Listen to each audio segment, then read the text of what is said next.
Grab your coffee and wake up with the Daily Tips, Michael Jenkins. I always stay away from the hot team in the offseason. Whenever you see everyone piling on praise, it just feels like a sucker bat. Can you dig it, sucker? And Chelsea Messenger. I don't want to lose to somebody dumber than me. Yes. When you're in an office pool with somebody playing fantasy football, and it's somebody who just puts it on autograph, like, I don't watch football, whatever. I don't want to lose to those people. The who? The her. For the best wagertainment here on the BetMGM Network. Hey, Dad, don't forget about me, the dogster. Sponsored by BetMGM. Make it legend. Wait for it. Dairy. Download the app today. Please gamble responsibly. Rise and shine for the midweek edition of the Daily Tip presented by BetMGM. I'm Chelsea Messenger today and for Jenks today. And we've got a chocked full show. We'll start with the college football playoff rankings that were released last night. Of course, we have questions. And of course, there are plenty of fan bases that are mad or saying they have a right to a better spot in the college football playoff ranking. We'll get to that. And then later on in the show, we'll get into our normal NFL talk, the status of Aaron Rodgers for this week's Steelers game, and of course, the saga of Lane Kiffin. Lane Kiffin, man, the hottest name in college football right now. He went on Pat McAfee yesterday. We'll give you our takeaways on that and maybe why he went on the show in the first place. Didn't college football, it feels like this is the time of year where the arguing reaches a peak. This is what we love. Don't you love arguing? I love arguing. I like arguing on social media. I like arguing on radio. I want to argue, Chelsea, so this is my favorite time of the year. Well, actually, my first career choice was to be a lawyer because I did like arguing. There you but go. You like unfortunately, arguing. before you argue, you have to do a bunch of paperwork and you have to go to school for 4 more years. And Mama did not love school, Didn't so want to do we that chose this instead. Which gives you the platform to argue and argue about things that likely are way more fun. Because when you're arguing about like law stuff, odds are someone's impacted this heavily. And not to say that people aren't heavily impacted by that. I don't want anybody in the Deep South to be upset at me for saying that and where Alabama fell. But I think this is a much more fun way of arguing than doing so in a courtroom. I am changing lives, right? It's so funny to me because all the girls I swam with at NC State are like super high achievers where they're doctors and like they have their PhDs and they're like changing lives. And I'm like, listen, did you know that last night's winner on Michigan State was an easy winner? Michigan State wire to wire, baby. So maybe it's not the most meaningful work compared to some of those other girls, but I will take my win from last night.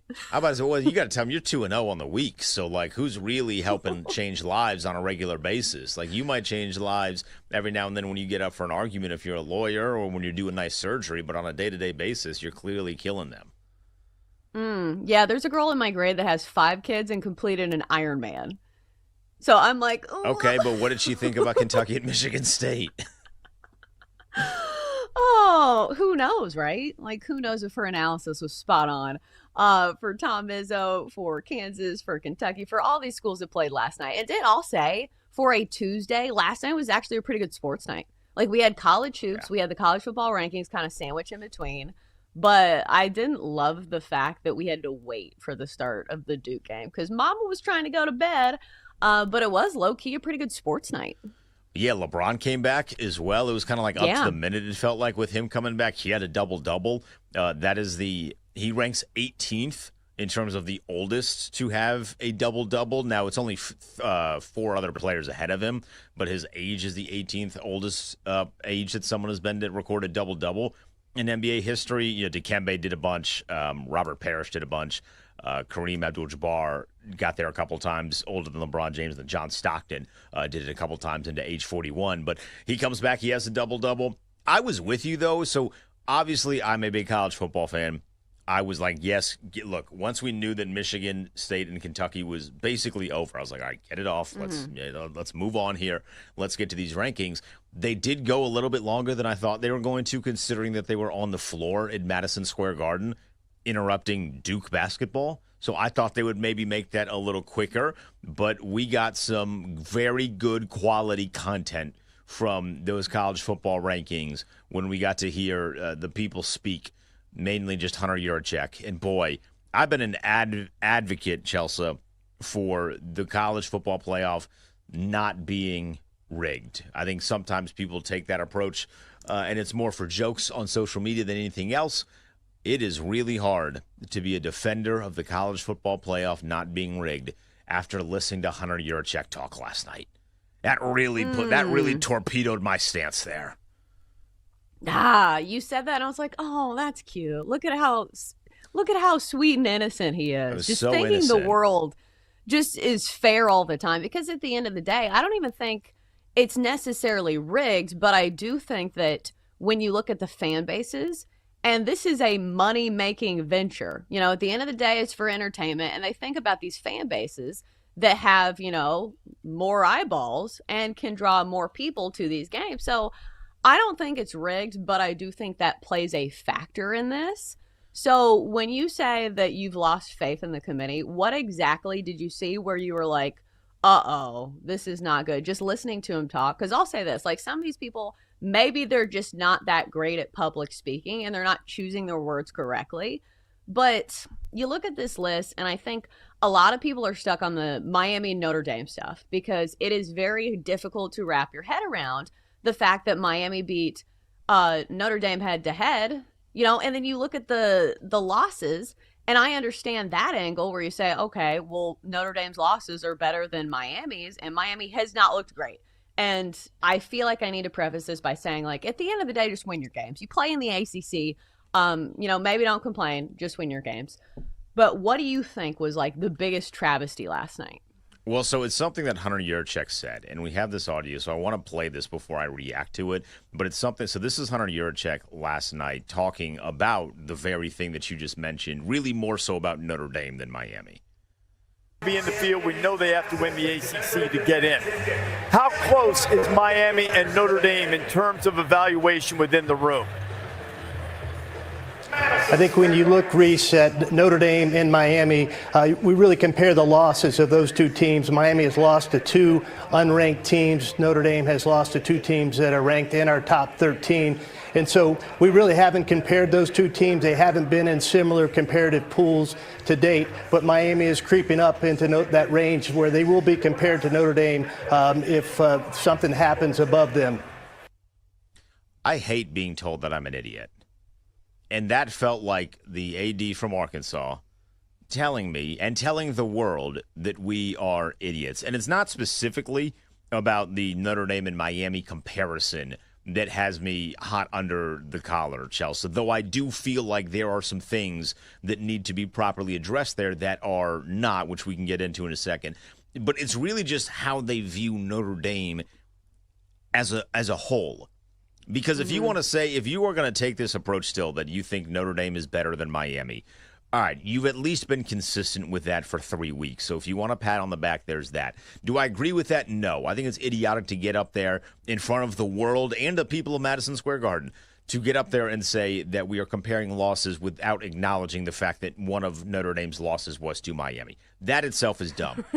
But then how do you compare Notre Dame and Alabama and sit there and say, yeah, Notre Dame is clearly better? What are the metrics there? They both have 2 losses, yes, but then you say, well, the Florida State loss for Alabama was not very good, but that negates a win over Georgia, which is better than anything Notre Dame has, a win over Tennessee, which is better than anything Notre Dame has, a win over Vanderbilt. Like you can start looking at strength of schedules and being like, wow, like Alabama has a lot of really good wins against ranked opponents, and Notre Dame does not. And then it goes even further because when they talked about Oregon, they said, well, we still value the Penn State loss very highly because at the time Penn State was good. Well, at the time, Louisville was kind of decent. They weren't ranked when they beat Miami, but they were right on the cusp of being ranked, and this was before the college football playoff rankings were a thing. So they were decent there. It's so convoluted as to who they value and what they value for whom that makes it really difficult to sit here on a Wednesday where I should be happy and thrilled and be like, I think the committee did a great job, because they didn't. They're so all over the place. I felt like when Mack Rhoades stepped down, it would have been a really great opportunity for them to stop doing the interviews post-rankings And now that they sent Hunter Yurachek out, they can't stop him now. You have to keep it going now for the rest of the year.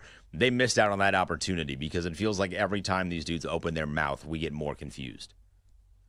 Well, because it feels like the qualifications and the judgment practices they use are just kind of weird. Like, to me, it feels like you should value quality wins over, like, talking about losses all the time.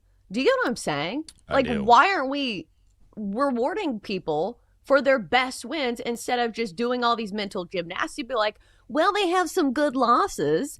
In what other sport do we talk about that? Like, imagine in the NFL if we're like, yeah, they don't have any good wins, but, like, look at those good losses.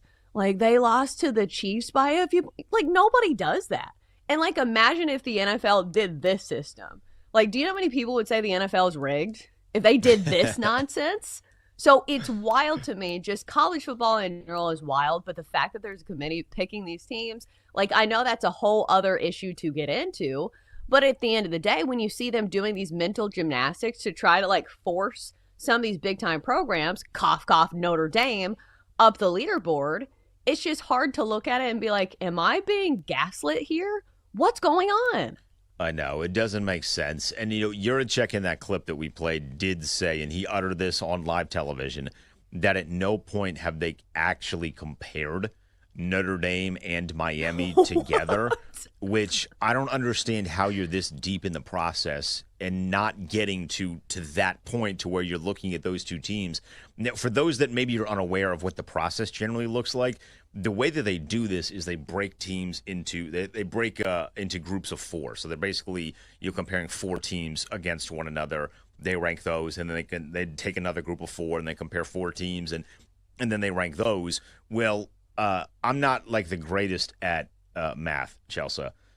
Notre Dame is 9. I feel like that's not far enough away from Notre Dame, Miami, who is currently sitting at 13, to at least not say we should look at these two teams maybe together. And they just don't. Right? And I don't understand that. Outside of the fact that they just really want Notre Dame in the playoff, and that to me is why they're at 9 and not 10. When you're at 10, you leave yourself open to somebody jumping you. I don't know that BYU or Utah, they're not going from 11 or 12 respectively. They're not jumping up to take 9 spot. They're taking 10 spot. If there is a situation where BYU wins the Big 12 championship, Texas Tech is still going to get in. So they would then jump Alabama and not Notre Dame. It feels like they're carrying a lot of water for Notre Dame right now.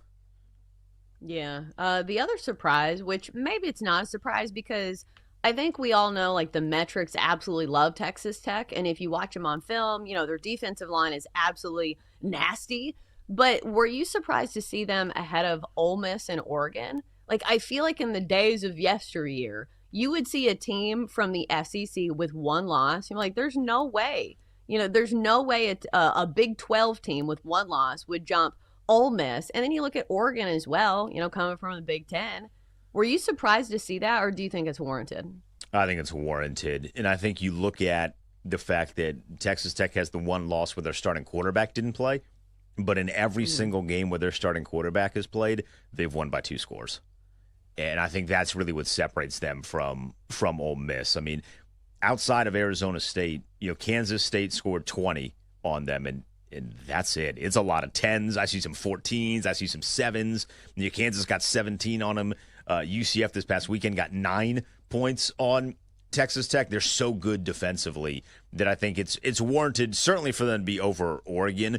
Oregon's strength of schedule is not the most challenging at the moment, outside of the fact that they really love that Penn State win. But I think Texas Tech being over Ole Miss is very much warranted right now. Yeah, even though if I'm an Oregon fan, I have a bitter spin on this. I say, but look at our loss. It's a quality loss. We lost to the number 2 team in the country. I thought we were big on quality losses. So it's wild how many ways this can be twisted. And we knew this was kind of going to be a Pandora's box, because it's like when you have all these weird qualifications, it's just like the committee just twists them to whatever teams they want to fit it. But at the end of the day, like when there's 12 teams in the playoff, just win your games. Right? Just win 'em. Like I feel like the days of like complaining about like, okay, when there's only 4 teams, there's definitely a team or two that maybe had a good case to win a national championship and had a good argument to be left out, but there's 12 teams. Yeah, just go win. It really is that. It really is that simple. Just go win your football games the rest of the way, and then you'll be in a good stance. Right, and the other thing is the only rankings that matter are the final ones. So like some of this can still absolutely change. We have rivalry games, we have conference championship games. All right, coming up next here on the show, we go to the NFL. Aaron Rodgers' status for the next Steelers game. We'll give you the latest next on the Daily Tip.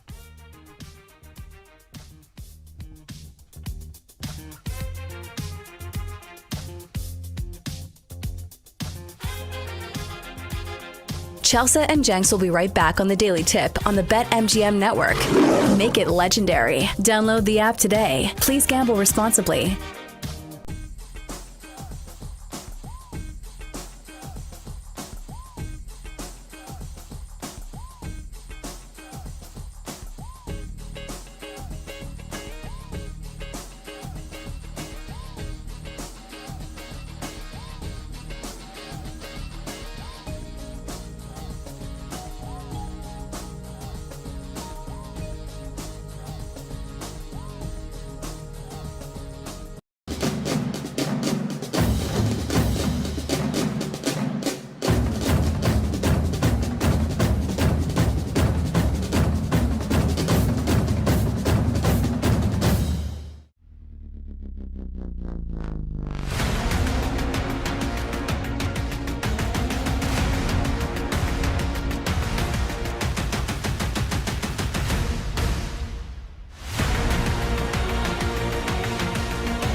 Welcome back to the Daily Tip with Michael Jenkins and Chelsea Messenger on the BetMGM Network. Make it legendary. Download the app today. Please gamble responsibly. And we're back on a Wednesday, November 19th, here on the Daily Tip. I'm Chelsea Messenger, Day, and for Jenks. And as we make the switch from talking about college football to the NFL, then I was just looking at these AFC North odds, and I was like, yeah, well, somebody has to get the auto bid. I understand that's not how you say it in the NFL, but I feel like my brain was still on college football. I was going to ask you this. Would you make any changes to the NFL playoff format currently? Because honestly, I feel like it's pretty close to perfect. Like, I like it a lot. Yeah, it's pretty close to perfect, especially considering how the league is formatted. I think the 7 is a really good number. I don't need 8. I'm not in favor of expanding it. I think 7 is the perfect number if you want to get in and you're on the outside looking in, win more games. So I love the way that the NFL is set up. Yeah, it would be wild if this year they're like, hey, we're going to make some changes in the month of December. We're going to expand the playoff field. You're like, is this because a certain Midwest team is not making the playoffs? Because it's funny how they almost do this in other sports where I remember when the NBA expanded the playoffs and it felt like it was because they wanted Zion Williamson. Right. And Ja Morant. Even though now it's definitely not as much of a factor. Like, you're not looking at Ja Morant and Zion Williamson now and be like, oh, well, it's not going to be a playoff without, Zion. But you look at the NFL playoff format, and I do think, I wouldn't make any changes. The only thing I was thinking of was, do you think that all division champions should get an auto bid? Yes. I don't think that all division champs should get a home playoff game, though. I think you just get in if you win the division. But a couple of years ago in 2020, the then Washington football team won their division with a record of like 7-9.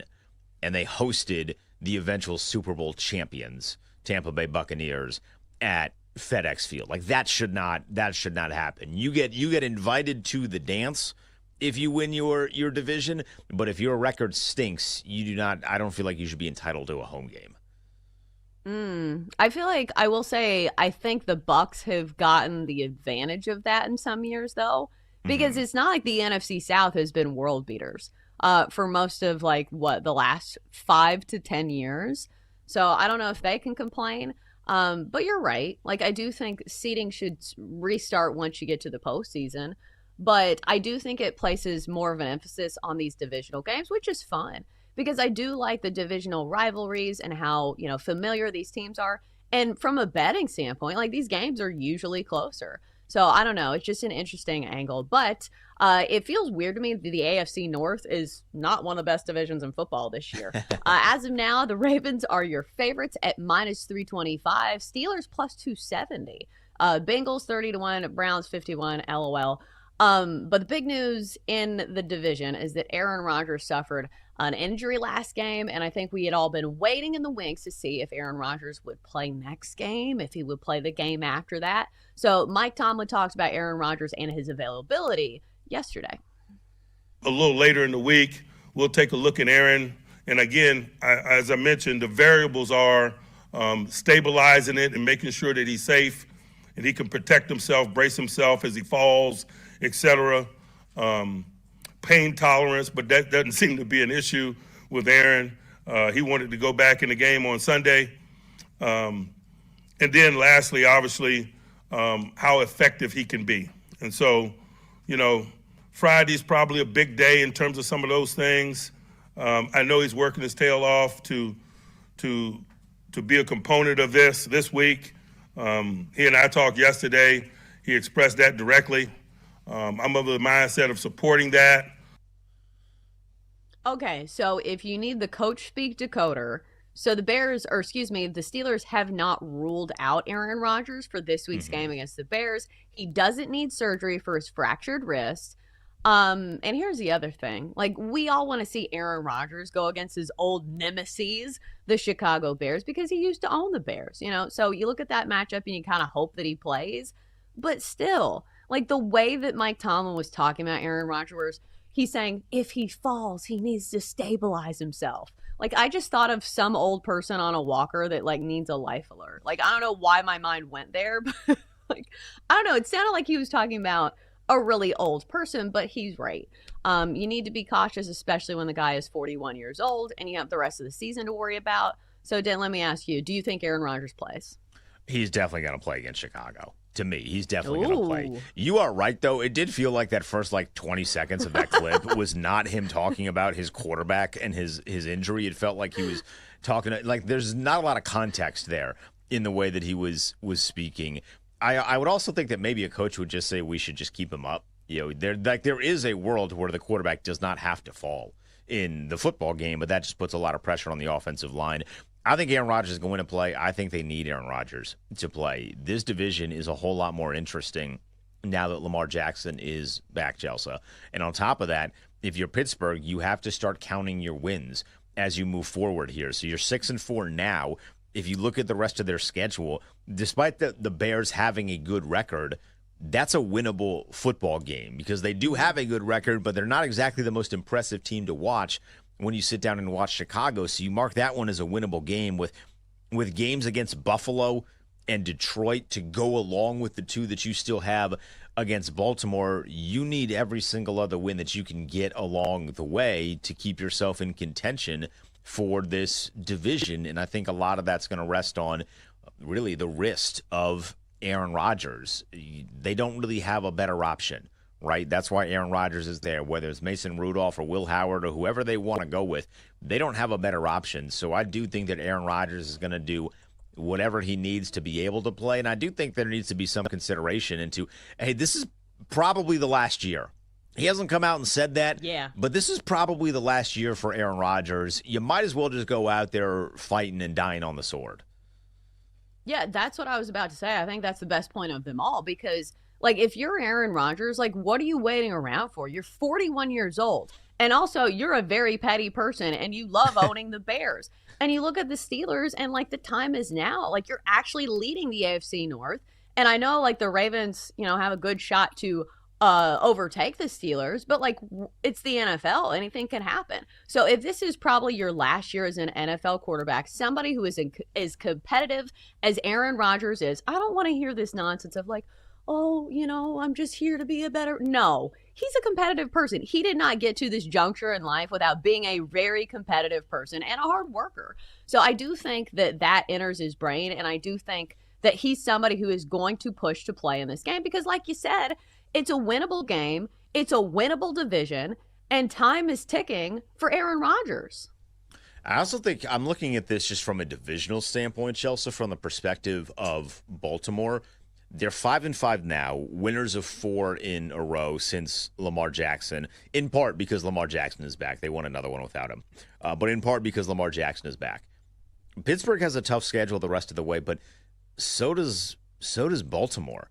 And so I think that number at minus 325 compared to plus 270 for Pittsburgh, it's very lopsided. They get the Jets, Baltimore does this weekend, so that's a win. But then you get, in 3 consecutive games, you get the Bengals with the potential of Joe Burrow being back. You get the Pittsburgh Steelers with, who knows at that point how many wins Pittsburgh will have, but it feels like that will be for the lead in the division. And then you get the Bengals again, which if Joe Burrow's not back in the first one, he's definitely going to be back in the second one. And then you get Patriots, Packers, and then you finish again with the Pittsburgh Steelers. Baltimore, like many teams in the NFL, because the NFL has not figured out this 17th game thing, they get a very backloaded divisional schedule for the remainder of the season. And you have to start asking yourselves, if they've already won 4 in a row, they're going to win 5 in a row this weekend with the Jets. But how many in a row will they win? And what is the leeway for losses that a team like Baltimore has? I feel like if they're 10-7, 10-7 is likely going to win the division between these two teams. I don't know that 9-8 will. I think one of these teams is going to have 10 wins. So Baltimore's in a very tough spot as well, schedule-wise, the rest of the way. Well, and also if you look at those head-to-head matchups, if you look over the years, there have been years where the Ravens should have wiped the floor with the Steelers, and they don't. In fact, there's games where, it's Big Ben throwing for 2.7 yards per attempt, and the Steelers beat the Ravens and Lamar Jackson. So it's just one of those division rivalries where I am not sitting there and penciling in a win for the Ravens, at least in both of those games against the Steelers. And plus, it's not like the Ravens didn't have issues before Lamar Jackson got hurt. Like, remember how bad the defense was? And I think, when you look on the surface, you're like, okay, well, the Ravens have a better chance of beating some of these good teams on their schedule because, Lamar Jackson has beaten good teams in his tenure. But if you look at the start of the schedule, like, they were losing to all these good teams because of their defense and because they can't close it out in the fourth quarter. So I do think for a team that's minus 270 or minus 325 to win the division, that's a little steep for me. Especially because they did not look good this weekend. If the Browns had a non-debuting, that's the nice way of putting it, if they didn't have a non-debuting quarterback in the second half and in the fourth quarter, the Browns win that football game. And to be fair, Shedeur Sanders, I thought, actually made a couple of good throws. Not a lot, but a couple of good throws that the Ravens, one in the end zone that the Ravens defender just made a hell of a play. But if they were playing against a competent quarterback, they lose that game. And the rest of the way, they will see some competent quarterbacks. Again, not the Jets. Take them out of this. But you're going to see either Joe Flacco, Joe Flacco in a Bengals uniform in Baltimore, I think would be funny. And if you're not seeing Flacco, it's going to be Joe Burrow, which is even worse. Like, you'd much rather see Joe Flacco. You'll see Aaron Rodgers, because if he doesn't play this weekend, he's definitely going to be playing by the first weekend of December. And then you get MVP candidate Drake May and Jordan Love in December, which you want to see Jordan Love in October. You do not want to see Jordan Love in the Toyota Love-a-thon or whatever the hell they call it up there in Green Bay. You do not want to see him late in the season. So you're going to be playing against a lot of really good quarterbacks. Lamar there's a lot of pressure on him. He's going to have to be just about perfect in a lot of these games for them to come away with a win. That's going to put a lot of pressure on him, which, again, that's why I don't love this number. It's not even that I love Pittsburgh at plus 270. I really don't. I think roster construction-wise, they still have some flaws, and Aaron Rodgers is just old. But I would gladly take a flyer on Pittsburgh at plus 270 over Baltimore at minus 325 with still a good chunk of the season left to go. Right. And again, their struggles against Pittsburgh in the past with worse iterations of the roster. So I don't know. As a fan, I'm certainly rooting for that last game to be meaningful. Because here's the other thing. I'm always looking for ways to hedge my bets. If you take the Steelers at plus 270 right now, and it comes down to the final game of the season, the Steelers at home are not going to be plus 270 on the money line. Do you get what I'm saying? So you have one side of that equation if it comes down to that for plus 270. And that's why I think I would only be on the Steelers here and never the Ravens. I was looking at the playoff picture if the season ended today. Here's where things get interesting in the AFC is the fact that some of these teams that have been sandbagging, again, it's weird to see this playoff picture and you're like, where's the Kansas City Chiefs? Oh, they're not on there. But right now it would be the Steelers matching up with the 5 seed, who would be the Buffalo Bills. Woof. That's not a fun matchup. No, you're like, wait a second. Can we get the Jags? Can we maybe get the Chargers, where it feels like they're hit and miss? The last team that you want to see, just given the amount of teams that are here, it's the Bills. They're top of the list. I mean, there is a possibility, Chelsea, if the playoffs started today, you would not have Kansas City. You would not have Baltimore in the AFC, which would mean that the Bills' path to get to the championship, something they have not done in 3 decades, would be as easy as ever, with the top seed being the Denver Broncos and the New England Patriots, who are not bad teams by any stretch of the imagination, but they don't have nearly the playoff experience that Buffalo does. And we have seen that young quarterbacks, who both Bo Nix and Drake May are young, playing their first playoff game can be a little bit of a difference than a Sunday nighter or a 1 p.m. kick on a normal Sunday, right? So that would it would put a lot of pressure on Josh Allen, to be honest, about getting to the Super Bowl while not having to go through Jackson, Mahomes, or even Joe Burrow for that matter. Yeah, it's wild to think about. But again, if you're another team looking at this list, you're like, the Bills are the 5 seed? What the hell? Because you look at these teams and you say, oh, the Broncos are the top seed. I don't think people look at the Broncos and think oh, this is the best team in the AFC. Let me ask you, what's your take on the Broncos? I'm not going to say that they're frauds, but I don't think that I trust their offense in the postseason. I think they're frauds. I think the win against Kansas City, it makes it a very tough time to come swinging with this take because that was a good win against the Chiefs. But outside of that, I don't think they have a lot of really, really awesome wins. Maybe the Philly thing, but I don't think Philly's all that impressive this year. Offensively, they're boring as hell. So I would say that's why I would not be afraid of them if I was like the Bills or the Patriots for that matter. If the playoffs start now, the Patriots are the biggest hurdle the Bills would have to jump over. Yeah, it's going to be a wild postseason. Speaking of wild, we've got to follow the saga of Lane Kiffin. It's next on the Daily Tip, presented by BetMGM.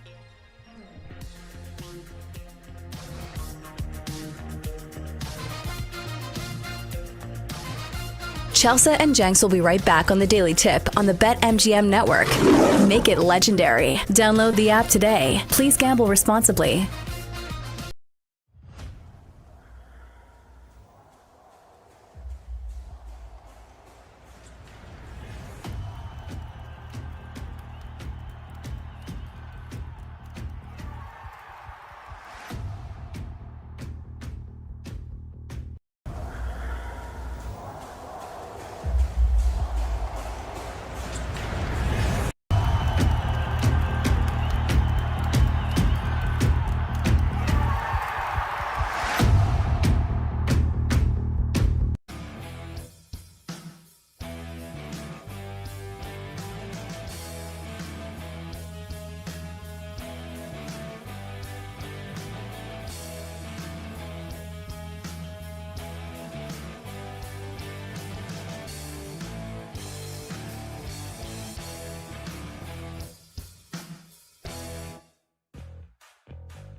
Let's get back to the Daily Tip with Chelsea Messenger and Michael Jenkins on the BetMGM Network. Make it legendary. Download the app today. Please gamble responsibly. All right, so it's been established here on the show that we love college football, and for many reasons, not just the on-field play, but also the off-field drama. And if you love drama, you should be following the saga of what's going on with Lane Kiffin these days, the head coach of Ole Miss. Question mark for how long? We don't know. Denton Day and for Jenks. And so Lane Kiffin has been tweeting out these motivational quotes, or maybe it's like anecdotes because it's basically a paragraph long.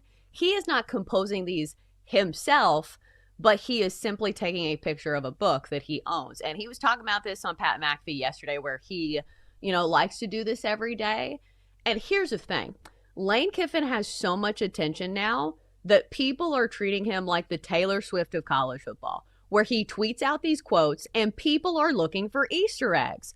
So, Den, are you prepared for today's motivational quote and the analysis that is to come hereafter? I'm ready. I got my pen out. I'm ready to go. I'll take some notes for Lane Kiffin, and we can analyze this properly. Okay, so I think I'm going to start halfway through because the first part, I don't know if there's anything there. So we'll start midway through. It says, after you stop trying to live out the plan that you have outgrown, after you stop trying to make the wrong pieces fit, sometimes holding on isn't about muscling through, but knowing what you are meant to release along the way. Hoo boy, I feel like there's a lot to dig into there. There's a lot. So what I think the big question is, what exactly is being muscling through, right? Like if you're muscling through something, what is it that you are muscling through? Is that just the challenges of day-to-day life? Is there maybe some relationship drama with Lane Kiffin outside of football, Bill Belichick style? Or is he talking about muscling through this season with Ole Miss to get to the other side, to potentially joining a Florida or maybe, an LSU? Like there's a lot of options here and a lot of question marks, and just understanding what is going on in Lane Kiffin's life where he needs to muscle through something. Well, here's my biggest takeaway. Like if I had a red marker and I was a high school English teacher, after you stop trying to live out the plan that you have outgrown, does that not feel like he is wanting to move on to a bigger thing, to, leave something in the past? It feels like he's boxed in and he needs to spread it. He needs to spread his wings, or maybe his jaw, shall we say? I don't know. There's a lot there. I love that Lane Kiffin is juggling, probably $90 million contract offers conservatively. Maybe there's one in there that is $100 million contract offers. And he is tweeting like a high schooler who just broke up with his girlfriend, trying to be like, I was being held back. I need to get out of this. This is for me. I need to spread my wings. I mean, he's doing all these things. He's like, I think he's in his 40s. He did some yoga. Looks good. So, good for him. He was doing yoga with the AD yesterday, apparently. I just feel like he's somebody who loves the attention. And so, he's going to do whatever he can do to stir the pot. And that's fine. I think that's part of the reason why people like Lane Kiffin. He stirs the pot, he gets the headlines. And sometimes in college football, that can be a good thing. If you are top of mind all the time, it trickles down to recruiting, to money, to marketing, whatever. But I don't know if you watched his appearance on Pat McAfee yesterday, which, let's pause there for a second. If you go on Pat McAfee, which we all know is a very watched program on ESPN, yes. There's a lot of eyeballs going there. Wouldn't you go on there to be like, hey, I'm staying at Ole Miss. They're going to give me a contract extension, whatever. He does not say this. No. There are, he dances around the subject where, Classic. Okay, let's listen to this quote. This was the main one that people are taking away from this, because Pat McAfee asked him about the quote-unquote ultimatum that Ole Miss gave him, saying there was a report that said Ole Miss said he needs to decide where he's going to be by the Egg Bowl, which is coming up. It's Thanksgiving. So the question was asked, and here is how Lane Kiffin answered.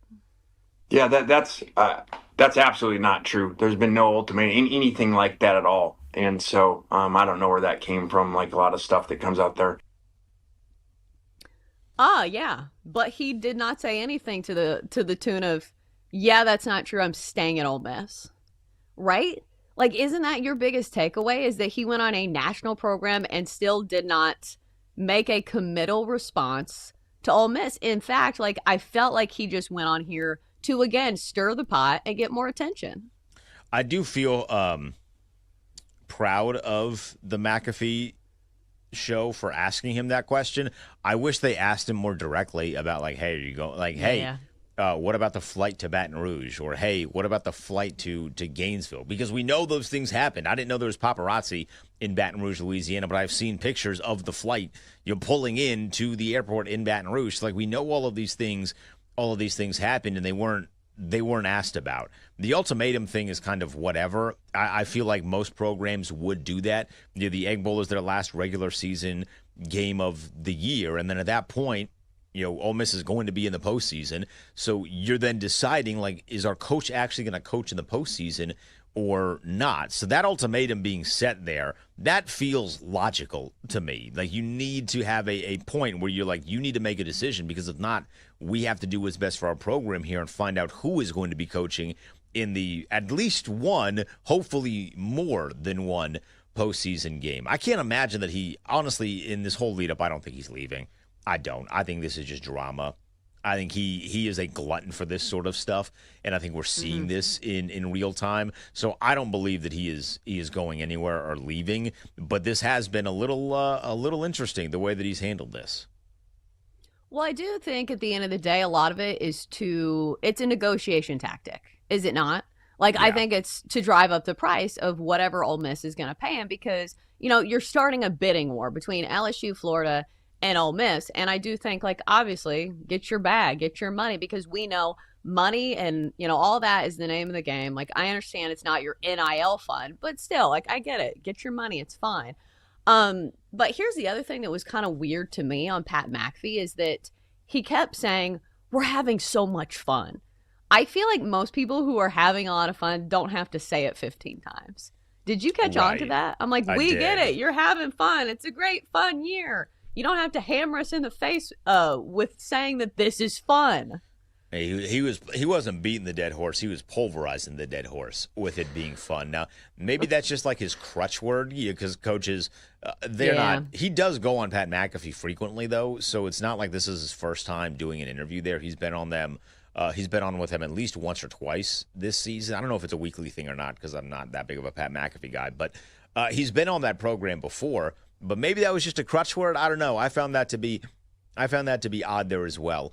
I did think it was funny that K1 Lacey was just chilling in the office, though, because last time he was on Pat McAfee, Trinidad Chambliss was just chilling in the office, and he put him on camera. So I did think that was funny. That's a good bit. I mean, that was definitely planned, right? Like, that wasn't like he was just hanging out. Because I think maybe it was a tactic for Lane Kiffin to be like, hey, it's not all about me. See, I'm showcasing my players. Even at the end of the day, I do think it's all about Lane Kiffin. It is, yes. And the wild part is, I keep mentioning this, but I do think it's relevant. Like, I'm here in Middle Tennessee, where a lot of people are Tennessee fans. And so many people are saying, oh, you think Lane Kiffin's going to be loyal to your program? Oh, you poor, sweet, innocent souls. He would never leave in the middle of the night for a better job, would he?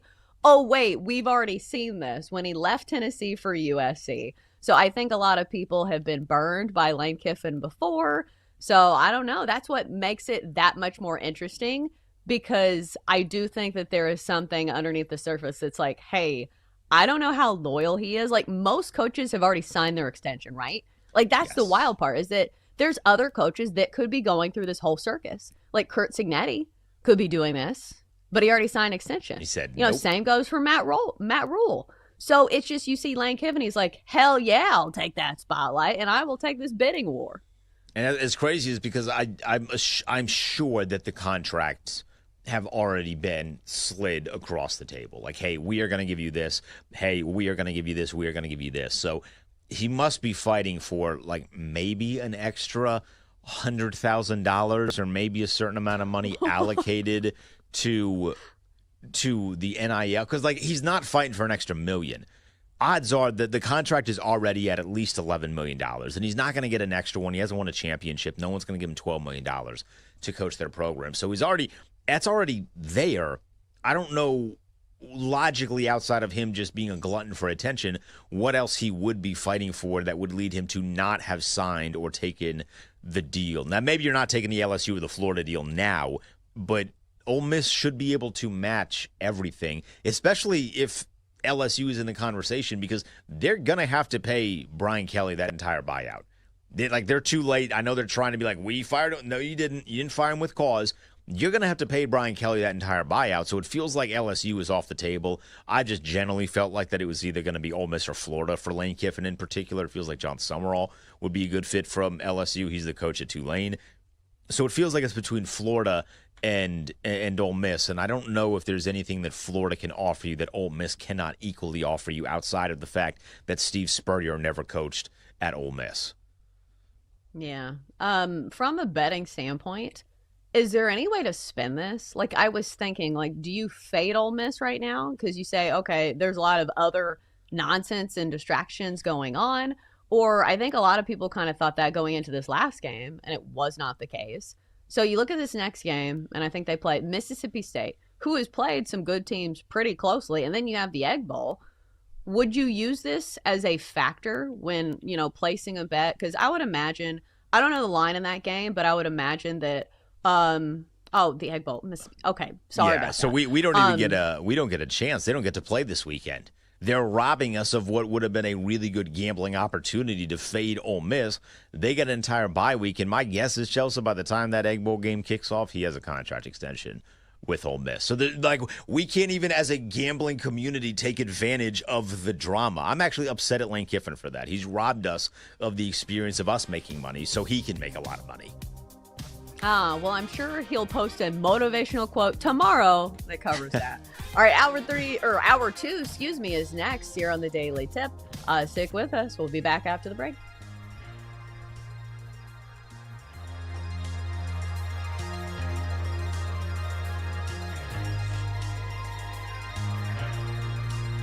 Chelsea and Jenks will be right back on the Daily Tip on the BetMGM network. Make it legendary. Download the app today. Please gamble responsibly.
for coffee and wake up with the Daily Tips, Michael Jenkins. I always stay away from the hot team in the offseason. Whenever you see everyone piling on praise, it just feels like a sucker bet. Can you dig it, sucker? And Chelsea Messenger. I don't want to lose to somebody dumber than me. Yes. When you're in an office pool with somebody playing fantasy football and it's somebody who just puts it on autograph, like, I don't watch football, whatever. I don't want to lose to those people. The who? The her. For the best wagertainment here on the BetMGM Network. And Dad, don't forget about me, the Dogster. Sponsored by BetMGM. Make it legend. Wait for it. Dairy. Download the app today. Please gamble responsibly. Wake up, people. It's a Wednesday here on the Daily Tip presented by BetMGM. I'm Chelsea Messenger. Day, filling in for Jenks, and we got a bunch of football to talk about coming up in the next hour. We're going to start with our first impression roses, which means we have scanned the NFL slate for this weekend, and we have selected a few winners of the bets that we think we're going to be making. Of course, we will do further research, but these are our first glances and, our first impressions where we look at these numbers like, hey, we got to, do some research into that game because I like that number when I first look at it. At 7:20, it's a Wine About It Wednesday. I have like 17 things locked and loaded to complain about. And then at 7:40, a real treat. Dari Noka, of the SEC Network stops by to talk all things college football because, believe me, we have plenty to talk about when it comes to college football.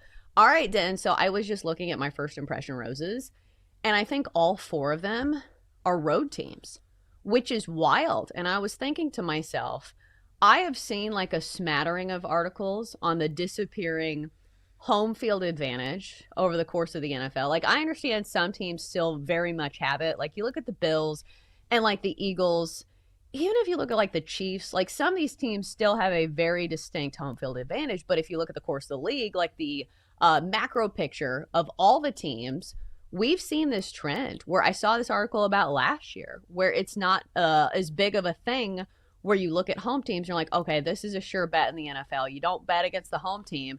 I feel like it doesn't matter as much anymore. No, I think most NFL guys can go on the road and win. The atmospheres are way more corporate in the NFL than they are in the collegiate game, which is fine. Like, I think there's a lot of really good atmospheres in the NFL, but there's not a lot that put fear in the hearts of the opposing team. I can think of four. I'll go four. You get Kansas City, you get Seattle, you get Philadelphia, and you get New Orleans when New Orleans is in the blackout. Good. Yeah, when they're good in the blackout. The blackout thing is like, the blackout in the dome, it like just looks dark and moody and edgy and all of these things. Like, that feels like it might be a little frightening at times to just look out and basically see a sea of blackness in the dome. But outside of that, they have to be good, and they're not going to be good for a number of years. Yeah, I mean, that's like a home field advantage is not going to negate the personnel on the field. Like, at the end of the day, that's the most important thing. But the only like literature I could find on this was something from last year, and it said since 2020, nearly 1 out of every 5 teams have a home record that's worse than their road record. Another 3 teams have identical home and road records. That means 28% of NFL teams no longer have a quote-unquote home field advantage. So as I look at these road teams that I'm backing, I'm going to dig my feet in the sand. I'm going to say, listen, it does not matter that these teams are playing on the road. There are some big lines this week. Like, really big lines. Oh, my Titans game.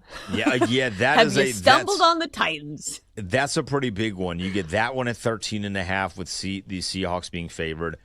The Giants are 11.5 or 11-point underdogs against the Lions. The Jets are 13.5-point underdogs against the Ravens. That's a lot of double-digit lines. The Bucs are nearly a touchdown underdog against the Rams.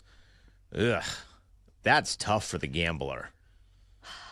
Well, that's the thing. Like, when I do my first impression, like glance of the slate, I don't spend more than 2 seconds on those games. Like, for me, I see a big spread, and it's just not worth it to me. Like, some of these are warranted. Like, again, I would never advise somebody like, oh, yeah, the Titans can score more than 13 points. No, they can't. They're terrible.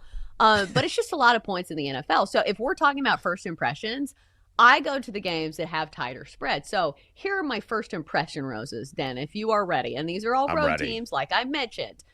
We've got 4 of them this week. We've got the Eagles laying 3.5 on the road at the Cowboys. I think this is a sell high spot for the Cowboys and an offense that a lot of people saw absolutely explode against a bad Raiders team. I think they're going to be absolutely humbled by this Eagles defense, and I don't think the Eagles are going to have to score that much to win this game against the Cowboys. Next up, we're going to Browns plus 3.5 at the Raiders. Did you see the Raiders offense? I don't care how bad the Browns are. At least they have a good defense. Steelers plus 2.5 at the Bears. I am sad that I didn't get the plus 3. At least I got it in my teaser because we've been talking about this, the fact that there is a chance that Aaron Rodgers could play in this game. And plus, I do think the Bears at 7-3 are one of those teams that maybe are a little fraudulent. Like, they've had an easy schedule. They played in a bunch of close games. So again, like, if you're getting close to a field goal, like, again, I wish this was 3. I do think if the Bears win, it's going to be a close game. And then finally, this one makes me a little nervous, but I'm going to include it anyway because I think it's a good talking point. Colts plus 3.5 at Kansas City. I feel like this will probably be a close game, but it's never super fun to fade the Chiefs at home. So that one I feel a little skittish on. But then of these 4, who are you throwing out of the mix here?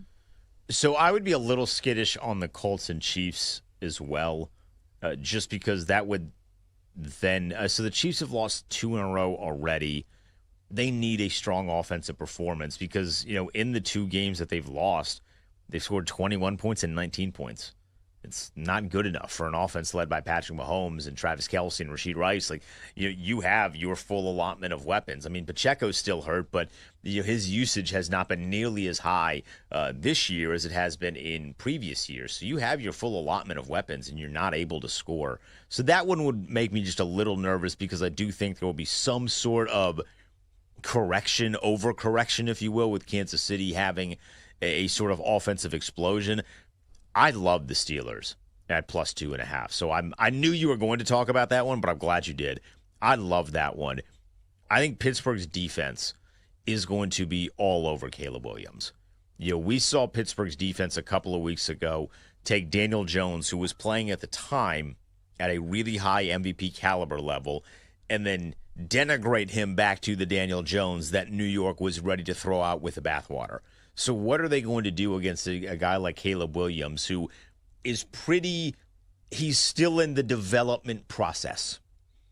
That is my very nice way of saying I don't know that he's the smartest quarterback in the world.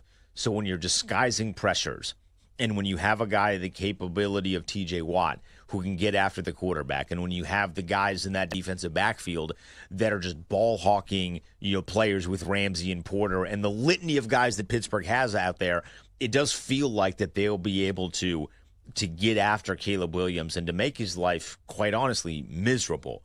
It just is a question of what are they going to be able to do offensively. But I like them at 2.5, so I'm glad you mentioned. I'm glad you mentioned that one. That was the one that stuck out to me the most. I do like the Browns too. That one plus 3.5. Myles Garrett has 10 sacks in 3 games.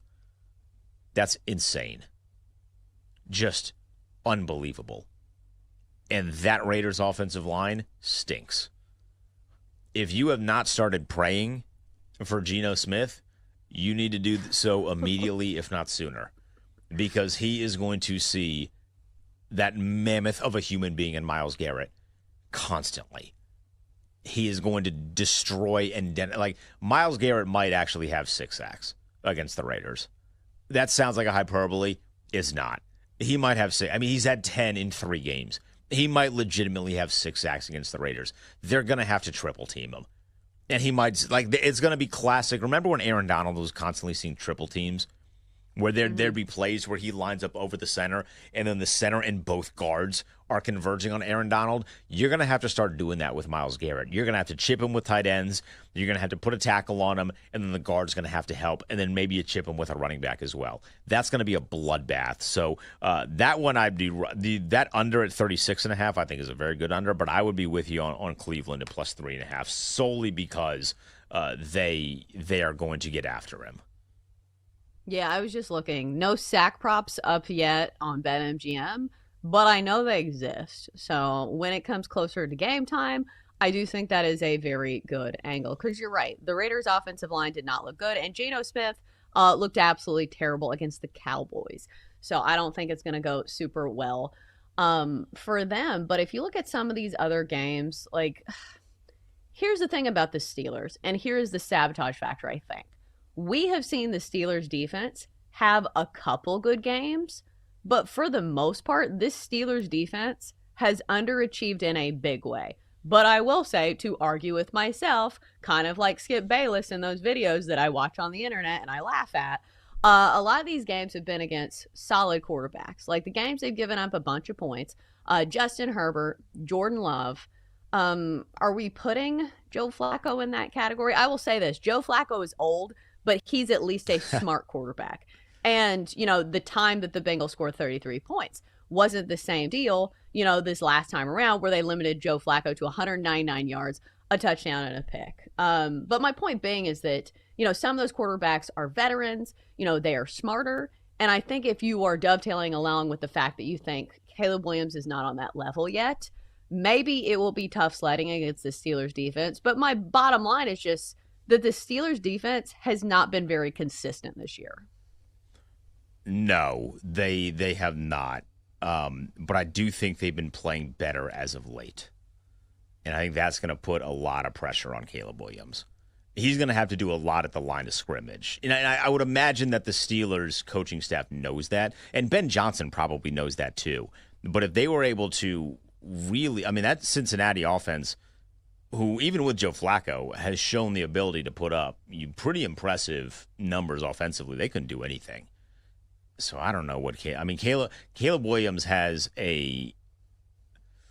how should I phrase this? He has a tendency to maybe make some really silly throws by trying to do a little too much. I think that's what they'll be able to take advantage of. Well, here's the other thing. Like, Caleb Williams can still have a quote, decent game in this one. It's just the problem is the Bears have played in a lot of close games. Like, a lot of their wins have been really tight ones. Like, I'm just looking at the recent ones. They beat the Vikings 19-17 on a walk-off field goal. They beat the Giants 24-20. They beat the Bengals 47-42. Commanders 25-24, Raiders 25-24. So even if you think you come in this game thinking that the Bears are going to eke it out in the fourth quarter again, like, you're getting points in this game. And again, This is why I wish you got the 3. But if you want to look at another way to bet this, you can put it in a teaser. Because here's the thing. I don't think the Bears are going to be blowing out the Steelers. I do think this is going to be a game for all 4 quarters. So it is worth mentioning, Chelsea, that as you look at this, it is plus 2.5, but you're getting plus 100 at plus 2.5, which means maybe buying when available, when buying that half point, maybe not the worst decision in the world. So if you buy the half point, it's minus 130, which is, it's not as good as plus 100, but I feel like minus 130 might be something that's a juice that I think is worth the squeeze. So I'd be interested then in potentially taking the hook, buying the half point, and then just taking Pittsburgh at plus 3. I think where my brain goes is that if it's even money for 2.5, that means you can get a 3 somewhere else. Or it's about to go to 3. Because that's usually what it means. So I think instead of buying the hook now, you just kind of wait and see. And I understand some of this is based on Aaron Rodgers. Like, if they announce Aaron Rodgers is going to play, like, this 2.5 is probably going to be gone. But I'm looking across the board at, like, other places. There are 3s available. So don't be buying the hook. What are the as we shop around, what are the prices on those 3s? Is it just like a minus 115 or is it a minus 120? Yes. Okay. Minus 150. And that's like literally the first other book that I looked. So like there could be better prices available. So just a PSA, always shop around. Then were there any other games? I didn't ask you your first impression roses. Did you have any other games to add? So we did talk about some of the ones that I wanted to add. The one that I did want to talk about, to me, it feels like the Tampa Bay Buccaneers are a good football team. I've watched Baker Mayfield. He's played good football. They're talented. They're hurt, but they're talented. So when I see them as nearly touchdown underdogs against Los Angeles, and that Rams team that's a good football team. But they didn't play their best game against Seattle. So see them as touchdown underdogs after you had just played a really good game against Buffalo, albeit Josh Allen with Superman towards the end. That stuck out to me, and that's going to be something that I examine, and I might be laying or taking Tampa Bay and the 6.5.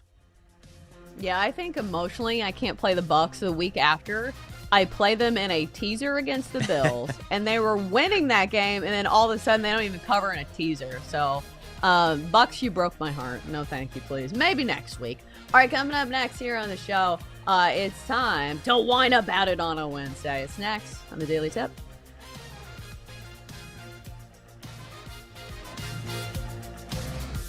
Chelsea and Jenks will be right back on the Daily Tip on the BetMGM network. Make it legendary. Download the app today. Please gamble responsibly.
to the Daily Tip with Michael Jenkins and Chelsea Messenger on the BetMGM network.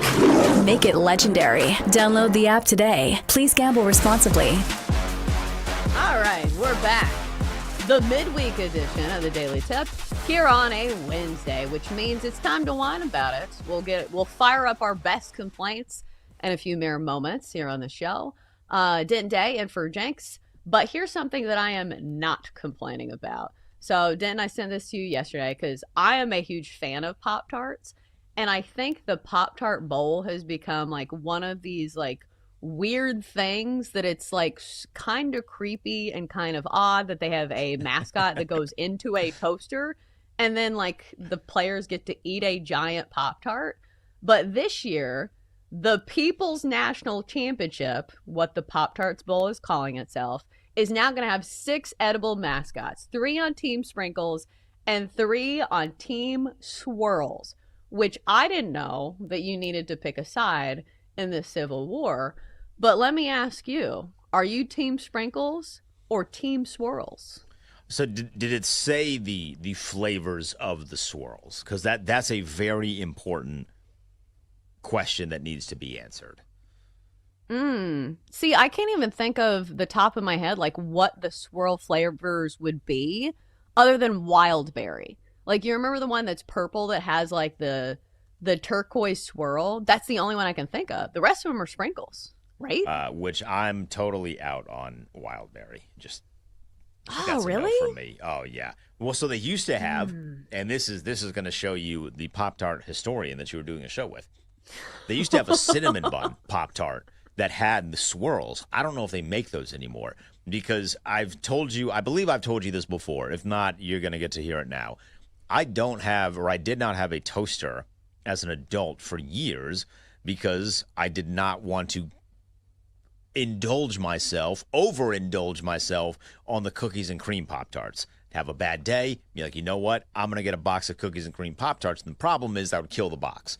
You can do that when you're in high school because you have like metabolism, but when you're an adult and you don't have a metabolism and you have stomach problem, like it just causes a lot of issues, right? So, but I love cookies and cream Pop-Tarts. Growing up, my second favorite flavor was the cinnamon bun swirl Pop-Tart. So when you sent me this and it said this Team Swirl, I didn't know if cinnamon bun was still around in the Pop-Tart catalog of flavors. If it is, I'm hyped because I love this. Like it's, if you perfectly like, get it caramelized, it's beautiful. It's a beautiful thing. So I would love to get the cinnamon bun a little bit of love in the Pop-Tart bowl. I don't think caramelization happens in the toaster. I could be wrong. I feel like somewhere there's somebody who's like a classically trained chef. It's like, oh my God, this guy's talking about Pop-Tarts and caramelization. But how is it that different from the brown sugar cinnamon? Like would be because I would say if you can't find the cinnamon bun, are you a fan of brown sugar cinnamon? Because there's a lot of people who worship at the altar of brown sugar cinnamon. And brown sugar cinnamon is fantastic, but that is one of the Pop-Tarts that has to be toasted. I do not want a brown sugar cinnamon not toasted. I can do a strawberry not toasted. So like a cinnamon bun has to be toasted. Cookies and cream has to be toasted. So if you're giving me the option between a strawberry and a brown sugar cinnamon, I'm going to take the brown sugar cinnamon as long as I got a toaster nearby. So I'm very much in favor of brown sugar cinnamon. That was very easy growing up, too, because my brother liked the strawberry and I like the brown sugar cinnamon. So we got it's best of both worlds. I feel like if they truly wanted a civil war where people had to pick sides, I think it should be strawberry and brown sugar cinnamon. Because I'm team strawberry. Like, I like the fruity flavors, but I know so many people who, like, in the power rankings, brown sugar cinnamon is their number one. And I'm like, I don't know. Like, it's okay, but I like the filling in the strawberry one better. So, like, I'm not a brown sugar cinnamon girl. And I do think, like, if there were 2 captains, if it was, like, Team LeBron and Team Steph, like, those are the 2 flavors they should use. So I am on thekitchen.com. And they made a list of Pop-Tart flavors. Because, like, they only have certain Pop-Tart flavors available, right? And I'm trying to figure out who would be the swirl. I have very unfortunate news for me. Cinnamon bun is not going to be there because it doesn't look like cinnamon bun exists anymore. Though they do have a snickerdoodle one, which is, at the very least, intriguing. It doesn't look like, though, that there's icing. It's just the snickerdoodle toppings on top, which that's, come on. Like, I need a little bit of sugar in my Pop-Tart here. The swirls would be, you were right, wild berry. It has the swirl design on the wild berry. Hot fudge sundae, which I believe you're supposed to eat cold. And then there's a double chocolate chip that has a chocolate filling and then the swirl of chocolate, but no actual, like, big chocolate icing on the top. So if these are the three that would make up Team Swirl, then you got to be a fool to be on Team Swirl. Like that's not carrying its weight versus Team Sprinkles, where you'll have your strawberries, and then maybe you could argue that your cookies and cream will be on there. Like, Team Sprinkles feels like it's clearing Team Swirl right now. I'm just not a huge fan of, like, the over-the-top dessert Pop-Tarts. Like, what'd you say, double fudge? That feels like too much to me. Or no, it's called frosted chocolate chip. Frosted chocolate chip. That's a no from me. But if you're interested to hear who plays in the Pop-Tarts Bowl, it's teams from the Big 12 and the ACC. And I'll say this, like, maybe this is going to be the goal for my NC State Wolfpack. Are we going to make it to a college football, playoff game? No. But maybe a reachable goal for us every single year is to play in the Pop-Tarts Bowl, because it does feel like one of my favorite bowl games. Because I feel like we used to have all these, like, oddities in bowl games. I feel like they're kind of disappearing. Like, the Pop-Tarts Bowl feels like one of the few ones that has character to it still. You got the Mayo Bowl. You want to get mayo dumped on you? I can't think of a worse way to spend an afternoon. You should go. If NC State plays in the Pop-Tart Bowl, you should go to the Pop-Tart Bowl and then see if you can get a piece of the then toasted Pop-Tart after the game. Ooh, it's like communion for Pop-Tarts fans. I mean, there's such a, it's such a big Pop-Tart. You let the players and the staffers get some, and then if you can get yourself a press pass, which I think our bosses, nudge, nudge, will be able to do, you could go run on the field and maybe take a piece. Here's the only drawback of the Pop-Tarts Bowl. It's in Orlando, I believe. It is. I would rather go anywhere else in the country than Orlando. Whoa. Orlando sucks, and I will stand on business when I say that. I know that Orlando has Disney World, but that's part of the problem. The traffic is terrible. Like, everything is so touristy. It's in the middle of the state where there is no beach, which is literally the only good thing about the state of Florida. So, like, I do not want to book a trip to Orlando if NC State plays in the Pop-Tart Bowl. Like, NC State's always going to games in Orlando. I'm like, no, I'm not going to damn Orlando. I didn't realize there was beef with Orlando like this. We're unpacking the Chelsea Messenger lore of cities that she hates in America. I always thought of Orlando as like the capital of orange juice, and I like orange juice. How many times have you been to Orlando? Not a lot. Not exactly. A lot. I don't think I've been to Orlando. If I'm 30 years old now, I don't think I've been to Orlando in 26 years or 24 years. Well, the Astros used to have spring training in Orlando, in Kissimmee, which is very close to Disney World. And let me tell you, going to Walmart is an absolute experience. There are people on every aisle. Like, already the city's like overcrowded, and then it's like tourists on top of that. So it's just, there's too many people. I feel like it's very similar to going to Disney World. If there weren't a million people there trying to do all the same things as you, maybe it would be the happiest place on earth. But it ain't, because there's way too many people trying to make memories. That's the worst part, is everybody's like, we spent so much money here, we have to have fun. So you can see the panic on people's faces. So it's a stressful place.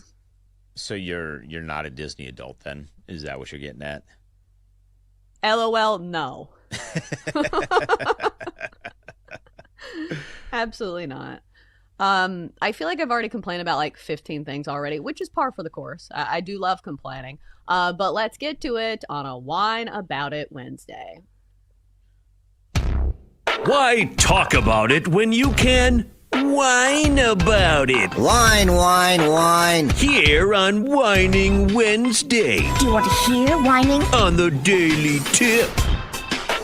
All right, so it's time to complain. And again, I know I complain a lot. But here's the thing. I feel like complaining is fine if you can make it a little funny. Because think about it. That's literally what stand-up comedy is guys complaining about stuff, but they put a funny spin on it. So you're like, hey, that's relatable. I'm going to laugh.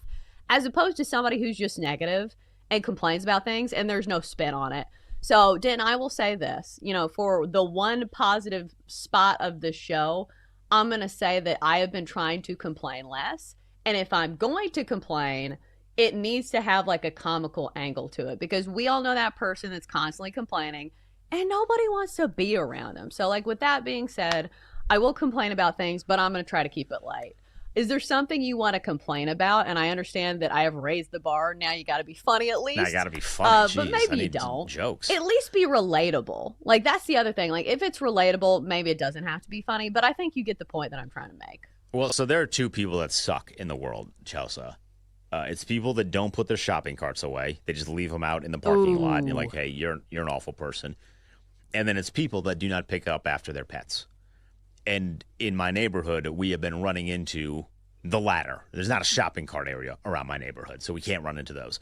But there's so many people that do not, because we live in a very dog-friendly area, and I love it, but there's so many people that do not pick up after their pet. And here's the problem. When you're not picking up after your pet, you're never not picking up a small bowel movement. It is always massive. And it's huge. And then my dog be running over to it trying to sniff it, and I got to yank him away. Be like, hey, no. You're not putting your nose in somebody else's droppings. Like, that is not going to happen, not on Dad's watch. But then now it's dark outside, right? So in the summer, it was like, hey, it's light until like 9 o'clock here on the East Coast. You could see everything. It's dark now at 4:30. So when I take him out for his nighttime situation, it's pitch black outside. And sometimes, like, the nighttime situation doesn't actually poop. It's the 5 o'clock. You after work, post work. Mom gets home. We all go on a little family stroll here. Well, it's dark outside. I can't see what he's stepping in. Because that's the thing. Like, the sniffing is one part, but the stepping in it, I don't know if you've ever had to clean a dog's paws before. It's not exactly a fun experience. They don't like water on their paws. Understandable. There's a whole lot of, like, nooks and crannies into the paws that I did not know about until I had a dog for the first time. So now my dog's stepping in poop. You got to take, like, it's this whole big thing. Pick your poop up, people. You're the worst kind of person if you're not out here picking your poop up. Well, even if you step on it yourself, like, think of all the nooks and crannies you have in tennis shoes where you have to clean that out. And I feel like that's one of those things that's a day ruiner. Like, there's no way to spin that. When you step in dog crap, like, the day's over. It's not a win. You just take the L. Because, like, that is just, the smell is so bad. Terrible. And then you smell it and you're like, what is that smell? Did somebody poop? And then you keep smelling it no matter how far you walk. And you're like, oh my gosh, it's on my shoe? That's the worst realization. So, like, I feel like that is a very good thing to complain about. And listen, like, at the end of the day, personal accountability. It's the same thing as putting away your shopping cart. Like, what makes you better than people where you don't have to do it? Like, I just don't get it. I've even seen the videos of people who are like moms and like, I'm scared for my safety. Here's what you do. You take your child with you to return the shopping cart, and then you have the child with you and you go to the car. Like, I've done it. Like, maybe if you have like 7 kids, I'll listen to you, but it's never the people with 7 kids. People with 7 kids are the most like, they're super like, mom. they have their ducks in a row. Like, they can do anything and they'll do it like while laughing. You're like, this person's a maniac. But for me, speaking of shopping carts, so Den, I don't know if you've had the joy or the pleasure of going to Costco, but I have a few complaints. Have you been to Costco? Oh, I'm a big Costco fan. Well, complaint number 1 is that you go in there for like a couple things and then you get a bunch of things and you get at the cash register. It's $360. You're like, great. Yeah, and then you tell yourself, well, I'm stocked forever on paper towels, but it still hurts the wallet. But here's my biggest complaint about Costco. I feel like the organization of the stores, I don't know if your Costco is like this, where nothing is marked. Like, if you go down the aisles, like, there's no sign to be like, hey, this is where the salsa is. You literally have to go down every single aisle and look with your eyes to find things because nothing is organized and there are no signs. So it's never a short-term experience when you go to Costco. No, 100%. And I ran into a problem. So I'm a big Costco guy. I love the dried cranberries. It's healthy for me in the morning. I buy the big bag of dried cranberries. The Costco that I go to, it's not in the same section as the other dried fruit. So I'm like walking up and down, and I'm like, well, I see the pears, I see the mangoes. I'm like, I feel like the cranberries would be here. For whatever the reason is, it's like 2 aisles over. And, these Costco aisles are massive. I'm like, how do you take a dried cranberry and put it 2 aisles over from all of the other dried? It was like by the salt. I was like, what do these two things have in common other than maybe this is pink Himalayan, so the packaging looks similar? It was crazy. Yeah, Costco. It's never a short-term experience, but it's fine. Who's that kid that loves Costco? The Rizzler? The Rizzler. 5 big booms for Costco. All right, 5 big booms for Dari Noka. He's coming up next to talk college football here on the Daily Tip.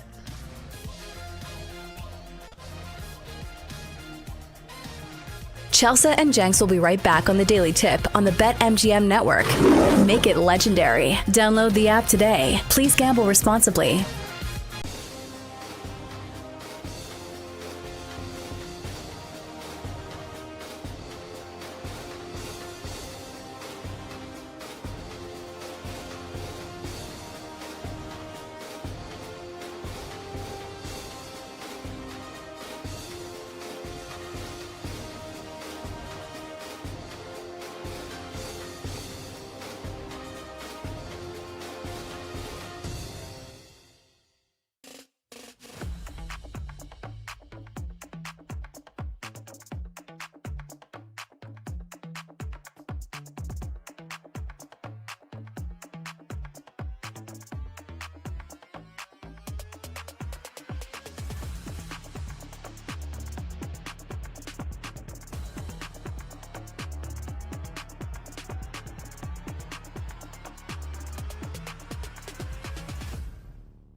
Let's get back to the Daily Tip with Chelsea Messenger and Michael Jenkins on the BetMGM Network. Make it legendary. Download the app today. Please gamble responsibly. Welcome back on a Wednesday here on the Daily Tip presented by BetMGM. I'm Chelsea Messenger, Denton Day, and for Jenks today. And in a few mere moments here on the show, we will talk more college football as we bring in Dari Noka, a host on the SEC Network and SiriusXM College Sports Radio. So let's bring him in right now because we have so much to talk about. I don't even want to wait. All right, so we've got Dari on the line now. And Dari, let me ask you off the top. When you see the new college football rankings announced last night, which fan base do you think has the right to be the maddest? Oh, great question, Chelsea. Good to talk to you both. I think it's probably Bama. I think that was really the most surprising thing last night was Notre Dame being at 9 and Alabama being at 10. I think most people thought Bama and Oklahoma would be back-to-back, with Oklahoma leading them after beating them. But, I think the cynical person, and there are plenty of them, might suggest that committee's trying to protect Notre Dame and not put them in harm's way. And they might be doing that at the expense of Alabama. And that 10 spot is a dangerous spot because that's the last at-large. Mm.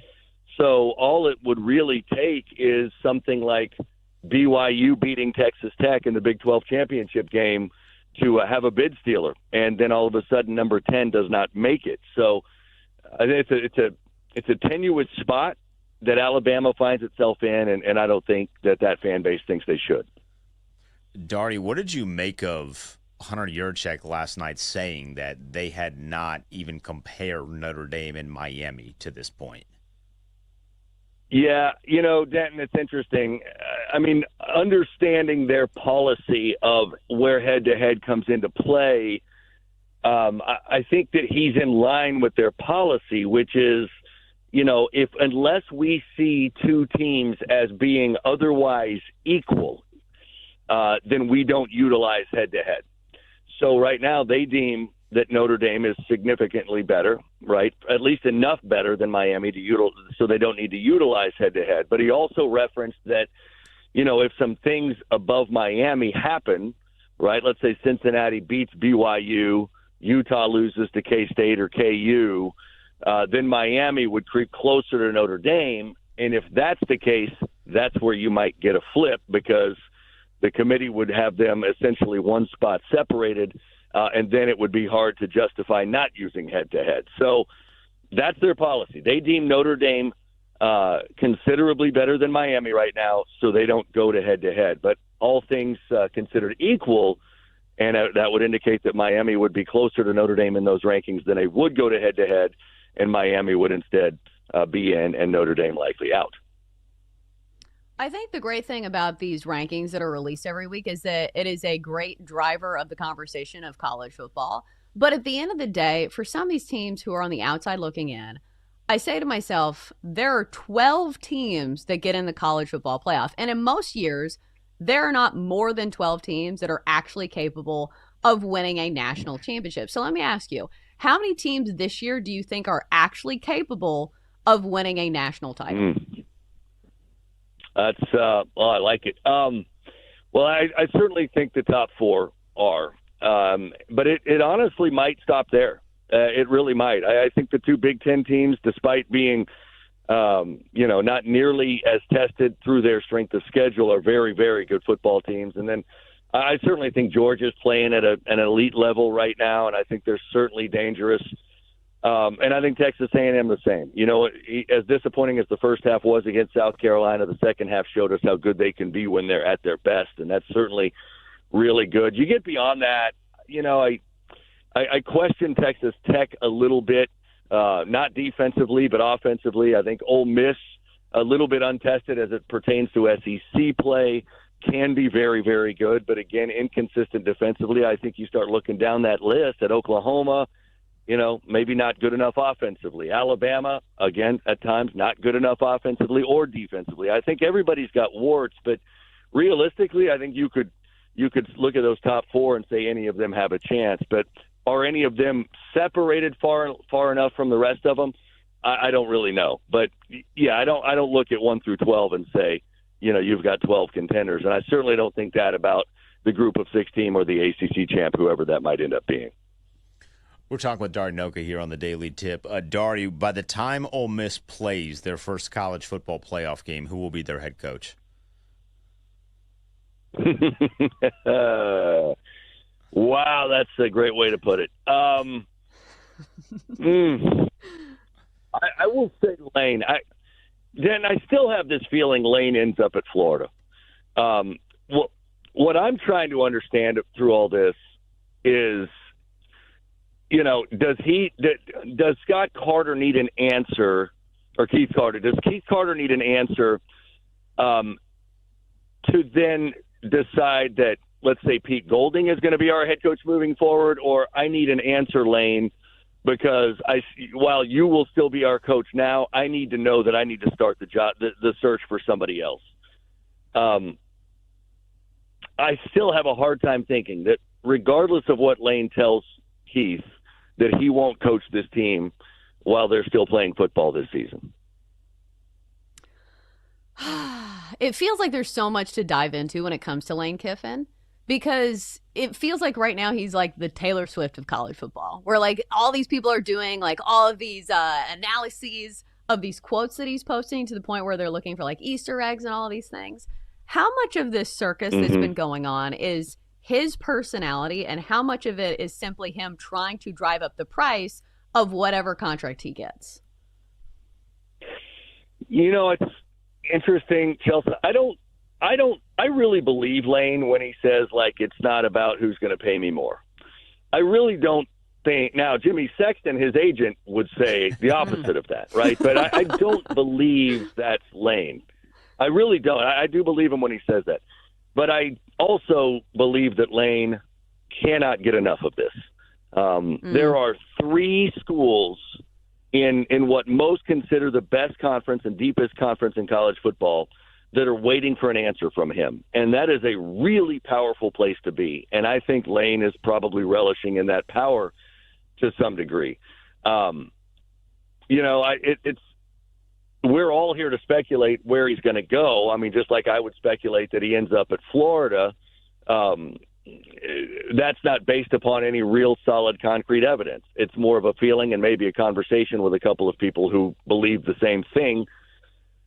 But I do believe he loves the attention. He loves being wanted, and that it's not about money. And I'm actually very much in favor of Ole Miss presenting whatever, whether it's an ultimatum, a decision, whatever the stories, multiple stories and reports indicate they presented to them. And I think yesterday with McAfee, Lane might have seen the word ultimatum as his off-ramp, because I think that might be the wrong word here. I don't think that's necessarily what was delivered, and Lane kind of used that, that difference in verbiage to get out of that question a little bit.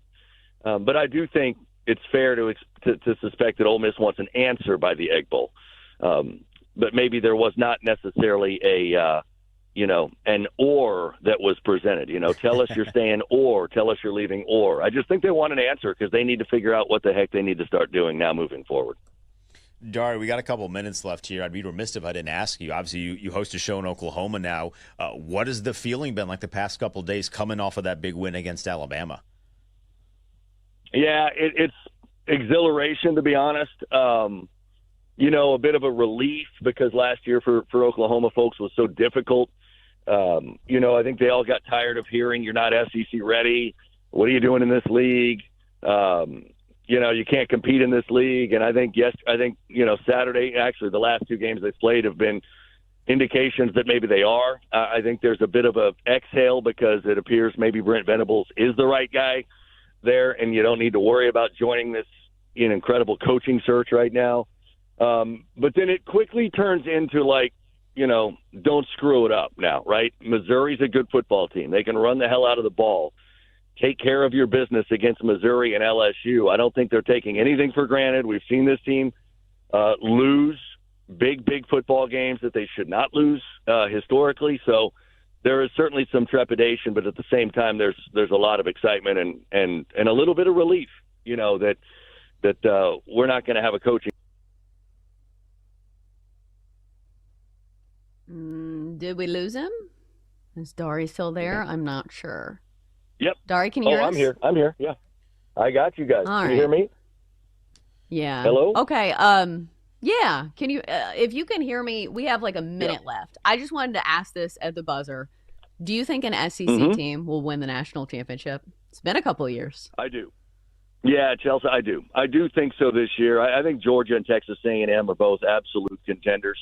Those would be the only two. I think that their season of being a little bit more tested than the Big Ten teams, and I'm even including A&M in that, will give them that opportunity, complete on both sides of the football. If I were a betting man, and I'm not, even though I'm on the show with you guys, I do like the SEC of breaking that Big Ten run right now. It does feel like they're certainly due. Great stuff from Dari Noka today. He does great work for the SEC Network for Sirius XM College Sports. We know it's a busy time of year, Dari, so thank you so much for your time. Absolutely. Enjoy talking to both of you. Have a great rest of your show. Thanks, Dari. Yeah. Then it felt weird. I felt like I had to cross-check that. I was like, all right, so the SEC hasn't won a national championship in a couple years because it feels so weird. Because for a while, it was like SEC just running the table every single year with the exception of the years where it was Clemson. But I don't know. The SEC chants, don't know if they hit the same way that they used to. I don't think that an SEC team, Georgia would be the best option right now, Chelsea, to beat Ohio State. So unless someone takes Ohio State out before the championship, I don't know that there is a roster that is strong enough to compete with Ohio State. Now, I say that having not seen Ohio State play a close game. So maybe when they play their first close game, if they even see a close game. But that's the problem. I don't know if they're going to see a close game. I just don't know. That team is too good. There's so many weapons on offense for them and on defense for that matter. I do think if there is a close game between Ohio State and Georgia, if that's the way the matchups go, we've seen Georgia make some real magic in the last few minutes of games. It feels like they're certainly battle-tested. All right, coming up next, hour 3 of the show, and we start with our biggest takeaways, the college football playoff rankings. It's next on the Daily Tip. Chelsea and Jenks will be right back on the Daily Tip on the BetMGM Network. Make it legendary. Download the app today. Please gamble responsibly.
Grab your coffee and wake up with the Daily Tips, Michael Jenkins. I always stay away from the hot team in the offseason. Whenever you see everyone piling on praise, it just feels like a sucker bet. Can you dig it, sucker? And Chelsea Messenger. I don't want to lose to somebody dumber than me. Yes. When you're in an office pool with somebody playing fantasy football and it's somebody who just puts it on autograph, like, I don't watch football, whatever.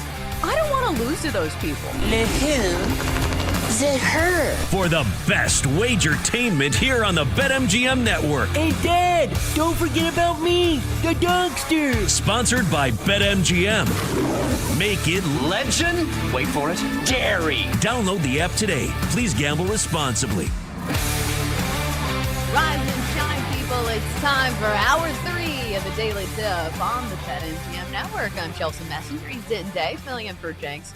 In mere moments here on the show, we will get to the latest batch of college football playoff rankings and which fan bases should be very, very angry. But before we get to that, Den, so the rankings, I think, are a great driver of the conversation midweek for college football. But at the end of the day, it's going to be two teams playing for a national championship, at the end of the bracket. If you had to pick, if you got to pick what two teams meet in the national championship game, what's the matchup that you would want to see? I would want Ohio State and Georgia because I think those are the two best, well-built teams. It would be fun to see Ole Miss, especially with like this Lane Kiffin drama that has been a whirlwind over the past, not just 2 days, but 2 weeks. But Georgia is a really well-built team, and Gunnar Stockton's playing well. And I do feel like that they would be the only team that I would want to see play Ohio State that I think would have a chance. We'll get to see Ohio State and Indiana in the Big Ten championship. So depending on how that one goes, might sway the answer, but I'm of the belief, Chelsea, as the season has progressed, that game is not going to be nearly as close as I was hoping it was going to be, that Ohio State might really stifle Indiana. So I would like to see Ohio State and Georgia if I was given the opportunity to pick. Well, and I also don't want to see the same matchup as we already see in like the Big Ten championship game, right?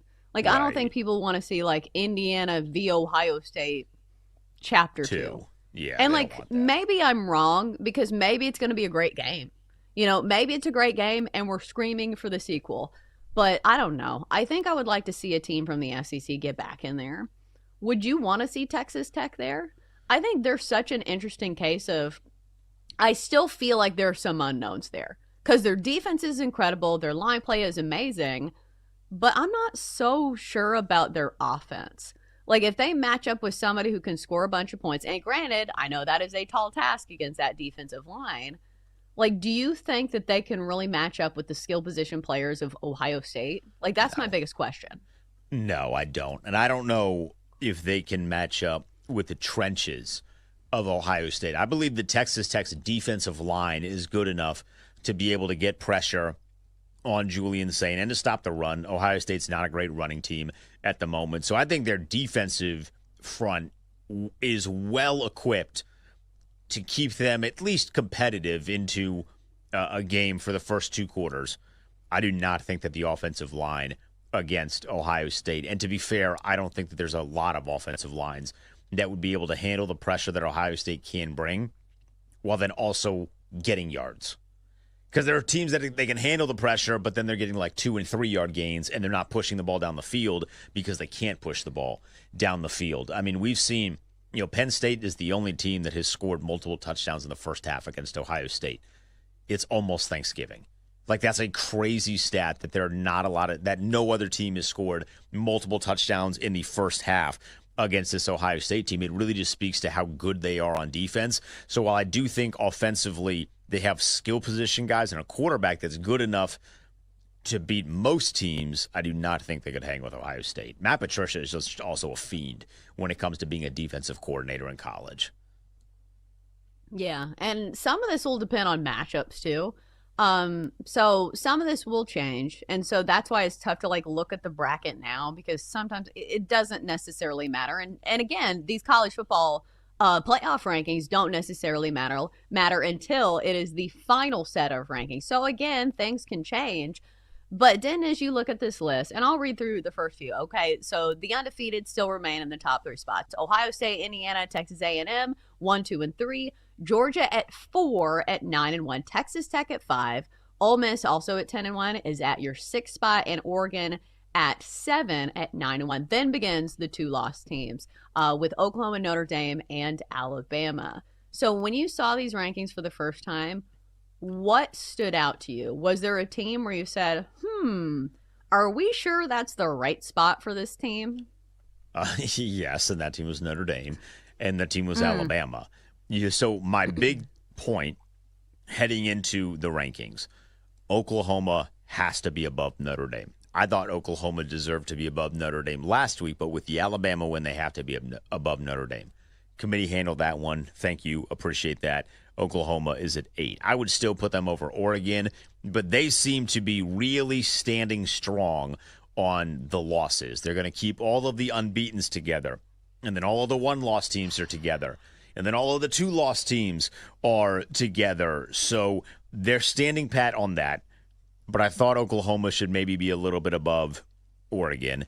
I think Alabama, in spite of the fact that they just lost to Oklahoma, still has a better resume than Notre Dame. And the balance of eye test and actual metrics seems to be a little out of whack, but it also feels like they're putting a little too much emphasis, Chelsea, on not the losses, but the losses, right? Because Notre Dame is being judged incredibly highly on the fact that they lost to 2 good teams, and everybody else is being dogged because they did not lose to 2 good teams. But then it gets really weird because Oregon is above Oklahoma because they beat Penn State when Penn State was good, even though Penn State is not good now. But you're still judging Alabama off of losing to Florida State, which is not a good loss now. But at the time, it was a good loss because Florida State then was a highly ranked team for the next couple of weeks. So there's so many logical flaws in the way that they are judging one team versus another that had my head spinning drastically last night. Yeah, if you look at Notre Dame, like if wins were the biggest thing, Notre Dame has 2 top 25 wins. They have a win over number 15 USC, and they lost to Texas A&M. So they have 1 top 25 win. Like, that does not compute in my brain. Because you look at Alabama, and I think they have 4 or 5 top 25 wins. And they also play in the SEC, where the schedule is obviously stronger. And they didn't even get the weak SEC schedule that some of these other SEC teams have had the pleasure of having. Like, they had to face Georgia, and they beat them. They played LSU. I know LSU's having a down year. I know they played Oklahoma and lost that one. But still, they beat number 22 Missouri. They beat number 14 Vanderbilt. They beat number 4 Georgia. That is a pretty good resume of wins. And at the end of the day, it's wild to me that we are doing these mental gymnastics where losses matter more than the wins. Because if this was college basketball, like, don't they do it based on, like, their quality wins? Look at all these quad 1 wins. It is.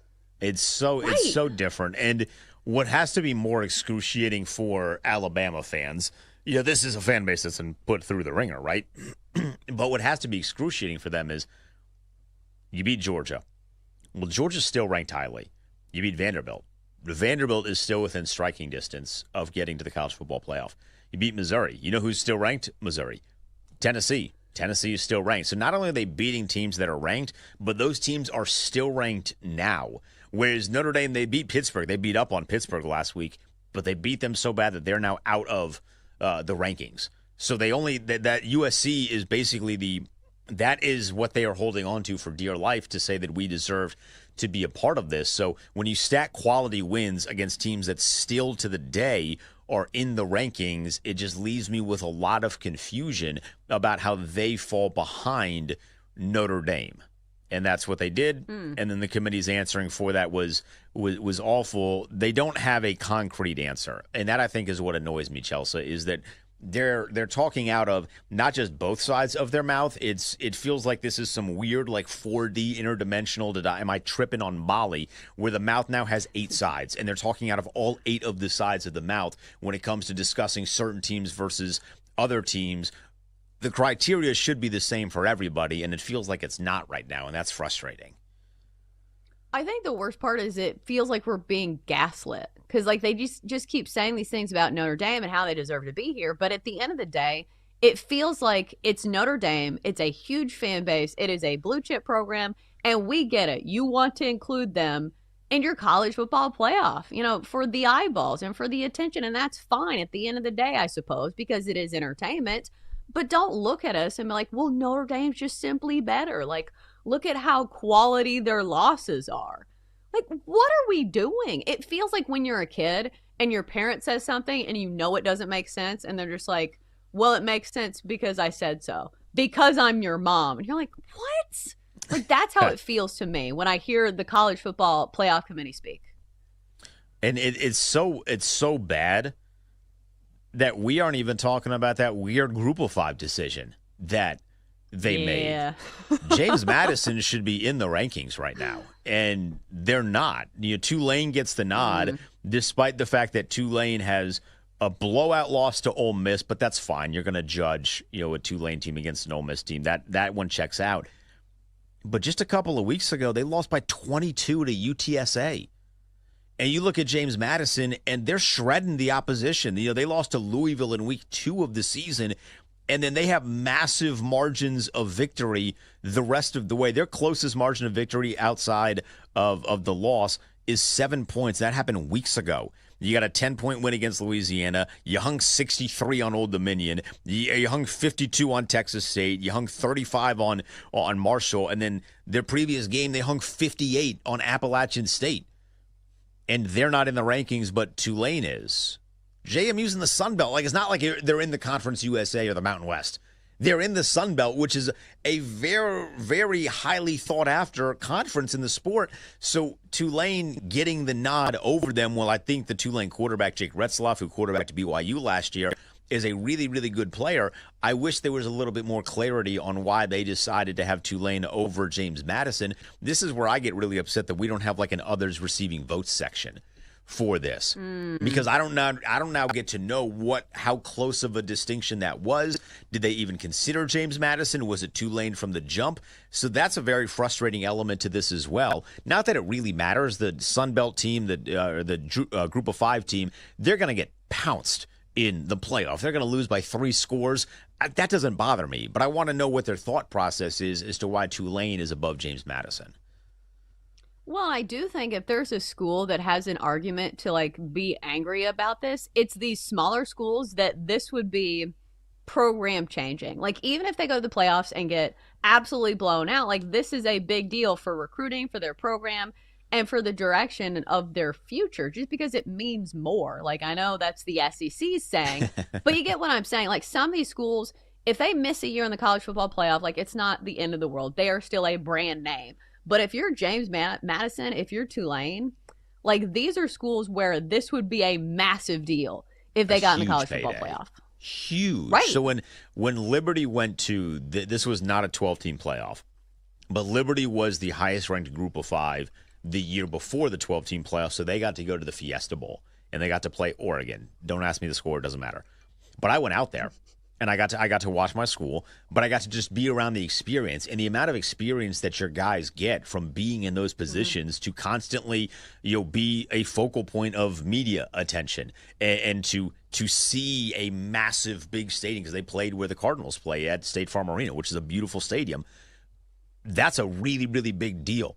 And then there's also a really nice payday that comes with it. You get into the college football playoff, that's not $1 million, that's multiple millions of dollars that are being funneled into your program just financially. And then, as you mentioned, there's a lot of people that have not watched James Madison football this year. They're just not readily available on television, or you have other interests. When they're the only game on, in a big game, you're going to pay attention to them. And if you're in the state of Virginia or North Carolina or whoever, or maybe you're outside of the regional footprint of James Madison, you see them, they got cool uniforms, their colorways are pretty sick. Like, I want to go play there instead of playing it somewhere in the middle of the country, right? So it gives them a really great opportunity to platform themselves. So they should be very, very upset, because the losses seem to really matter for the big schools, but the losses don't seem to matter as much when you're comparing a group of 5 team to a group of 5 team.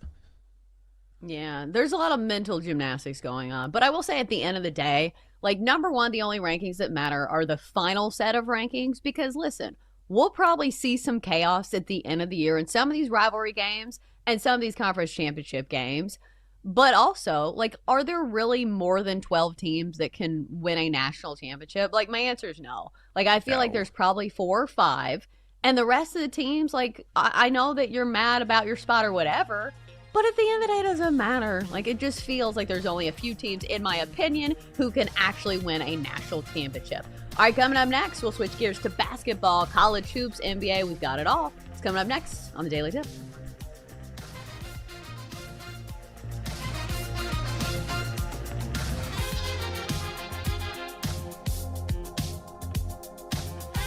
Chelsea and Jenks will be right back on the Daily Tip on the BetMGM network.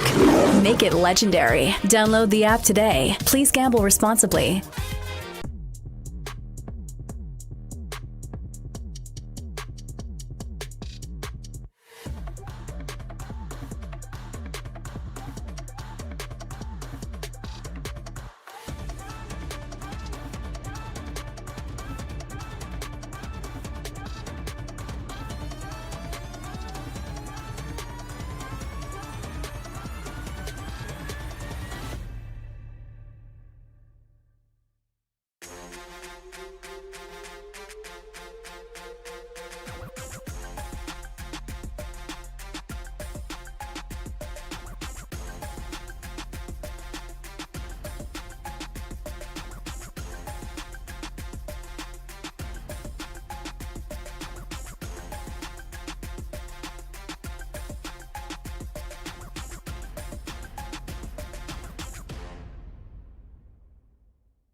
Welcome back to the Daily Tip with Michael Jenkins and Chelsea Messenger on the BetMGM Network.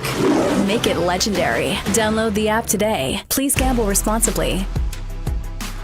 Off and rolling. It is Wednesday, November 19th. Here on the show, I'm Chelsea Messenger, Denton Day, and for Jenks. And Denton, did you know that today is officially your day? Did you know that today is International Men's Day? As if men didn't have enough going in their favor. I don't know how you celebrate this, but we were just talking about like things that I feel like are very, to the male attention and interest. Like we were talking about mini fridges. I don't understand the appeal of having a mini fridge in a certain room, but like my husband loves this. I know so many guys who want a mini fridge in the garage. They're like, I'm working on things and I need a cold beer within arm's range. So then how will you be choosing to spend International Men's Day? Well, first and foremost, finally, us men get a day to ourselves. I mean, all of the struggles that we have to deal with. No, if you celebrate International Men's Day, you're a loser. But I did utilize a mini fridge because I just learned the other day about mini fridges in our particular building. I did not know this. So prior to yesterday, when the great PJ Glasser told me that there's a mini fridge, 20 feet from where I'm sitting right now, I would have to take my coffee that I prefer cold. I would have to take this up the stairs to the second floor to then walk, we'll just say 40 yards or so, give or take, to the fridge there to then drop the coffee there. Also, that fridge is really a freezer. It's an ice box. You leave this thing in there, there's ice crystals in my coffee. Whereas the fridge that is close to me, because nobody uses it, nobody knows about it, it's at a cool 44 degrees, which is perfect temperature for me to store my coffee. So maybe that is in turn my way of celebrating International Men's Day, is that I now get cold coffee without having to walk the great distance that I had to prior. That's the walkway that many men have paved before you so you could be to this point. Walk of fame. But I do think if you want to celebrate International Men's Day, you can. Like, I don't know, if you want to have a cold beer. I think of, what was that old beer commercial where they're like, and twins? Do you know what I'm talking about? Where it's like a song and they mention all the things that like men like. Was it Bud Light or Miller Lite? Do you know what I'm talking about? Maybe Not you're too at all. young. I might be a little too young for this one. I do know beer commercials. One of my favorite Super Bowl commercials ever is a beer commercial, but I am not picking up what you are putting down, unfortunately. I've got to look this up. Oh, it's Coors Light. And you'll have to watch it during the break because it's like a song, and at the very end of every verse, and it goes, and twins, and it shows like two really attractive hot blonde twins. So if you want to celebrate, it's fine. But don't you feel a little jilted that it's on a Wednesday? Well, I don't subscribe. I only subscribe to these goofy holidays if they get me some sort of financial benefit. Like when it was National Donut Day, I got a free donut. When it was National Ice Cream Day, I got a free ice cream. When it was burrito, like I'll celebrate those things. I don't need a man. I am a man. I'm good. Like I don't. There's no financial gain to me celebrating this sort of day. If I wanted a cold beer, I would just drink a cold beer. If I wanted, the not walking to get the coffee thing is very much a celebration, but that's more of an International PJ Glasser Day than it is International Men's Day, because honestly, I think I should be mad at PJ. I've worked with that dude for 40 years, and he never told me there was a fridge right here. He just told me, yesterday. So I feel like that actually, maybe I should be down on PJ for that one. But no, that's how I will be I'll read. I can read, but I read every day. Well, it's one of those things where I don't think Starbucks is going to be like doing a promo for great. all men who want Starbucks coffee, because that's like half the population. I mean, that'd be so great though, because how many men would actually take advantage of that though? Because there are a subsection of men that think that Starbucks is for girly drinks. I'll roll up there. I would love a free cortado right now. Are you kidding me? It'd be great. I feel like the people who actually go to Starbucks, like, I don't think they subscribe to that, like, level of gender roles. Do you get what I'm saying? Like, if you are a male that's against Starbucks in the first place, like, you're not going to, like, take advantage of their promos anyway. Because I do think, like, the younger generation does not care as much about that. Like, I don't think younger men are as much concerned about, like, flexing their muscles and traditional gender roles. Like, I could be wrong, but I know my husband is not afraid. They're not flexing through this hoodie, no? I just feel like my husband's not afraid to go to Starbucks. Like, he loves coffee, and he will go to Starbucks in a second. Well, so, I mean, in fairness to you and your husband, if your options are Starbucks or Dunkin', we've heard the stories about the Dunkin'. Ooh. Yeah, so you're going to Starbucks immediately. Dunkin', the worst service in America at the store in Hendersonville, Tennessee, if you're wondering what the backstory is there. All right, then, so we have some college hoops again tonight, and we have another couple of great games. Like, I will say this, my midweek has been much better having great basketball games to watch. Like, last night we got Michigan State, we got Kentucky, we got Kansas, and we got Duke. So tonight, another couple of heavyweight bouts. We have Arizona at number 3 UConn. We have number 11 at number 8 Illinois. And I'm wondering what the total is in that game, because I see those two teams and I'm like, offense, offense, offense, pace, pace, pace. But let's start off by looking at this Arizona and UConn game, because you look at it, and I'll say this, it's already, I think, difficult for me this early in the season to have really strong stances on teams. Because again, like, how many games have they played? Like 4. But I will say, of anybody, it feels like Arizona has one of the best resumes of wins. Like, I know wins don't matter in college football, but in college basketball, they absolutely do. And so Arizona started the season with a win against defending champions, Florida, 93-87. And then they had a big win over UCLA in their last game on Friday, 69-65 in that one. And Koa Pete, their diaper dandy freshman, has been fantastic so far this season. So UConn's going to have their hands full. I do believe UConn is 4.5-point favorites in this game. And UConn, of course, is a great team that's returning, some star players from last year. Alex Caravan, it feels like he's been there forever. So they're 4-0 coming into this game as well, with one big win over BYU on Saturday, 86-84. But I will say this is a home game for UConn, and I think it's going to be rocking. I do think home court advantage matters in this one, but I do think this game should be closer than maybe this line indicates.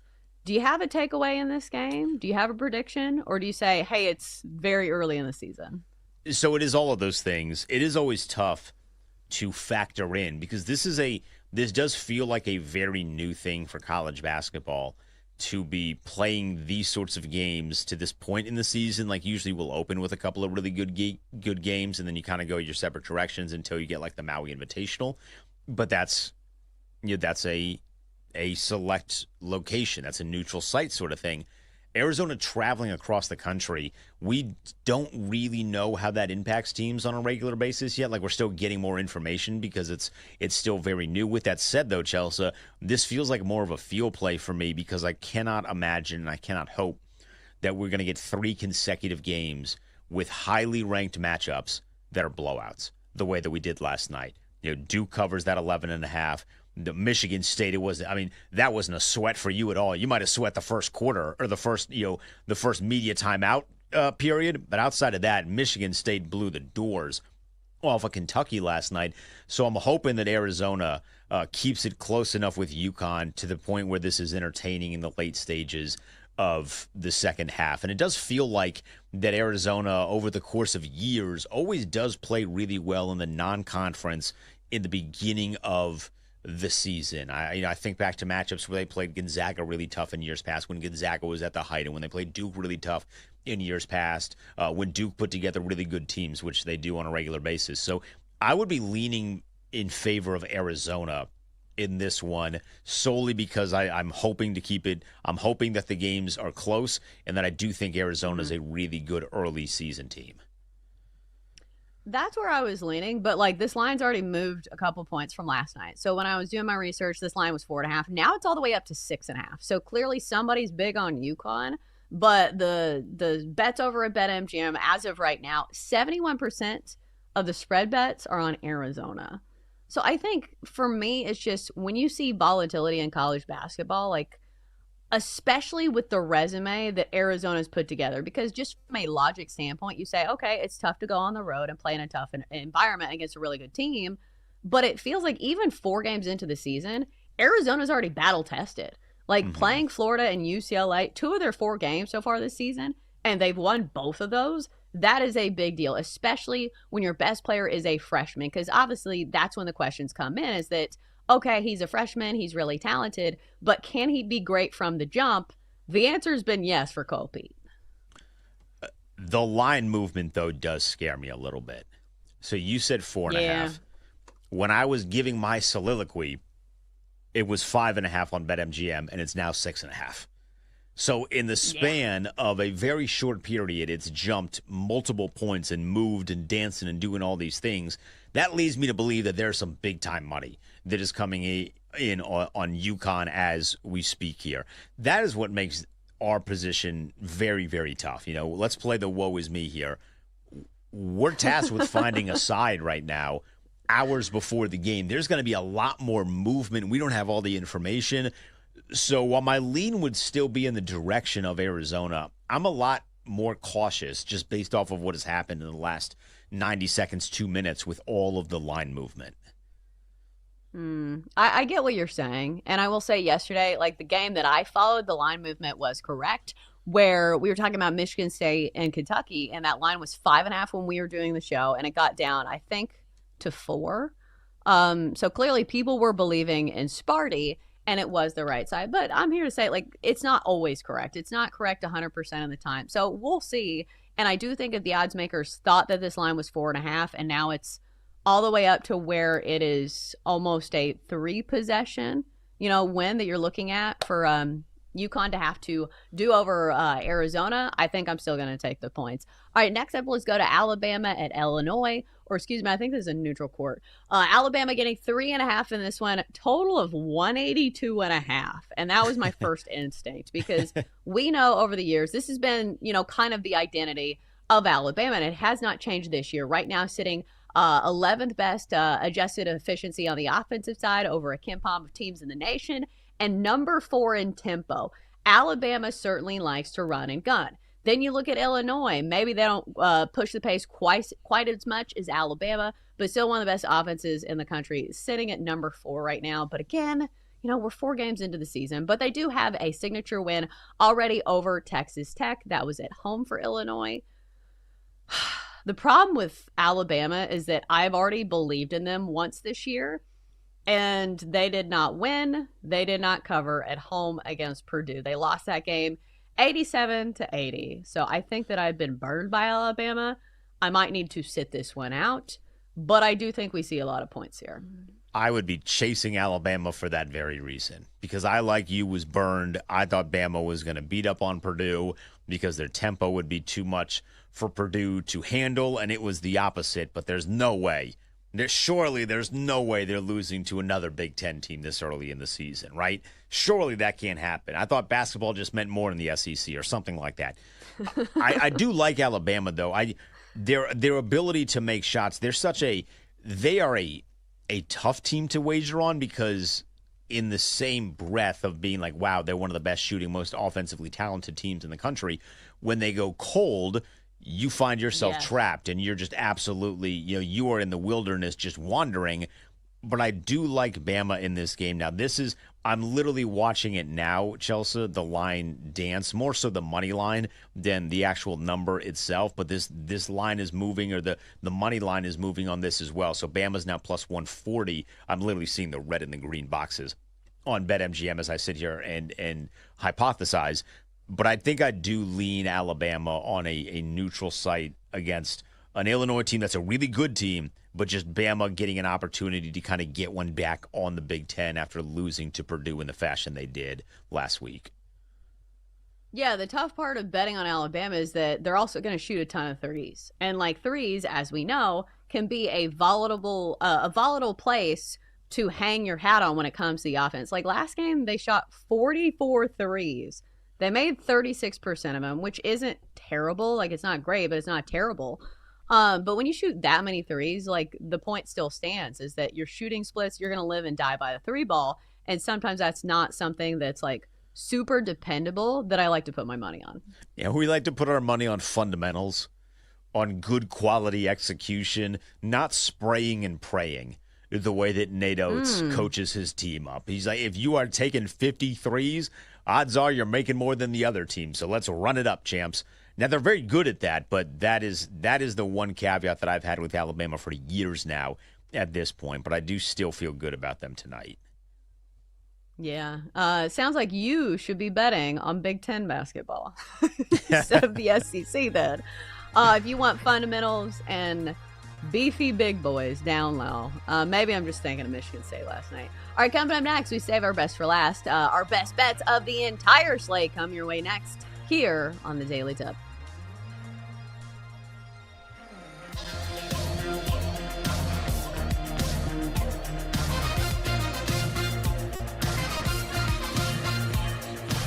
Chelsea and Jenks will be right back on the Daily Tip on the BetMGM network. Make it legendary. Download the app today. Please gamble responsibly.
Back to the Daily Tip with Chelsea Messenger and Michael Jenkins on the BetMGM Network.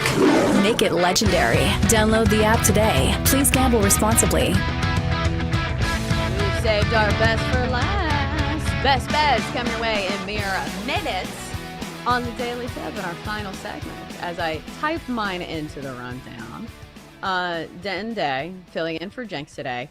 All right, so I don't love betting on the NBA, but I need to get back to betting on NBA player props because I do think there are fewer things that you have to manipulate and fewer things that you kind of have to build into your handicap as opposed to playing sides, playing totals. Because I'll say this, like even when the NBA is in full swing, I still don't love betting on sides and totals. Like, let's talk about totals for a second because you can feel like you were in the driver's seat for a long time. And the NBA is such a streaky game where you're like, oh, the under's the play the whole game. And then within the span of like 90 seconds, they'll make like 4 threes. And you're like, what just happened? Or, they'll go on this scoring stretch where it's very hot and cold in the NBA. And then when it comes to sides, like the most NBA thing ever is if a team has a star player who is injured and they don't play in the game. And of course that team's getting points. You're like, oh, the other side is the play, right? No. The NBA nonsense that usually unfolds is that team will still win even without their star player. So, like, I'm not a huge fan of sides and totals in the NBA. I need to get back to betting simply on one player. Yeah, props are the way to go in the NBA, unless you're fading the Wizards, in which case you normally feel pretty good about that. I can't tell you the amount of times, Chelsea, it's been a little bit of the opposite. I generally don't bet a lot of NBA unders, but I'll bet some overs. And I'll be in the fourth quarter. It was like 10 minutes left to go, and I'm like, I'm in a good spot right now. Yeah, I just need 40 more points between the two of them. Like, this is awesome. And then I check the clock again, and it's like 6 minutes left to go, and they've scored 2 points. And I was like, oh, hey, can we get to overtime or something here? Because you guys have dropped the ball in the last 5 minutes here. What is happening? What has gone wrong? I feel like I always get bit by the other side. I need a Golden State Warriors where they just hit 15 points in 90 seconds because they run in transition and they just shoot a bunch of threes. I need some of those every now and then because usually I feel like I'm on the other side. I feel like the most maddening thing about betting on the NBA and watching the game is that sometimes there is not a feeling of urgency. Like, I don't know if you've ever bet on like rebounding props and the ball just like goes past somebody. You're like, you're 7 feet tall. Put a hand up. It just feels like it's very different than watching college basketball, where even if your bet is losing, like the guys at least look like they're trying. Right. I think largely that's because there's a skill deficiency in college basketball. But I need to bet on like Russell Westbrook rebound props because he'll knock down his own teammates. He hustles to get a rebound. Like I need a hustler. Is Tristan Thompson still in the NBA? I need a Tristan Thompson rebound prop. He gonna do 2 things. He gonna break whatever Kardashian's heart is. Chloe, whatever she is. He gonna break Chloe's heart and he gonna grab 15 rebounds a game. So I need like a Tristan Thompson prop. That sounds like Josh Hart, does it not? Somebody who's gonna like scramble for rebounds. Yeah. I don't know what he's up to. I Less know he heartbreak. But just Hopefully. Hart. Just Hart. Yeah. No break in. Just a full complete Hart. He kills me on scoring props though. I need to stick to just him on rebound props, especially last year during the postseason run that New York went on. There were games where he'd go for like 24 when his prop was 11.5, and you're like, oh my God, this is no sweat at all. And then the prop the next game is still at like 10. It goes down to like 10.5. And I'm like, he just scored 24. Like this is going to be cash money. And he scores 7. And I'm like, oh my God, the influx of Josh Hart on offense is it's incredible, but very tough to follow for a gambler. Yeah. I think he's one of those guys where you do like either points and rebounds, or he's somebody that like fills out the stat sheet because he is always hustling. Did you see where he has a brand deal with Mike and Ike? I didn't realize anybody actually liked this type of candy. Wait, whoa. Are you're anti-Orlando and anti-Mike and Ike? What's good about Mike and Ike's? Tell me. Great flavor, a quality texture, a perfect amount of chewiness where it's not going to crack a tooth. like some other fruity candies have been known to do. I love a good Mike and Ike. The box, the nostalgia of the box. I think they could, ramp their flavors up a little bit. But I love a Mike and Ike. I like some of those old school. Like, I'm a Dots guy. You like Dots? I love Dots. Oh, no. Oh, this Dots is candy you get for like Halloween that you put you're like, hey, my parents can have that. The problem I have with Mike and Ike's is that they look like pills. They do, they you're do like, look what like is pills. this lozenge? they do look like some. It's crazy. So as a child, I still love Mike and Ike's now, but I liked Mike and Ike's. I had never had Good and Gather before. You know how Good and Gather looks or not good. Whatever that licorice thing is, it looks very similar, but it's pink and what's the licorice? What's the licorice candy called? The Red Vines? No. It's It's basically the Mike and Ike's that are pink and white. Good and Plenty. Thank you, Double D. Sorry, Good and Gather's a Target brand. I've been shopping at Target too much.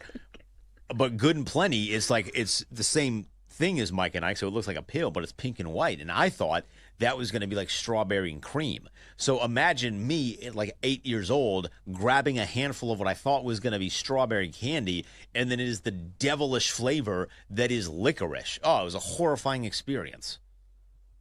I just feel like these are candies that need to be left in the past. Like, I think that we have advanced enough as a culture where we move on with bigger and better candies.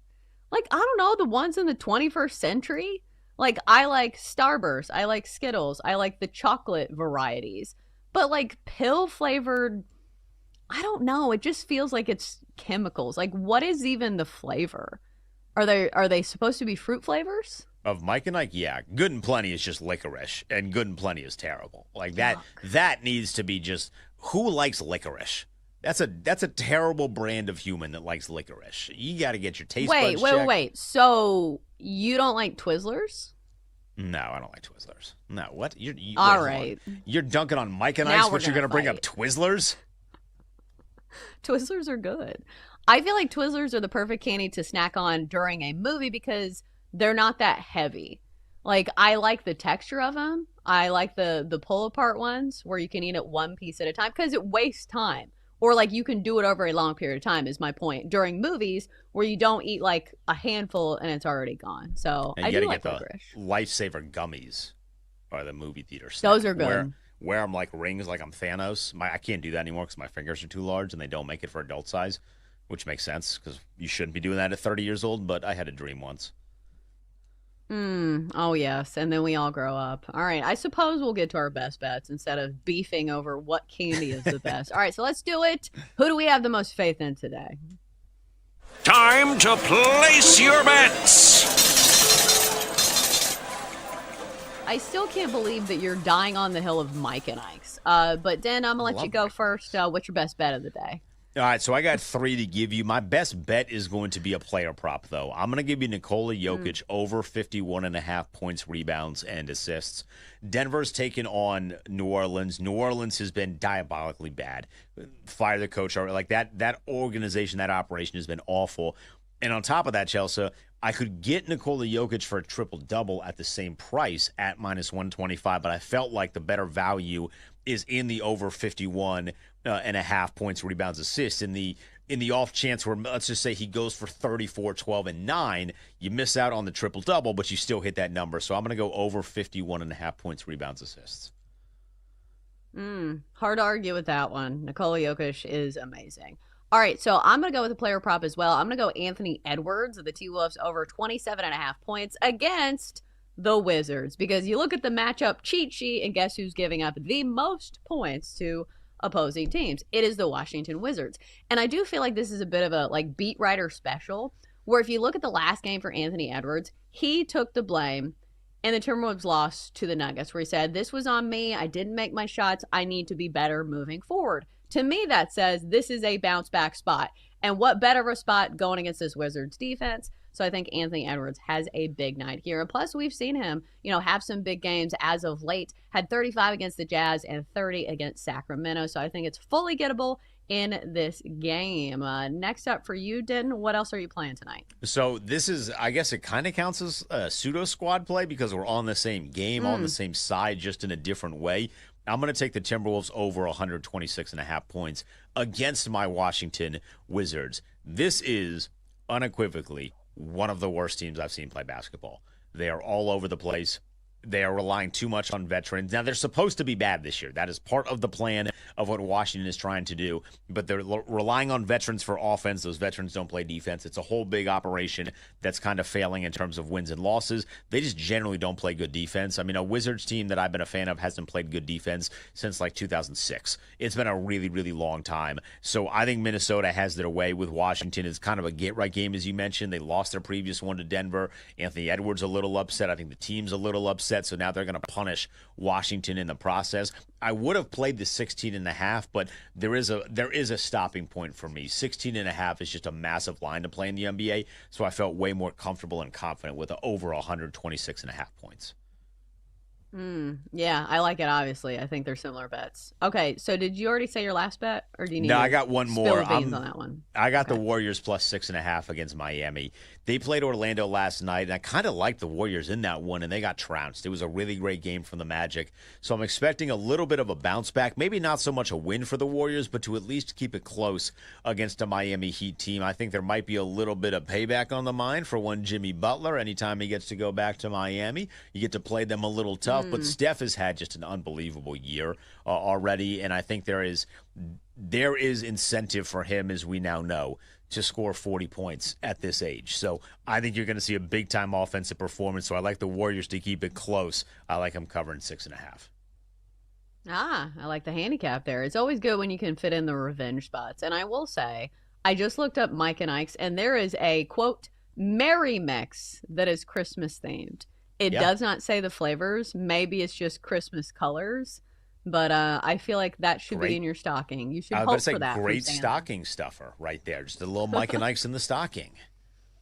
Those are the best. I will say I do like the nostalgia of like the cardboard box, iteration of the candies. It feels like you're going to the movies back when people actually went to the movies. All right, that's going to do it for us here on this edition of the Daily Tip presented by BetMGM. Have a great Wednesday. Happy International Men's Day, and best of luck on all of your bets. We'll see you bright and early tomorrow morning at 6 a.m.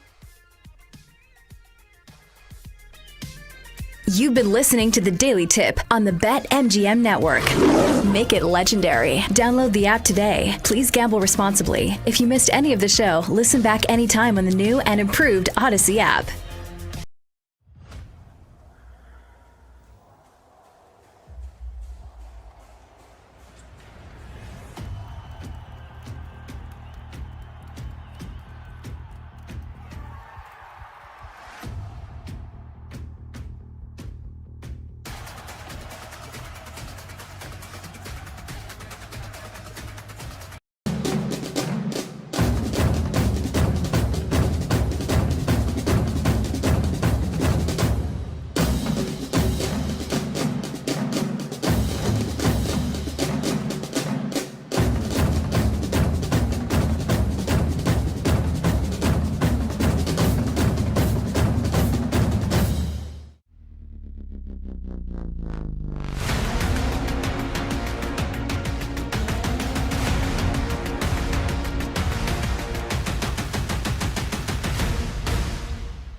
Get ready to experience the ultimate fusion of wagering and entertainment. This is the BetMGM Network. Kicking off your morning with the Daily Tip with Michael Jenkins and Chelsea Messenger. Over. It's a very simple way to look at it. It's the best way to look at it. Followed by the newly branded Bet Sweats with Joe O and Sammy P. When I stop talking, that's when you jump in usually. He said, ring that bell! He said, ring that bell!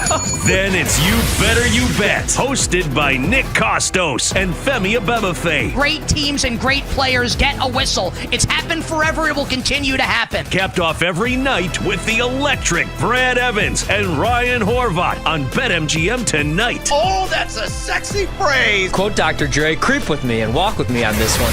Welcome to a new era of Wagertainment. This is the BetMGM Network. Please gamble responsibly.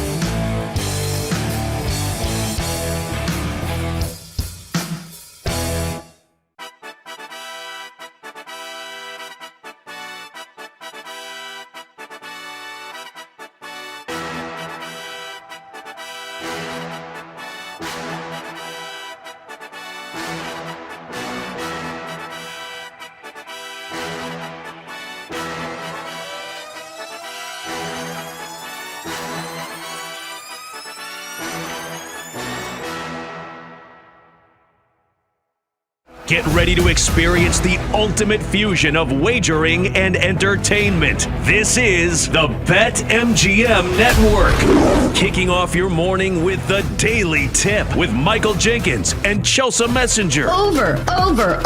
It's a very simple way to look at it. It's the best way to look at it. Followed by the newly branded Bet Sweats with Joe O and Sammy P. When I stop talking, that's when you jump in usually. He said, ring that bell! He said, ring that bell!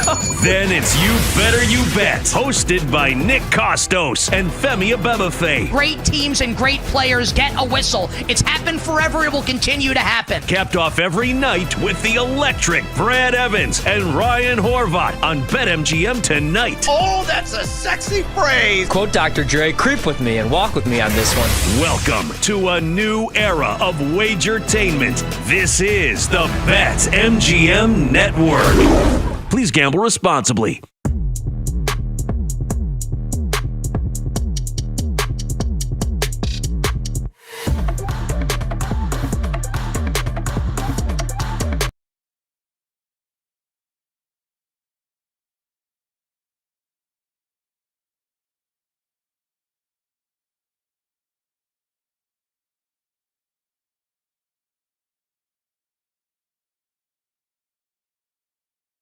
It's time to sweat with Joe O and Sammy P. Get ready to fire. This is Bet Sweats on the BetMGM Network.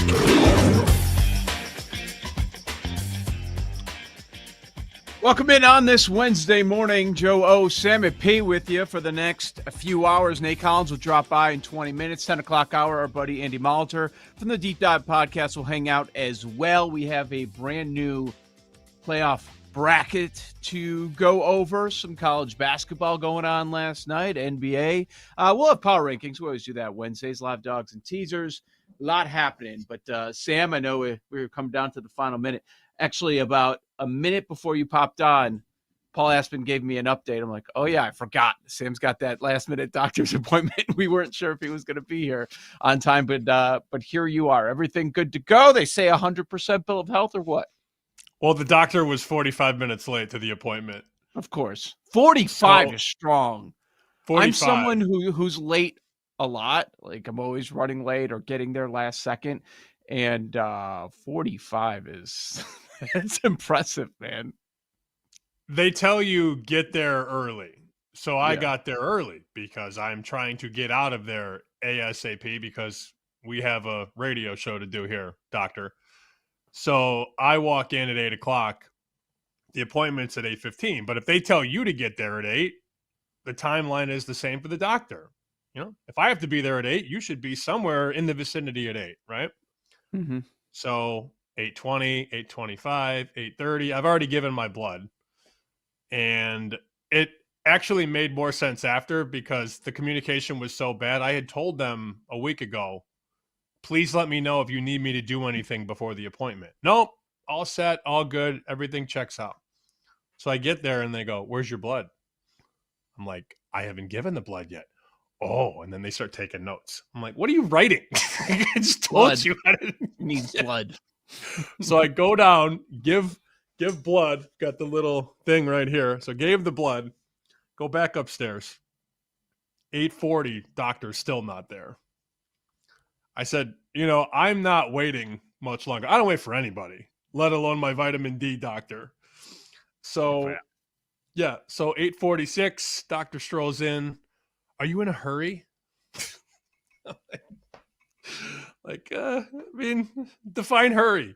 And she says, well, we'll call you with the results. And if it's no problem, no big deal. If it's a problem, you may need surgery, but we'll discuss it in 3 months. For vitamin D? Apparently it could be a thyroid issue. They're just making it up at this point. They're just making it up. They're lying to you. Yeah, well, and that's the thing. Well, it could just be a vitamin D inefficiency, but it could be an issue with your thyroid and you might need surgery. I'll see you in 3 months. And I just laughed. I just walked out and just laughed. I'm like, this is stupid. This whole thing is stupid. How'd you get roped into it? Was it a checkup and then they noticed something? Checkup, which then they didn't explain to me because look, I am stupid.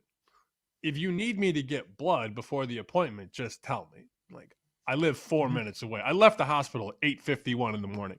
Got home at 8:56, and here we go at 9:03, ready to go. I sent it to the boys last night. I was freaking pounding vitamin D gummies yesterday. I ate like 20 of them. Really? Yeah. 20? Oh, yeah. Yeah. Which probably did nothing. Well, because I've been eating them like they say. They're like, eat these gummies. I've been eating 2 a day for months. And just to make sure that I got over the top at the end, I was like, well, I'll eat 20 of these. So I'm glowing. So I look like the president when I walk in the freaking doctor's office. I'm orange now. Yeah. So yeah, I guess I'll find out my results at her convenience if she shows up on time. Now you got me thinking, do I need vitamin D? Am I short? Like I take, certain pills for calcium, for I forget what else, multivitamins, but like now I'm wondering about vitamin D and how important is it? Oh, my thyroid. Now it's in my mind too. See, that's what they mess with you. They messed with you and now you're messing with us. I don't even care anymore. I might not go back. I know you don't. I might not go back. Honestly, you're not going back. Even if they tell you to come back, you're not going everything that I put my body through, if a vitamin D inefficiency is the worst thing, I'm fine. Yeah, exactly. All right, we've got a brand new bracket when it comes to the college football playoff. There are certainly some teams that are circled that need to be discussed. It's funny, nationally, it feels like this is all about Miami. Apparently, the whole thing's about Miami, even though the Hurricanes won't be playing in the ACC championship game, so it's going to be very hard for them to get in. People like to talk about the Miami versus Notre Dame thing because Miami beat Notre Dame in week number 1. I don't know if that's the lead for you. Maybe Bama taking the tumble that they did. We knew they would fall, but just how far? Down to 10 below Notre Dame. That was an interesting point to go over. So now Georgia would hypothetically get the bye, even though we all know this is going to change with the championship games in conference play. What about you? Whether it's the bracket, whether it's the overall rankings, what pops? I don't really care about the bracket because that will figure itself out over the next couple of weeks. I didn't even watch the reveal show yesterday. I watched Michigan State dominate Kentucky, and I didn't watch the bracket show because I knew that it was going to be chaos, and I knew the people were going to be whining on the internet. And I'm a Miami guy, right? I have a lot of connections there. I'm a fan of the coach. I bet the quarterback to win the Heisman. I'm a Miami guy. The Miami whining is really starting to piss me off. If you're upset with your ranking, here's an idea. Don't lose 2 games as a double-digit favorite. Period. And all they're hanging on is a win that happened at the end of August against a team that lost 5 starters to the NFL draft and is starting a freshman quarterback making his first ever start, and you barely won that game. We bet Miami in that game, and we were lucky to hold on and win that game. That win does not override the fact that as the season has gone on, your team has not taken care of business. And guess who has? Notre Dame. And if I have to see one more person talk about the Sagarin ratings or the SP Plus and these wins are better than those wins, guess who's 4th in Sagarin right now? Notre Dame. Oh, well, Miami has better Sagarin wins. Well, Notre Dame's better in the Sagarin ratings. They pick and choose. They bitch and cry and moan. Here's an idea. And again, I'm a Miami guy. I like Miami. I want Miami to do well. Don't lose as a 14-point favorite and a 10-point favorite, and we don't have this conversation. Bottom line is you're a 2-loss ACC team. You're not a 2-loss Big Ten team. You're not a 2-loss SEC team. And to your point, the greatest point is look at those losses. Pathetic. So now the argument is, and look, tell me if I'm being biased. Because I mean, I am biased, but tell me if I'm being, off my rocker here. Basically, what it boils down to is, and you kind of said this, their argument is that as long as you do the head-to-head, everything else is fine. It doesn't matter. As long as you win that head-to-head, came down to the very end, you win by a field goal, it's fine. It doesn't matter that the losses were terrible. So it's better to lose to bad teams than to lose to good teams. Texas A&M being the other for Notre Dame. What? It doesn't make any sense. And Cristobal, predictably, but Cristobal's out there, well, the number one thing, no matter what, no matter how you shape it, how you frame it, the number one thing is the head-to-head. No, it's not. It is not the number one thing. The entire resume, the record is the number one thing. The resume, the quality of wins, quality of losses. No, those are much higher, I'm sorry, than the head-to-head. And people like to do, like we're in the freaking BCS era. No, it's the entire resume. It's not this head-to-head, as you mentioned, that occurred in August. I don't get it, man. So now I think part of it is they see that Miami name next to the 11, but that's fraudulent. That's not what that is. That is ACC. Right now, Miami represents ACC. There's probably going to be one ACC team, and right now you see Miami in the bracket because they're the highest ranked team, but they're probably not going to be in the championship game because Miami would need to win out, which will be a challenge. You need Virginia, Georgia Tech, SMU to lose out, and you need Duke to lose one of their last 2 games. All of those things are not going to happen for the Canes. I have a bet on Miami to make the playoff at 2-1.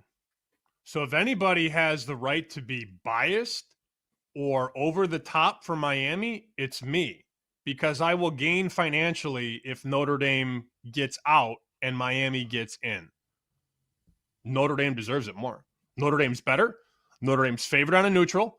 Notre Dame's playing better football, and Notre Dame does not have the losses that Miami has. And the only argument is, well, Miami beat them head-to-head. That's it. Okay, fine. If they play tomorrow, who's winning?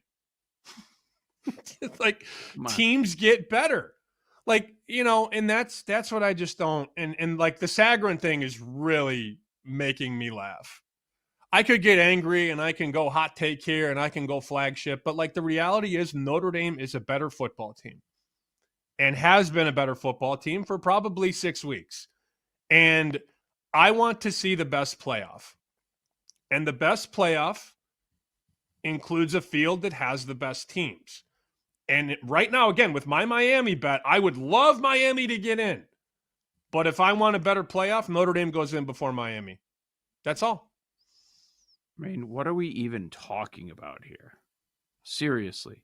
When you look at the odds, like that's what everything goes back to, right? With us.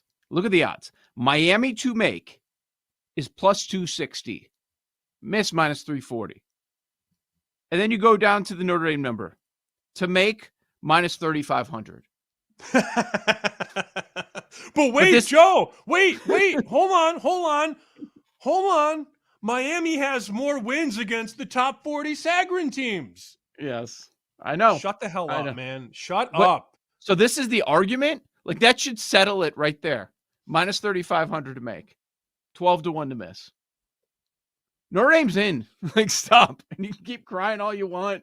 Sorry, you had the worst losses possible. Not only poor teams, but they were conference losses, which screws you in the end. That's just what it is. And by the way, besides the fact that, do we really think Miami's going to win these last 2 games? They should, but it doesn't mean they will. I mean, this has been the time of the calendar where things have not gone well. I really hope my agent isn't listening to this segment, by the way. But if he is, I mean, I'm not telling any lies. I have my power ratings right here. I have Notre Dame 6 points better on a neutral field right now. And this offense, I'm sorry, has been dominant. And there have been some games where Notre Dame has not even played well.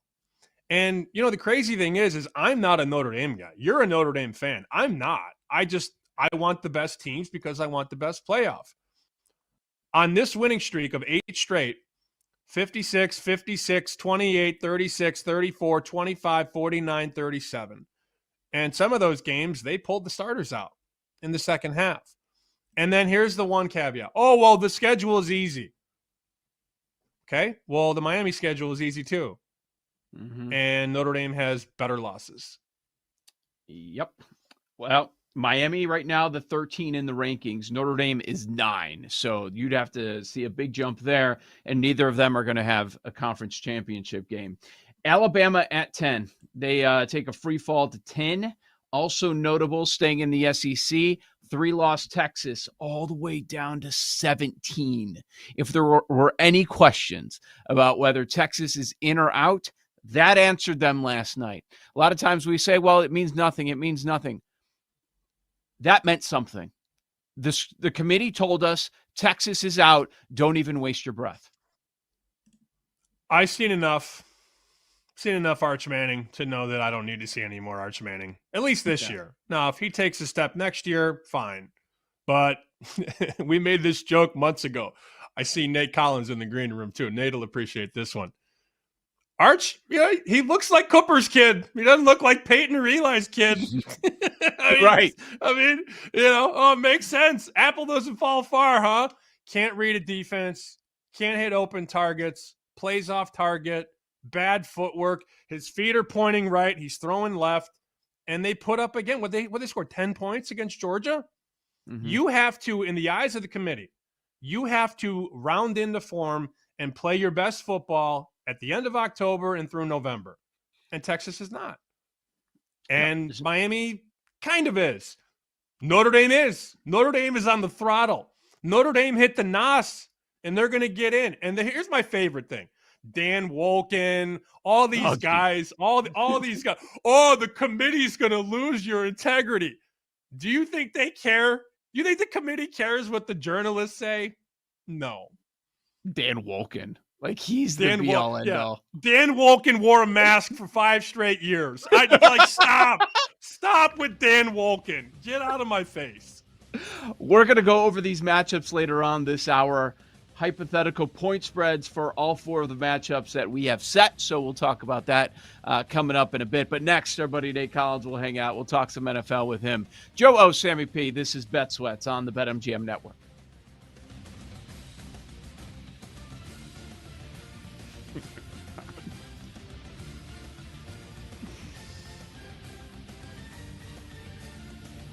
You're listening to Bet Sweats with Joe O and Sammy P on the BetMGM Network.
Yards. Will Lutz. He's already made 4 today. Lutz in the clutch, and the Broncos have won it. You know, we just got a resilient team that just believes we're going to win. And at the end of the game, when it's close, that belief goes a long way. Welcome back to Bet Sweats with Joe Ostrowski and Sam Paniotovich on the BetMGM Network. Back with you here, BetMGM Network. This is Bet Sweats, weekdays 9 a.m. to noon Eastern. Nate Collins, kind enough to join us every week of the Greenlight Podcast, also of BetMGM. Sam's fired up about the hospital, about the playoff committee. Nate's fired up. We're talking to him during the break. His team, UVA's on a bye this week, but you're all fired up about James Franklin because that game is looming with your Cavaliers trying to get into the conference championship game. How you feeling this morning, Nate? Yeah, man. Like, I don't need Virginia Tech coming in here in a couple of weeks with any confidence, trying to, I don't know, end the season on a good note or whatever. Because you see sometimes these coaches, when they get these jobs at the end of the year, like, maybe he'll coach for if they're going to make a bowl game or something. So I don't know if he'll be in the building that quick, but I hope not. Take your time off. Shouldn't even be taking this job. You should be raking in that. You should be raking in that money. You should have been over here working at Bet Sweats. You should have took advantage of that firing, man. Like, I wouldn't work. Doing? I wouldn't work. Right? Right? $49 million. You'd never see me again. Never. Exactly. And you're going to Blacksburg, Virginia. But no, I'm happy for him. And that's cool for this year, but that's not gonna spoil what we have going on this year. UVA, we control our own destiny. We have a bye week this week. We got to take care of the Hokies on Thanksgiving week, and then worry about the ACC championship, and whoever we have to play in that game, just find a way to get a win so we can have our names called in that top 12 when it's all said and done. I will say Virginia Tech is ecstatic about this hire, and I know that because I'm looking at the press release right now. So in bold text, it says James Franklin announced as new leader of Virginia Tech football. And then there's a subtitle. Hokies land proven, nationally recognized, and elite head coach as Tech goes all in on the future of football. Hell, man, I'm ready to go play for this guy. I mean, they sold me in the press release. I mean, why wouldn't they? I feel like this is a huge hire, and like we're joking about it right now, but just thinking about the future is just something, as obviously a UVA alum and a UVA fan, you think about having a battle for recruits and just the portal and just the type of players that he was able to have while being at Penn State. You got to think about guys jumping ship and maybe wanting a new scenery and things like that. So it's going to be interesting to see, and kudos to Virginia Tech. And like I said, that's all good, but we're worried about this year, and no way in hell they're beating us in 2 weeks. So it doesn't really matter that much right now. It's a good hire for them. The ACC, I could see a couple years from now, they'll be all right. You get Florida State back up, Miami. We'll see what happens. A couple bad losses for them, but let's talk some NFL. So last week, Sam was all over your Jaguars. He kept saying it, and I wish I would have jumped with him. I'm so out on the Chargers, big picture wise, but I don't think either of us saw that coming. That just I did, belt to ass. Like that? You saw it like Don't that? lie, bro. Not like that. Don't lie, bro. No, I'm not gonna lie. Not like that. But I will say I love our defense. And my man, we got our linebacker back. And I mean, he was back the game before, but didn't play that well. And I think Jacoby Myers is coming along with that offense. And I mean, I'm a Jags homer, and obviously I was enjoying that game from start to finish. I just think that we really just controlled the line of scrimmage on both sides that entire game. And for us to control the time of possession like we did, like we had that the second half, we had the ball like almost the whole entire second half.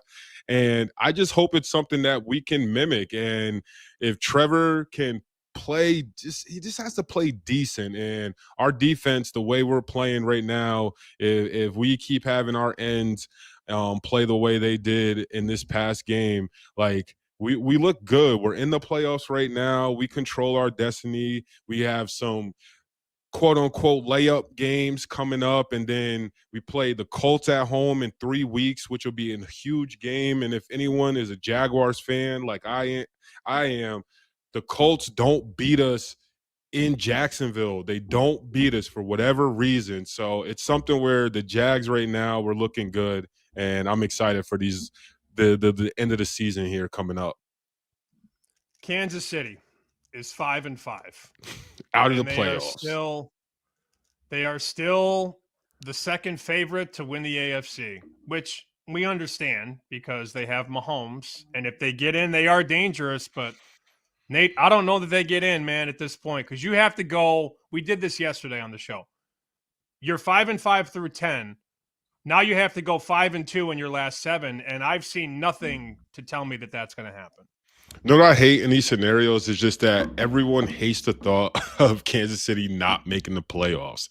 And it's just like, yo, like we keep talking about them. The more and more they slip out of the playoffs, everyone's still, just like you said, the betting lines, and for whatever reason, people still think they're going to climb their way out and find a way to win. And honestly, it's just like, yo, they're fighting for that wild card spot. And who knows if they even get that. If they don't play better, they're not going to even get that.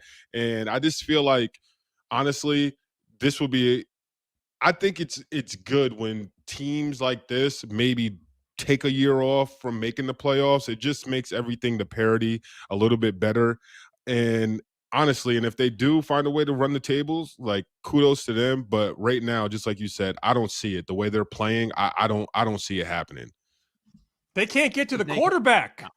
Yeah, Nate, they didn't touch Bo Nix in the fourth quarter. That's not good. It's not. And then the Broncos, I think it's something having to do with the Broncos being in Denver and maybe practicing all the time in high elevation, because the way they play in fourth quarters compared to all these other teams, I don't know what else it is to explain it, but just to be able to turn it on like every fourth quarter, no matter what is going on in the game, and finding a way to win is very, very impressive to me. It's very impressive. And like, I don't really understand it, but they have something going. It doesn't matter how ugly or pretty people think wins are. It's a situation. The fact that they're winning the games like they are in the fourth quarter this year is very impressive, and people should be very worried about the Broncos. Do people get spit on during games more than people know? Maybe in the past, but I feel like that's something nowadays, which, like there's a million cameras. That's something that probably happens at the bottom of the pile, or where you can think that you're going to get away with it. But the fact that guys are getting amped up enough to spit at another player is absolutely nuts. And for Jamar Chase to lose almost $600,000 for spitting, and really, if you think about it, not really getting the satisfaction of that spit landing where you probably would have wanted it to. even worse, the fact that that's going to take that type of hit to your bank account. So I just feel like it's crazy. And It's not saying that it was justified. I do understand that hit that he took from Ramsey. He maybe thought was a little cheap, but it wasn't. It's in the confines of the game, and you just have to figure out a way to deal with it, like on the field. You can't spit on guys. I'm just picturing Brian Bulaga or TJ Lang spitting on you in a Packer-Bear game. Woo, man, that would have been chaos. No, and it's just one of those things too. Like just like Tomlin said, it's like for guys and just like for people, just like human beings. It's just like no, like that's probably the ultimate disrespect. Other than like I guess like just open hand slapping someone in their face, like just like I don't know, like just spitting is just one of those things that there's not a lot of reasons why you can let something like that slide. So it's unfortunate that it happened. I think it's funny as hell the way he lied about it to the media after, and just his body language. Even if you didn't see this situation, you're just like listening to that interview, just like, bro, you're lying. You definitely did it. But I just feel like, honestly, there's no place for that. And obviously, you have to figure out how to find a way to get your get back in the confines of the game. And spitting, there's no place for spitting like on someone, like in any walks of life, honestly. No doubt. All right, let's have a 7-3 Bears conversation now. So when you start going over it, like, it's amazing what's happened. You give them credit for the wins, Ben Johnson, see development from Caleb, but then you start looking at these finishes. Okay, Cowboys game, CeeDee Lamb goes out like right at the start of the game, kind of changes things, but the Bears did whip them. Vegas, get a blocked field goal at the very end. Washington win, last-second field goal. Baltimore loss, no Lamar. Bengals game was crazy. They're up 2 touchdowns. Then they're losing. Then they need to come back in the end. The Giants game, if Dart doesn't go out, they probably lose. They were losing to Jackson Dart in their house. Are the Bears lucky or good? I mean, it's one of those things. What's the difference sometimes? Like, we talk about it, like last year, Kansas City, how many games did they have where they won like close games or one possession or a field goal game? And now this year, they're 0-5 in like those same situations of those close type games. And like we said, like maybe they're a little unlucky, and or I don't know, maybe they're just not being coached up well enough this year, or play calling in those type of situations, or execution. I just feel like the Bears, maybe they are getting lucky, and sometimes luck at the right time is what helps teams out. But it's more about just being somewhat prepared for these situations. And I feel like the Bears as an organization, that they're ready for these type of things, and they do have to do better to close out games. But the fact that they are getting the win at the end of the day, I think the confidence factor, it'll help them throughout this season, so that if they are, or when they do get in these situations more, once this season keeps getting towards playoff time, they'll be able to hopefully execute better and maybe put teams away, so they don't have to worry about getting these type of wins. It reminds me a lot of that Vikings team in Kevin O'Connell's first year, when they went 13-4, but they were 11-0 in 1-score games. And all year, people kept saying the same thing. They're lucky, they're lucky, they're lucky. And here they are, 13-4, hosting a playoff game. They don't care what we say. They don't care what Bet Sweat says. They're winning games. And the big difference, though, I think you nailed it. That team in Minnesota had Kirk Cousins. This team has a quarterback that needed a shot of confidence in the worst way, and they're ecstatic about all these late wins because the quarterback feels good.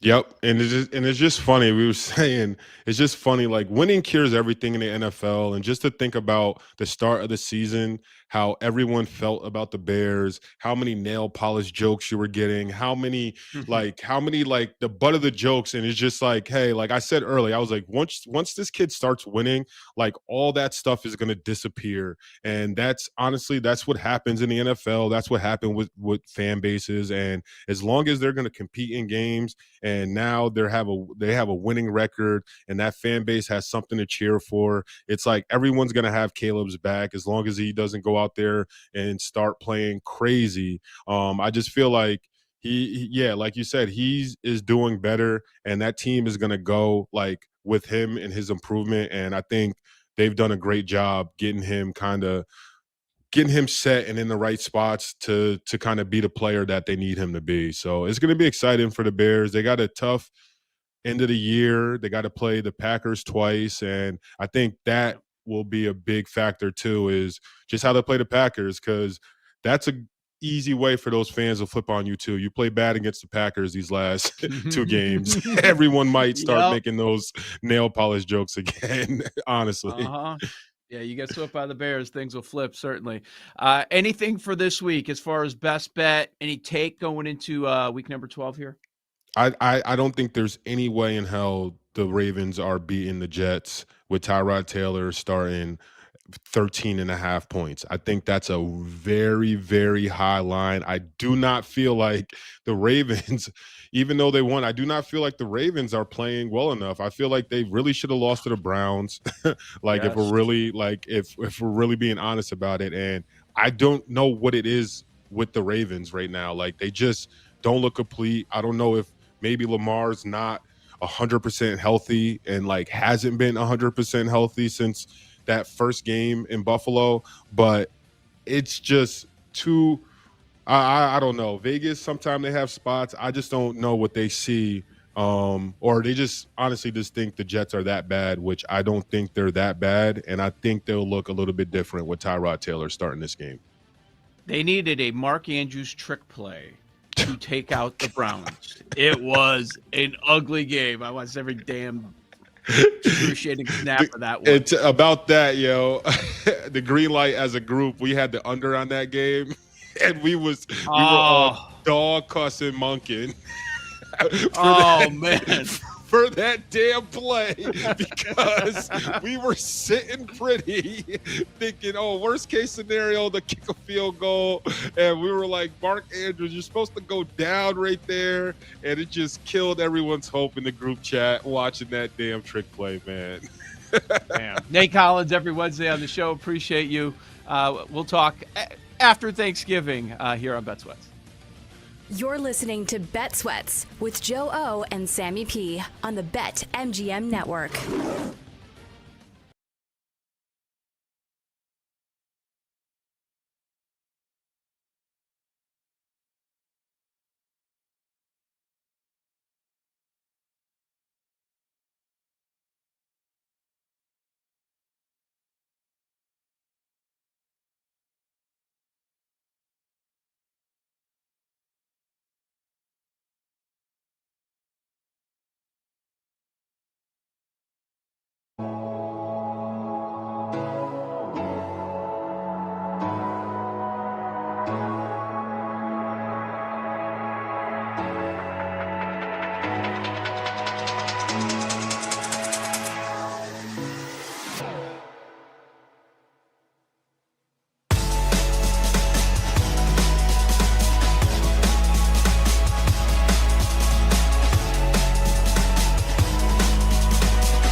motion. Stockton on the move. And he'll run it into the end zone. One on the ground to go with a career high 4 touchdown passes. Welcome back to Bet Sweats with Joe Ostrowski and Sam Paniotovich on the BetMGM Network.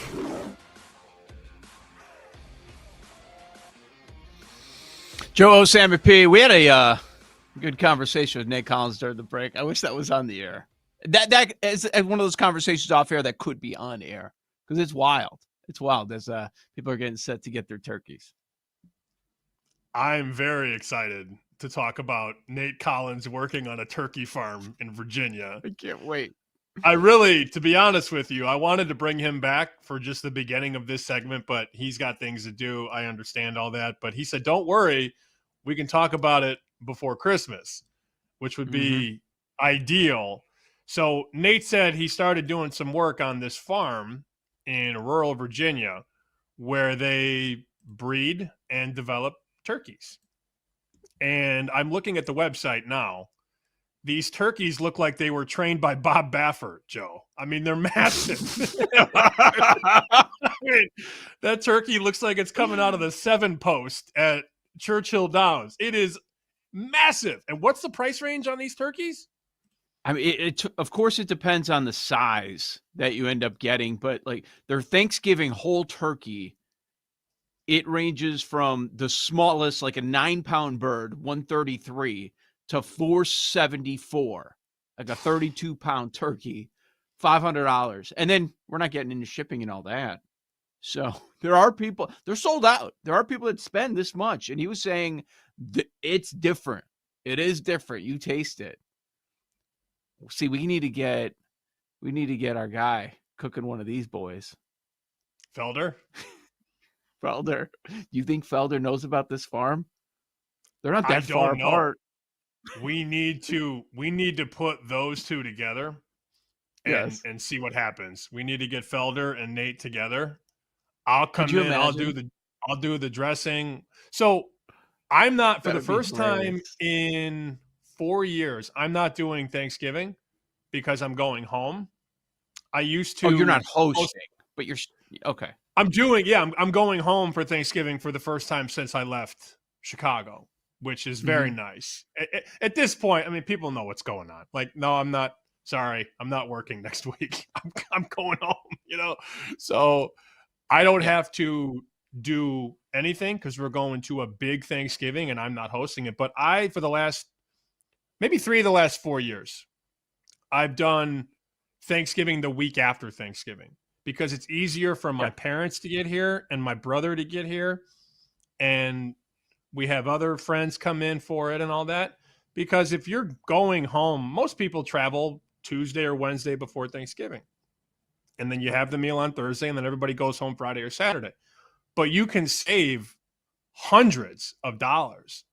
Like I was going over this with my dad one year, like 22 or 23. And he was like, well, it'll cost us $800 round trip per person to come in for Thanksgiving. I'm like, don't do that. That's insane. Yeah. So we would call it Serbian Thanksgiving because we're Serbian because it's a week late.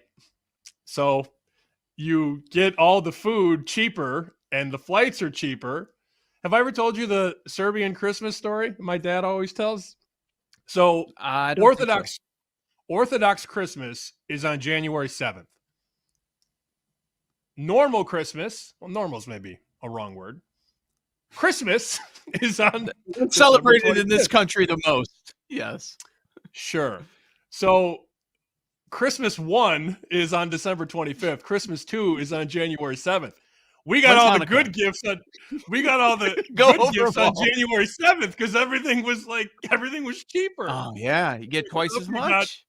You got a PlayStation 2 or an Xbox. It was a lot cheaper after Christmas. Yes. So we get gifts. Of course, we got great gifts. But you get the really good gifts on January 7th. So we started doing Serbian Thanksgiving the week after, like the first week, that first Thursday in December, I would host Thanksgiving.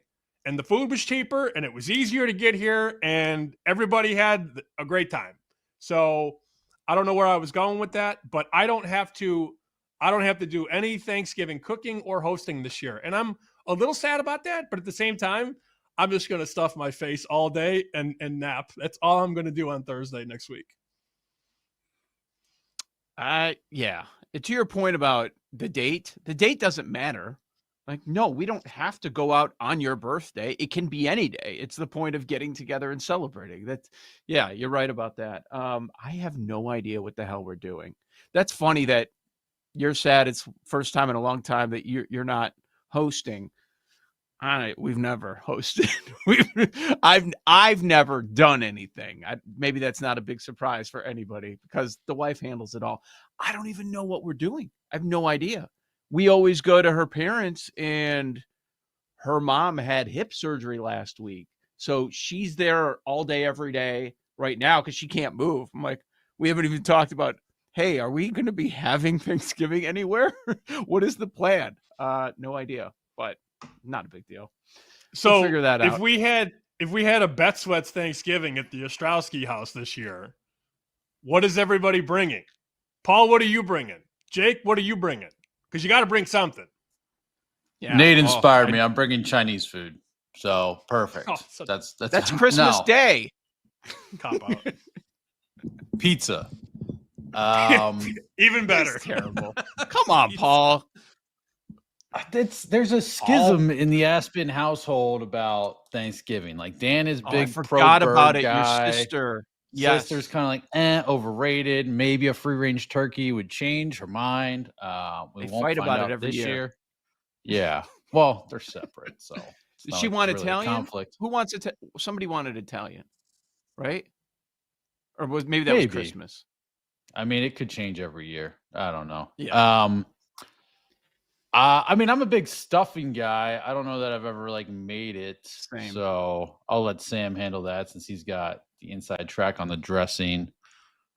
Could do some souped up Brussels sprouts. Yeah, Jake's you got to bring something. And honestly, it's not even about the Brussels being elite. It's about you just putting they will forth be. the effort. Okay, well, good. That's a bonus. But you got to show up with something. No, Jake's going to bring Rip Van Winkle whiskey or something. That's what Jake's going to bring. He's going to bring it in a brown bag and pass it around the table.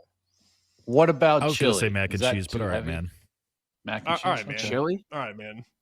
Jake will show up 2 hours late and miss the meeting. Speaking of all this, we haven't even talked about it. I mean, we have to have a show party, right?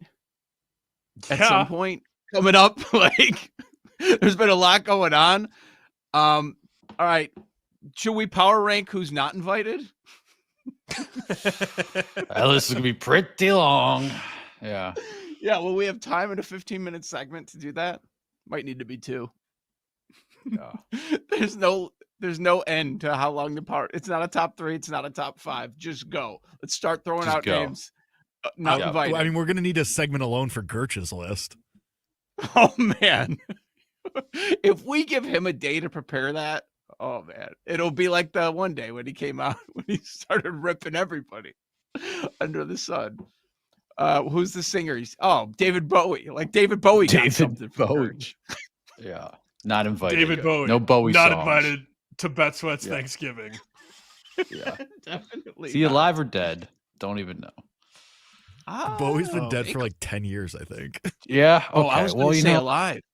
Yeah, I was going to lean alive. 10 years? years? Bob Dylan. Bob Dylan's alive. It's been a while. Yes. Maybe not 10, but it's been a while. No, he's right. 2016. Wow. He croaked a long time ago. Damn. Yeah, I had no idea. I never know. Gertch, speaking ill of the dead. Unbelievable. Gertch has been dancing on Gertch had a celebration.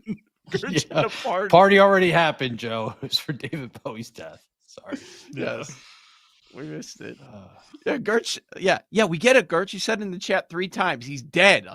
Apparently he's very happy about dead. Dead. We should read it. Bowie not invited. Dead. Bowie period dead. We had to get back to 15-second span, by the way.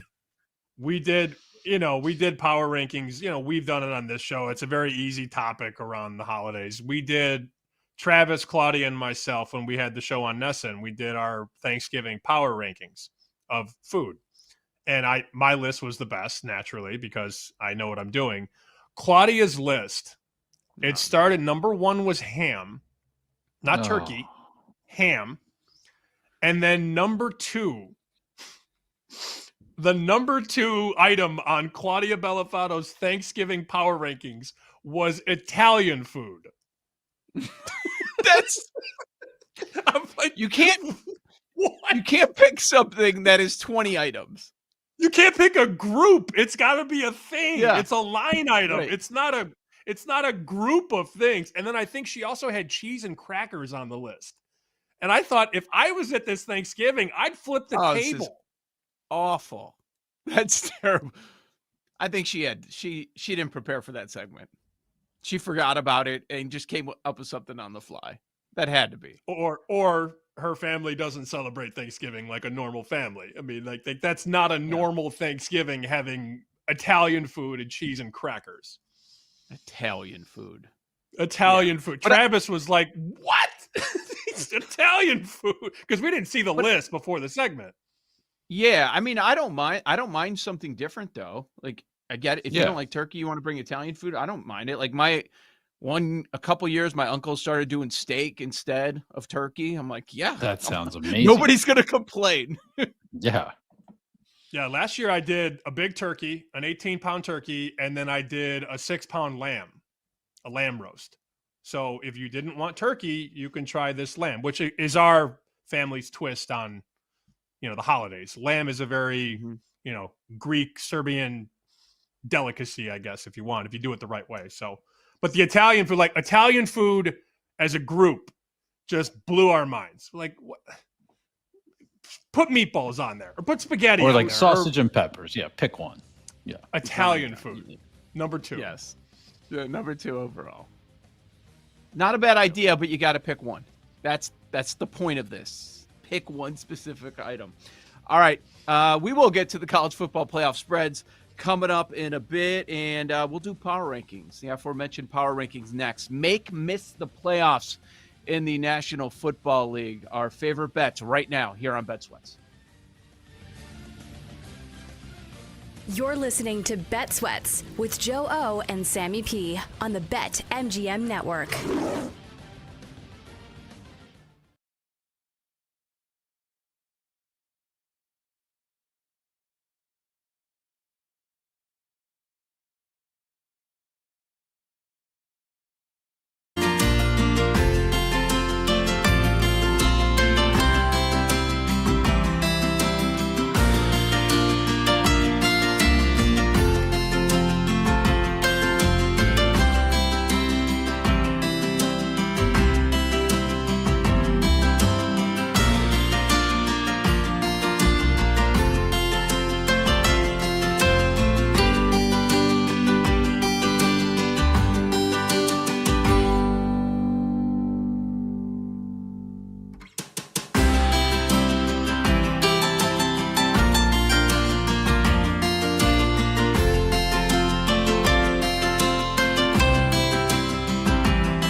It's time for this week's Power Rankings. They could be good, they could be bad, but everything is on the table on Bet Sweats on the BetMGM Network. Make it legendary.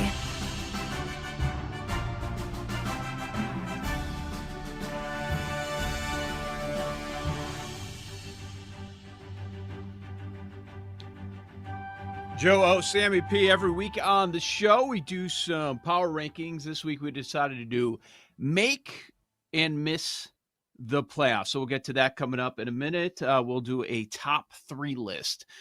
Sam, as long as we were going off the board a little bit, off the rundown, I'm sure you continue to hear throughout the day, at least I did, about the Leaf situation.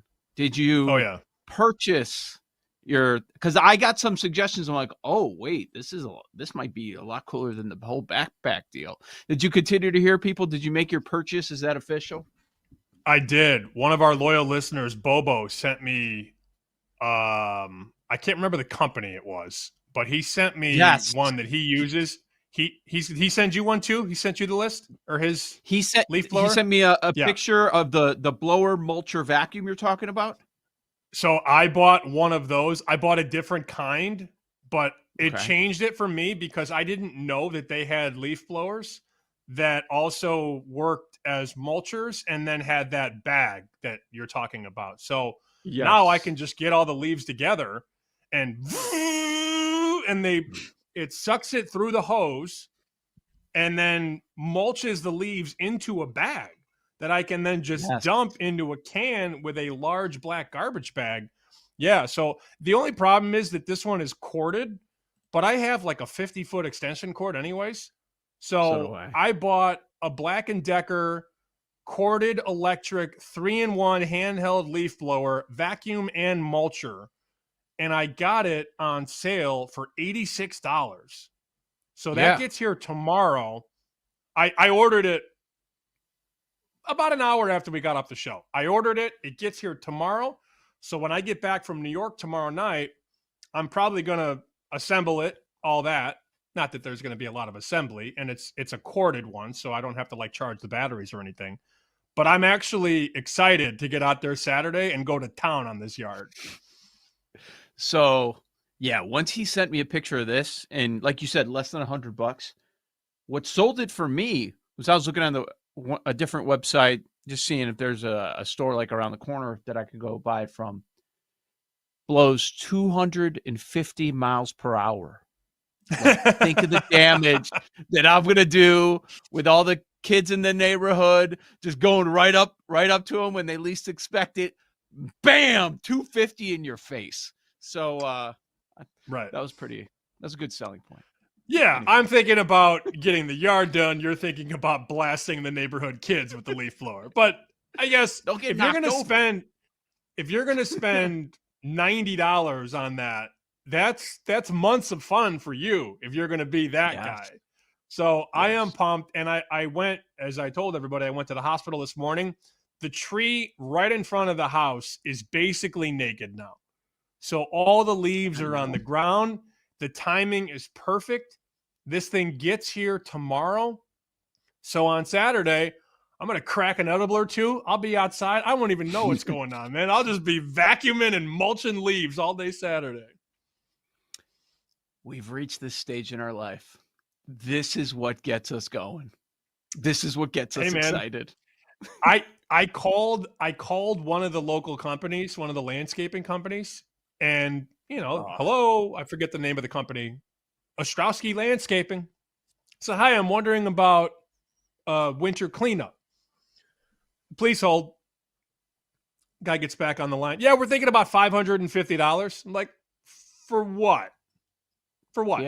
Well, we clean all the leaves and we take them off the property and we blow everything out. And then I said, all right, thank you. And I hung up. Like, no, I'm not paying you $550. So when you become a homeowner, it changes, right? Your priorities definitely shift. And now the fact that I'm going to save almost $500 and I get to mulch the leaves myself. Oh, let's go. Let's go. Dude, there's going to be somebody that pays. The prices that, okay, what else do you see this time of year? Yeah, I'll come hang your Christmas lights. $750. No. Get on your roof. No. Like, no, I'm good. Actually not. Seriously? No. Seriously? No. Like, yeah, the idea of having somebody else risk their life, go on my roof to do if we have to have the whole light situation. Okay, fine. Go up in the tree in front of the house. Yeah, sure. I'm with that. I'll pay for that. Plus pain in my ass. It's getting freezing cold, getting rain. It's slippery up there. Yeah, fine. I'm cool paying. I'll get the Polish guy that charges $150 instead of paying $500 to $700. Yeah, that's fine. Or you just Crazy. get a nice lit wreath and put that on the door. The problem is you have kids, and I know your daughter wants to see the Christmas lights, so you do it for her. Oh, yeah. I imagine if you didn't have kids, you would not decorate the outside of the house like this, right? No way. No chance. No chance. Right. I figured that as hasn't much. started. That'll be happening a lot over the next week. So a lot of homeowner stuff over the next week. I'm sure a lot of our listeners, it's the same thing. If they're smart, they got out ahead of it when the weather was nice. I'm dumb, so I waited until it's 40 degrees and rainy, and then I'll be dealing with it. But we've got power ranking, Sam. We did top 3 NFL teams make and miss. Let's start make. Let's start positive. I got to tell you, I don't know if you had trouble making this list. I did. I had trouble getting to 3. And here's why. Because the books do this. You know how many teams are favored to make in each conference? 8. 9 or 10. Okay. Sure. Okay, 8. Well, there's 7, but there's 8 favored in each conference. 14 are going to make it. 16 are favored to make it. So it's hard to find, with limited weeks left, the plays that you really like. So I had a tough time getting to 3. I did get there. Why don't you start us off? Begin with number 3, work your way up. Top 3 teams to make the playoffs. Best bets. Well, let me put my hand up and admit that I did the assignment wrong. And now I know why a lot of my college professors despise me, because I didn't do it the way that they wanted me to do it. I did it the way that I wanted to do it. I only did 3 teams. I crunched my list and combined it. Mm-hmm.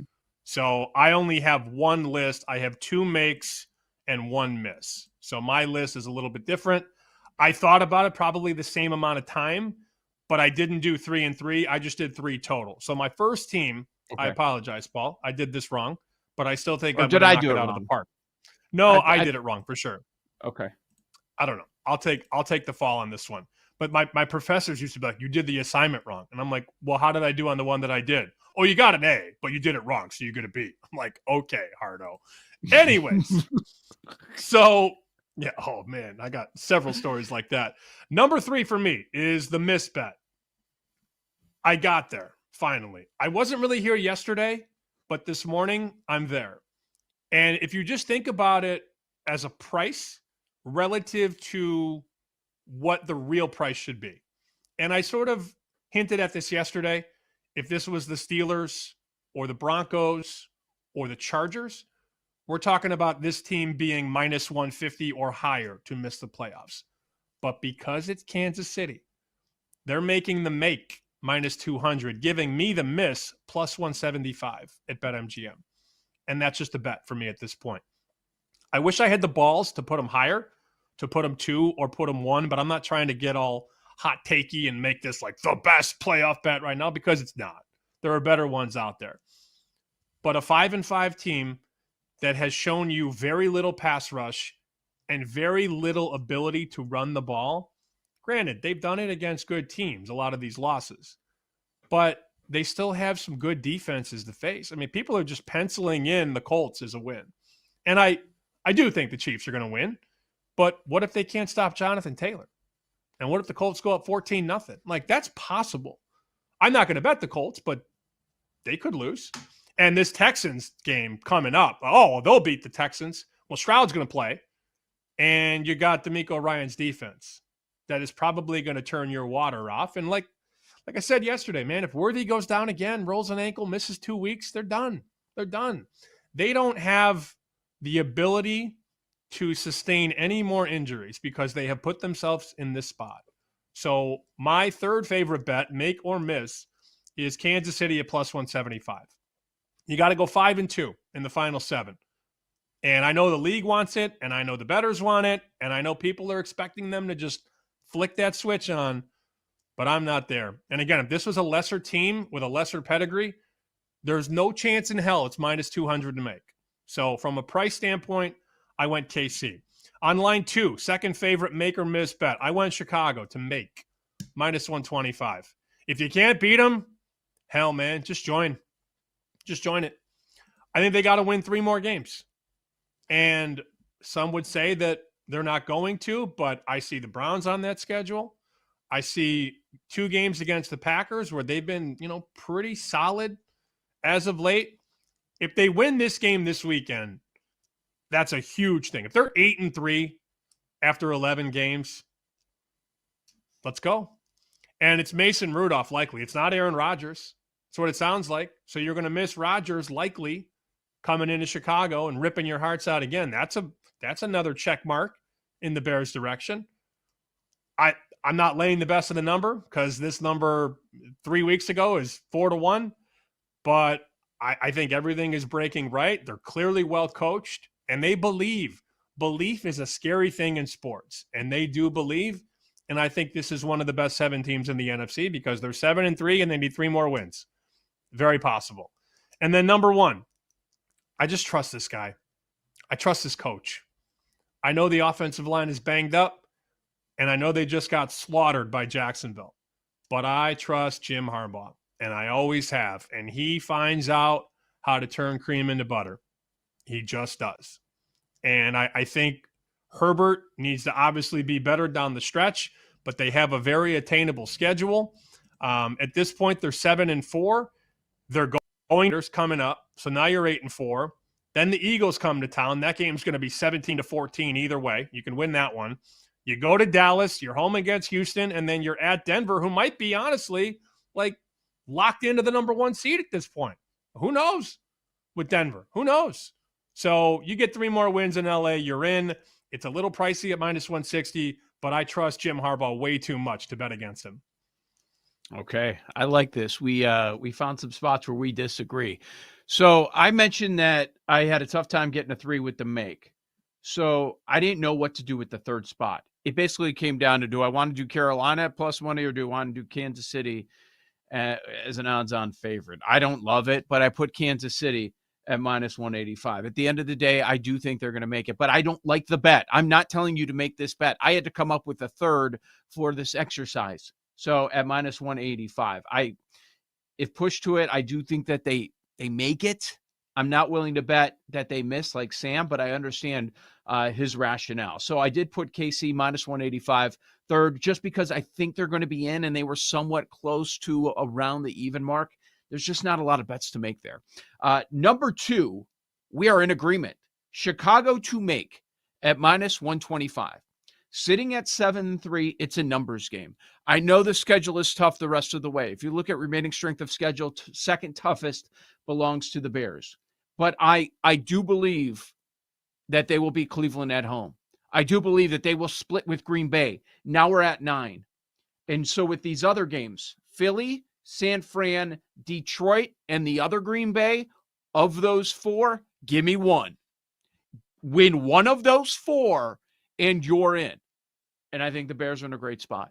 Minus 125. Yes, tough schedule remaining. I kind of don't care. I think this is a playoff team, and they're going to make it. Number 1, here's my favorite make bet. Plus 310. Give me the 5-5 Houston Texans. It's not a super easy schedule moving forward, but there are a lot of opportunities. I'm just looking at this defense. I'm worried about tomorrow. They could very well be 5-6. Maybe you want to wait a day if you think Buffalo is going to win. But as strong as this defense is, and you got Stroud coming back around the corner, I think there's going to be opportunities for this team. And they get Vegas, and they get Arizona. There are some very winnable games. So at better than 3-1, I think they're going to be in the mix. That's a good bet. On the miss side, had an easier time coming up with this list. I decided to put Jacksonville at plus 160. Sitting 6-4, plus 160. They do have a soft schedule the rest of the way, but it's the Jacksonville Jaguars. Like, we could look at some of these soft matchups and say, oh, but, they have Arizona. They should win. Yeah, they should win that game. They could also lose that game quite easily. And they've got the Colts a couple of times. They've got the Denver Broncos. That's going to be a tough one. They do get the Titans and the Jets. There are some probable wins. I don't see this team getting to 10. So I put Jacksonville as a miss, as a bet at plus 160. Number 2, one I talked about yesterday. 49ers, 5-1 to miss. They have no defense. It's worked so far. I don't think it's going to work long term. And then my favorite one we disagree on, which we can follow up on. I'm out on the Chargers. They're 7-4. I get it. I think they miss. So we're a oppo on that one. Plus 136 Chargers to miss. We'll expand on that coming up in a bit. Andy Molitor is going to be dropping by next. Joe O, Sammy P, you've got Bet Sweats. You're listening to Bet Sweats with Joe O and Sammy P on the BetMGM Network.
Andy Molitor, Deep Dive Podcast, one of our friends of the show, joining us now here on Bet Sweats. Joe O, Sammy P with you on a Wednesday morning. We just spent the entire break just playing bar games, basically.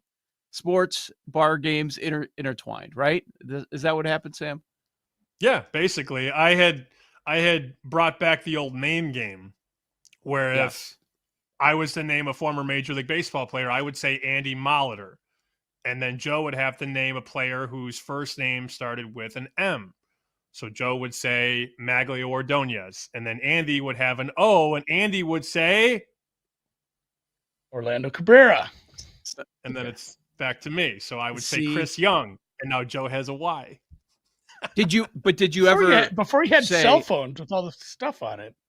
Yes. That's what you had to do. Right. You ever limit it to teams? Because with baseball, you could be here forever. Especially now that we're older. It would go quicker than you'd think. And then, as I also brought up during the break, if you could double somebody, if you could hit them with Mike Maroth, old Tigers lefty, then the next person has to hit me with an MM. And then that's how the doubles were the key to knocking everybody out. Yeah, it's fun. Bar games are fun. All right, Andy. Week number 12 already. I don't know. In our line of work, I don't know if it's an already thing. We get spent. We're working every damn day. Are you tired at this point on the season or what? It is one of those when I start labeling documents and taking notes and like week 12, it's like, damn, the season goes fast. But then at the same time, I do enjoy getting past the Super Bowl. I usually take a nice little vacay for a week or something. It's nice to see the family on Sundays rather than just watching football. So kind of a, bittersweet pill that we're 7 weeks from setting up the playoffs here.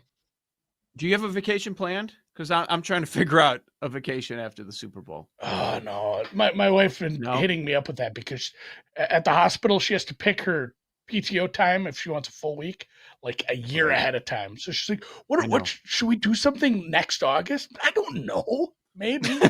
Like, sure. Yeah. So no, I don't know. Tell her August is our February. time. August is our time. That's when you and I go to Vegas. That's not time for you and the wife. I know it's probably going to be more like a June, but it's Minnesota right after the Super Bowl.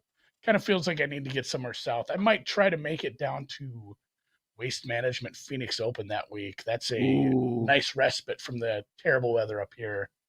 A great golf tournament, and it's Super Bowl week. It's not really a family vacation, though. Yeah, I was just thinking that. I'm like, I don't know, with some of those holes and what's going on with the drinking and the 20-somethings. I don't know about that. All right. Listen, the lead is the Chiefs with everybody. Everybody's got hot takes on what's going to happen, miss the playoffs, and what occurs this weekend with the Colts. Where are you with the Chiefs and where they really stand, and where are they in your power rankings? I think this number is a little too big. My numbers, my power rankings, my power ratings rather say this. It's a little too big. I might bet some Indy coming off the bye, and a lot of it is just I don't quite know what's wrong because there's not one really big thing wrong with Kansas City. I kind of went through it. I watched part of the game again. I read some of the takes by the people closest to the team, and it's just like a potpourri of little things. Like the special teams wasn't good. The defense is, the scheme defensively wasn't good enough to stop a bad quarterback at times. And offensively, they've had drops. They've had bad scheme, bad scheme on late downs and all the little things. It's like great teams do the little things right. That's maybe the whole reasoning behind the Chiefs win all these close games year after year, and they're like 11-0 in close games last year. They're 0 and whatever this year. It's not doing those little things that get you over the hump, and they're just not doing them right now. I don't know that there's a reason why, but I don't know that they win this one going away against a pretty good Colts team. I think I have a pretty low rating on the run defense right now for Kansas City. So arrested JT probably has a pretty fine week, and this is probably a scratch and claw. One of these teams wins by 3 in the end. I'm curious though, can you even begin to quantify the league's love for this team and the league's love for this team being relevant given all of that? Like, is that something that you even think about? I mean, I almost do from like a selfishness standpoint too. When I look at the playoff picture, it's like, well, there's some teams at the bottom here. I don't want these teams in the playoffs. I want the good teams. I want the good quarterbacks, especially, and like I just mentioned, doing the little things right, getting the best out of Mahomes. Not that he's been bad, but I want Patrick Mahomes in the playoffs. I want to see the Chiefs throwing it down into second gear there and playing good against some of these other great teams. So, like selfishly, if I bet the Colts, I'd kind of want the Chiefs to win by 3. Obviously, that's another boon for New England as well. If everybody who has anything New England related, because that's just another step towards them getting the 1 seed as they're 9-10 point favorites again this week. How good are the Eagles?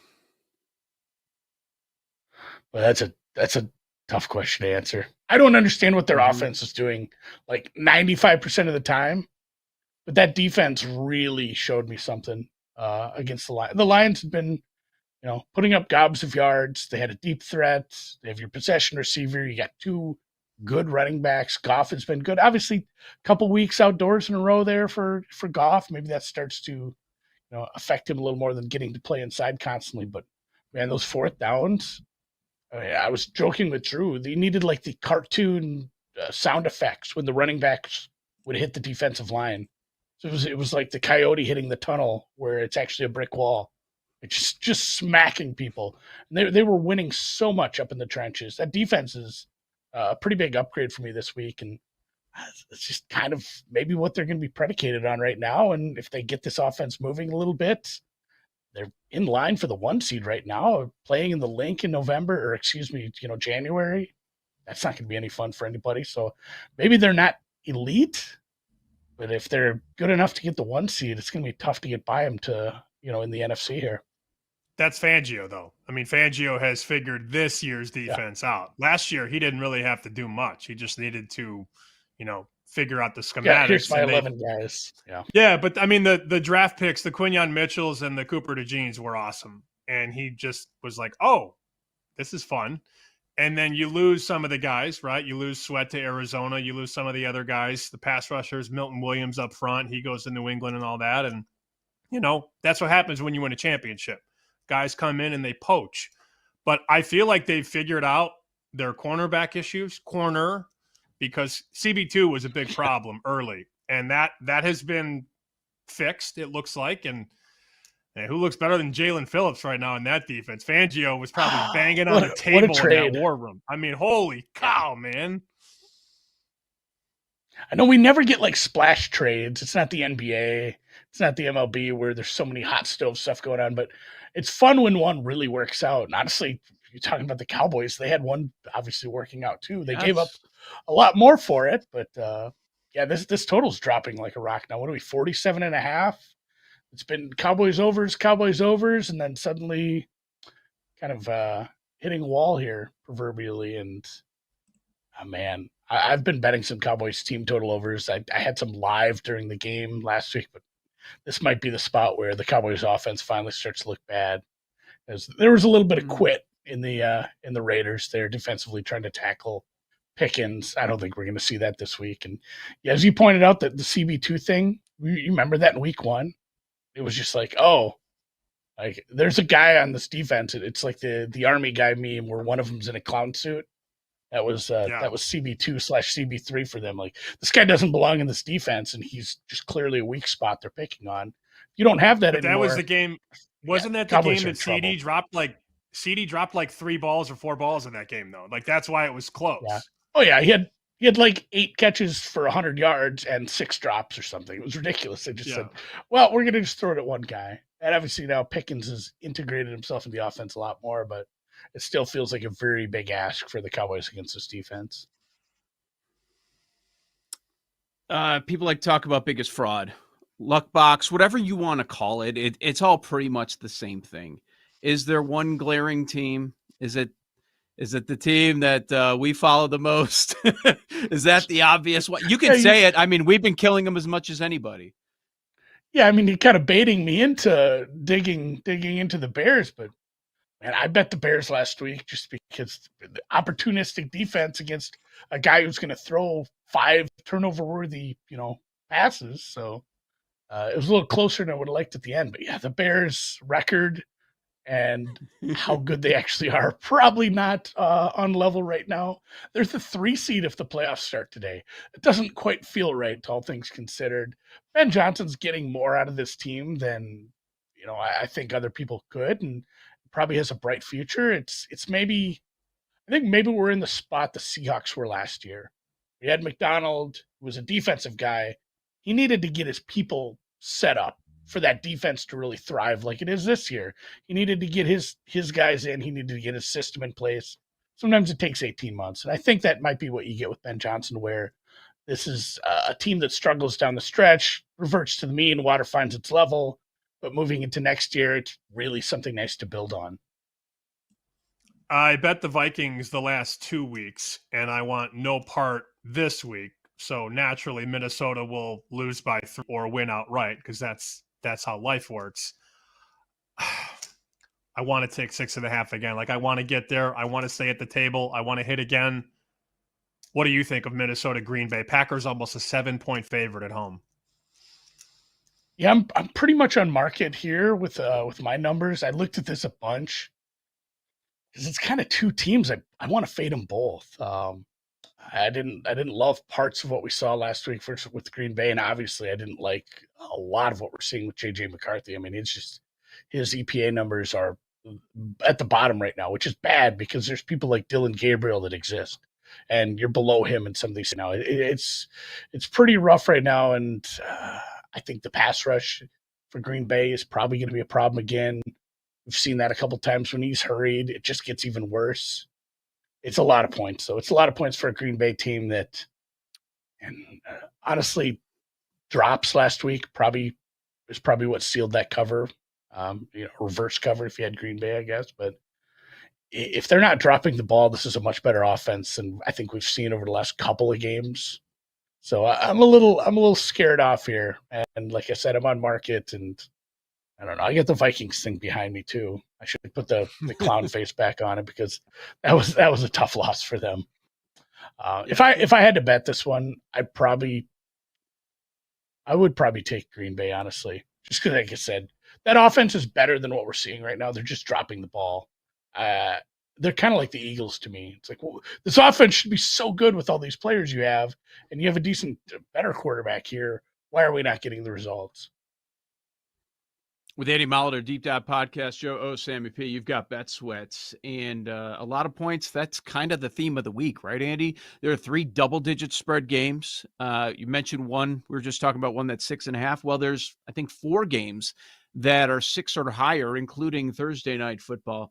Any of these big favorites, 6 or higher, where you said maybe Green Bay, that you'd be willing to just flat out lay it? Or maybe you have a strong take on the dog?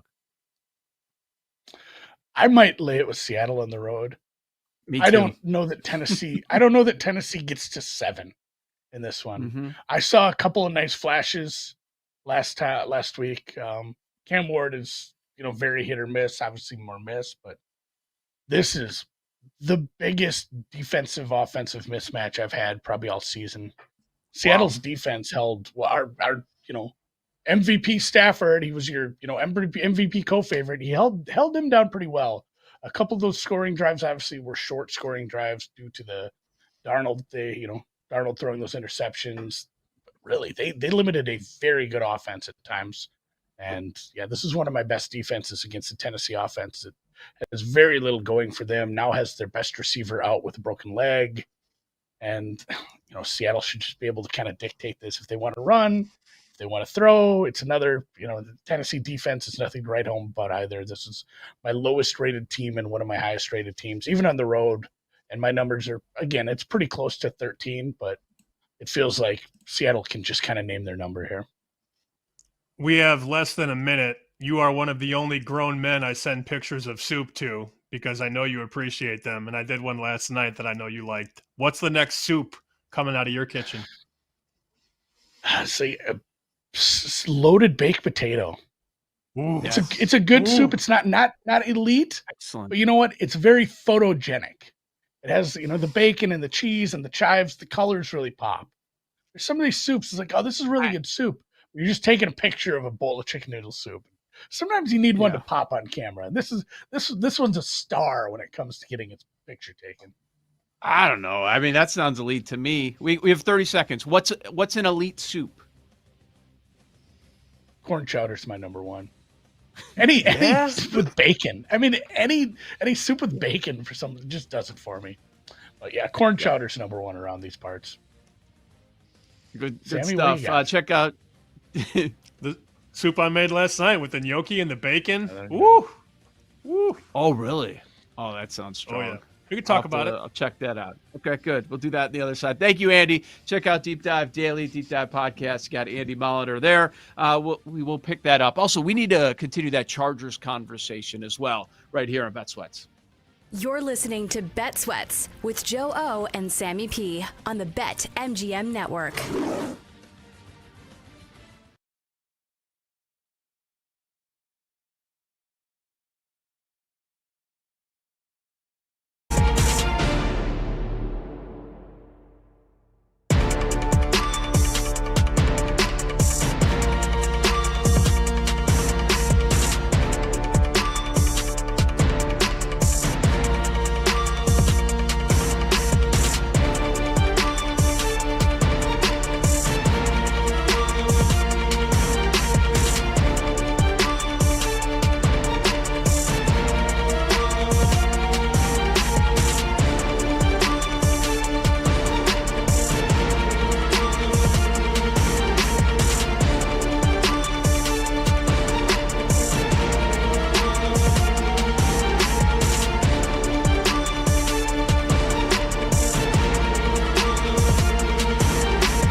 shocking. Gertch says that the corn chowder #1 for elite soup from one Andy Molitor is a wild take. I don't think it's that wild at all. I think it's delicious. I wouldn't have picked it #1. Where are you at on that, Sam? I think I may have frozen for a second. Am I here? No, you're Hello? good. Yeah, you're good. Okay. I got you. I lagged out like crazy. I lagged out like I was hanging out with that guy that Paul was at the gym with that was doing the Molly and mushrooms. Like I just lagged out for a second there. I was like, uh-oh, delete. What was the question? Please repeat. Gertch saying that corn chowder is a wild take, and Paul agreed. As elite. It wouldn't be in my top 5 soups, I don't think. But I do look, I'm a soup guy. Like I just told Andy during the break, I've got a cookbook that has 90 different soups in it. So when it starts to get cold and when the sun goes down at 5 o'clock, that's when I start cranking out soup in this house. And I did one last night. It was outstanding. So I fried the bacon. You get a Dutch oven. Everybody's got a Dutch oven, right? So started with oil and then 5 pieces of bacon. So you let that cook, get in there. Then you take that out and you leave the bacon grease in there. Then you throw in onion and chicken sausage. Let that come together for about 5 more minutes. Then you add in the chicken broth and the half and half. Let that all work together. And then drop in a bunch of kale. And then re-add the bacon, a little Parmesan cheese on top. And then at the end, it's the gnocchi. That takes about 5 minutes to cook. And then it comes out to like a bacony, gnocchi, kale, chicken goodness. It was unbelievable. It does sound good. Right? It does. Are you good after one bowl? Like how much do you need for I had it 2. to be your meal? I had 2. Yeah, So I did have to give blood today. My sodium is going to set records. Hey, good news, Paul. Your vitamin D's better, but you're going to drop dead from sodium. I was going to say kale, just skyrocketing that vitamin D. I see what you're doing there. I did do that, but that's just a coincidence. I swear. Okay. I did not mean for that to happen. Okay. Paul, what was your first off, he was trying to make the case that chili is a soup, which just is not a thing. Okay. So right? If I grant that, okay, but then chowder's not a soup either, it's chowder. Oh, that's take a stand. You're either in one lane or the other. It's either chili, chowder's chowder, soup, or they're all soups. What are we doing here? I just don't think of. Let's have some integrity. Okay, so Paul, let me back you up here. Let me back you up here, Paul. I just asked the robot. Oh, well, I asked the robot's always right. Okay, so what are the most popular soups? That's all I said. ? Most popular soups in the United States. Number 1, chicken noodle. Number 2, tomato. Terrible. Number 3, chili. Tomato. With parentheses next to the word chili. Yes, it counts. Hell yeah. Really? Robot. Yes, are they listening? I programmed the robot. Clam chowder, 5 broccoli cheddar, 6 chicken tortilla, 7 French onion, 8 potato. All those are better than their top 2. Yeah, like did a 7-year-old make this list for the top couple? Yeah, chicken and stars number 1. As we discussed, a robot made this list. As we discussed. But yeah, you know what though? Robots are kind of in their infancy, right? With this whole Chat GPT thing. So maybe there's that. French onion's strong. French onion, a good really French strong. onion. Yeah, that's true. That might be my 1 seed. One of the best French onions, next time anybody's in Vegas, and I know people that listen to the show go to Vegas, you would never think this in a million years. The best French onion soup in Vegas is at Ellis Island, which is a dump. It's an absolute dump. Yes. Never been. It's a couple blocks off the strip. Okay. It's a hole in the wall and a half. But the French onion soup at the Ellis Island is unbelievable. I had a dumb question. I was like, is Ellis Island in New York? But apparently not. So good to know. It's okay. Off the strip. Yep. Okay. Good stuff. All right. Joe, what's your Chargers? top soup? Yeah. I don't even know. Is chicken and dumplings? Is that one that people like? I like that one. Yeah, it's up there. It's up there. Of ones we have not mentioned yet. I'm trying to think of something we haven't mentioned. But tomato, no. And I don't mind tomato, but I can't believe that's number 2 most popular in the U.S. at least. That's crazy. So the other insider you should. I mean, I would send you soup if I could, but it would take a while to get there. If you get the players card at Ellis Island, the soup is half off. So you save like $8 on the soup. Good. Oh, that's what I was thinking. How big is this soup? It comes in a cauldron. It's huge. And I'm sure it's covered with cheese and all that. If you Googled Ellis Island French onion, I'm sure it would come up and you could see a very pretty picture of it. It's something to be seen, man. That's what I was thinking of, though. Wasn't it the restaurant that you guys went to when we were in Vegas in March? Didn't something else happen last week there? It was in the news. I could have sworn. Or it was that place or the place that you always went to with your dad, Sam. Oh, Piero's. Yeah, Piero's. Yes, I saw it in the headline. What happened? The owner's kid had a situation or two at Piero's. Another one? No. They're under new ownership now. So okay, those things have been fixed. Paul, do you see the soup? What do you think? It's I saw a screenshot of it. We're getting there. He's waiting for it to get delivered. He got some chicken fingers first, and there's the soup. Oh, it looks pretty strong. It's it's pretty good. The tale of the French onion soup. This guy. Not that one. The terrific French onion soup at Ellis Island Village Pub. Yeah, it's pretty good. It's pretty good. There's one not too far from here that's pretty good too. I don't know the name of the place though, so that's no help to anyone. Pompette, maybe? Pompeii. In Chicago. No, I feel like that's Italian. I don't know. Is it? Maybe it is Pompette. Pompe? Maybe it's that. All right. What were we saying about the Chargers?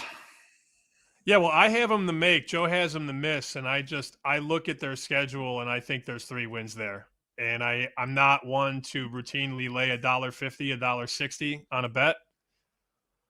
What's the price after they pound the Raiders into smithereens this weekend, which they will? Actually, that might be off the bye. Yeah, they're on the bye this week. Okay, so even better. They hit the bye, then they smoke the Raiders. And that minus 160 is now minus 250. And then the Eagles roll into town. And that's a primetime game on ABC. So that's got to be what? Monday Night Football. You can win that game. You could. And then you're 9-4. Now, I think what Joe's going to say is they're going to beat the Raiders, then lose to the Eagles, then lose at Kansas City, which is very fair, very valid. But then they beat Dallas. So then they're 9-6 with 2 games left. Home against Houston, at Denver. You win one of those, you're in. You're in at 10, and I think they get 10.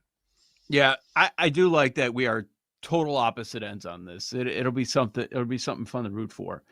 Here's my angle, and it's somewhat schedule related, but not a ton. And I'm trying not to go too far off of what we saw on Sunday against the Jaguars. That's not the reason that I'm here. I'm anti-Chargers moving forward just based on what we've seen even before that. I'm looking at the matchups. I don't know about the order of the wins. I'm just looking at, okay, they need at least 3 more wins. And let's look at these matchups.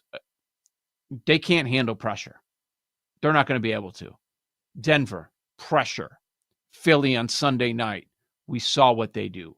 Pressure. Houston, they're going to bring it. It's going to be a desperate Kansas City team.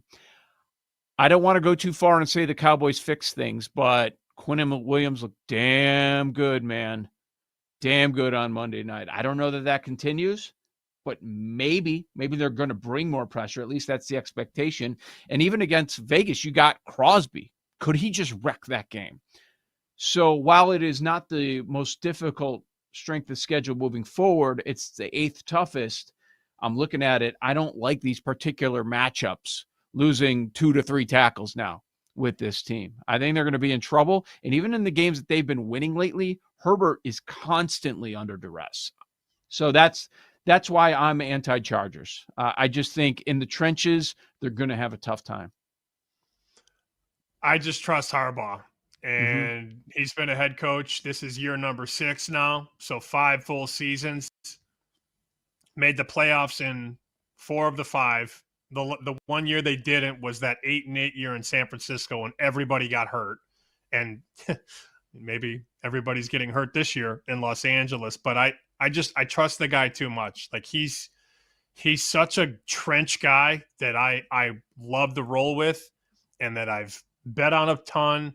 So selfishly and maybe with a little bias, I just believe that Harbaugh is going to get into the playoffs. Now, I'm not going to sit here and say they're going to make a run, but they're going to be 8-4 after they wallop the Raiders. And then at that point, I feel like you're going to get some of those guys back on the defensive side of the ball. I know the O-line is going to be a problem because you're not going to get Slater and Alt back, and that stinks. But I see 3 wins. And Herbert is such an up and down guy. Like his highs are so high and his lows are so low. But to me, you're basically picking at this point to make the playoffs. You're picking between the Chargers and the Jaguars. Choose your fighter. And for me, it's not really that difficult. Like, do I want Jim Harbaugh and Justin Herbert? Or do I want to side with the Jacksonville mess that's always going to find a way to mess things up down the stretch? To me, it's that simple. That Chargers-Raiders game, the early number on that is 8.5. Whew. I'm gonna hate staring at that one because I might have to take Vegas, and I don't want to. Off the bye? Yeah. You're going to fade the Chargers off the bye? 8 I might. 8 I might lay 14. I might alt it. Really? Okay. All right. We'll talk about that coming up. A lot more happening. Joe O, Sammy P. This is Bet Sweats BetMGM Network. You're listening to Bet Sweats with Joe O and Sammy P on the BetMGM Network.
Welcome back to Bet Sweats with Joe Ostrowski and Sam Panayotovich on the BetMGM Network.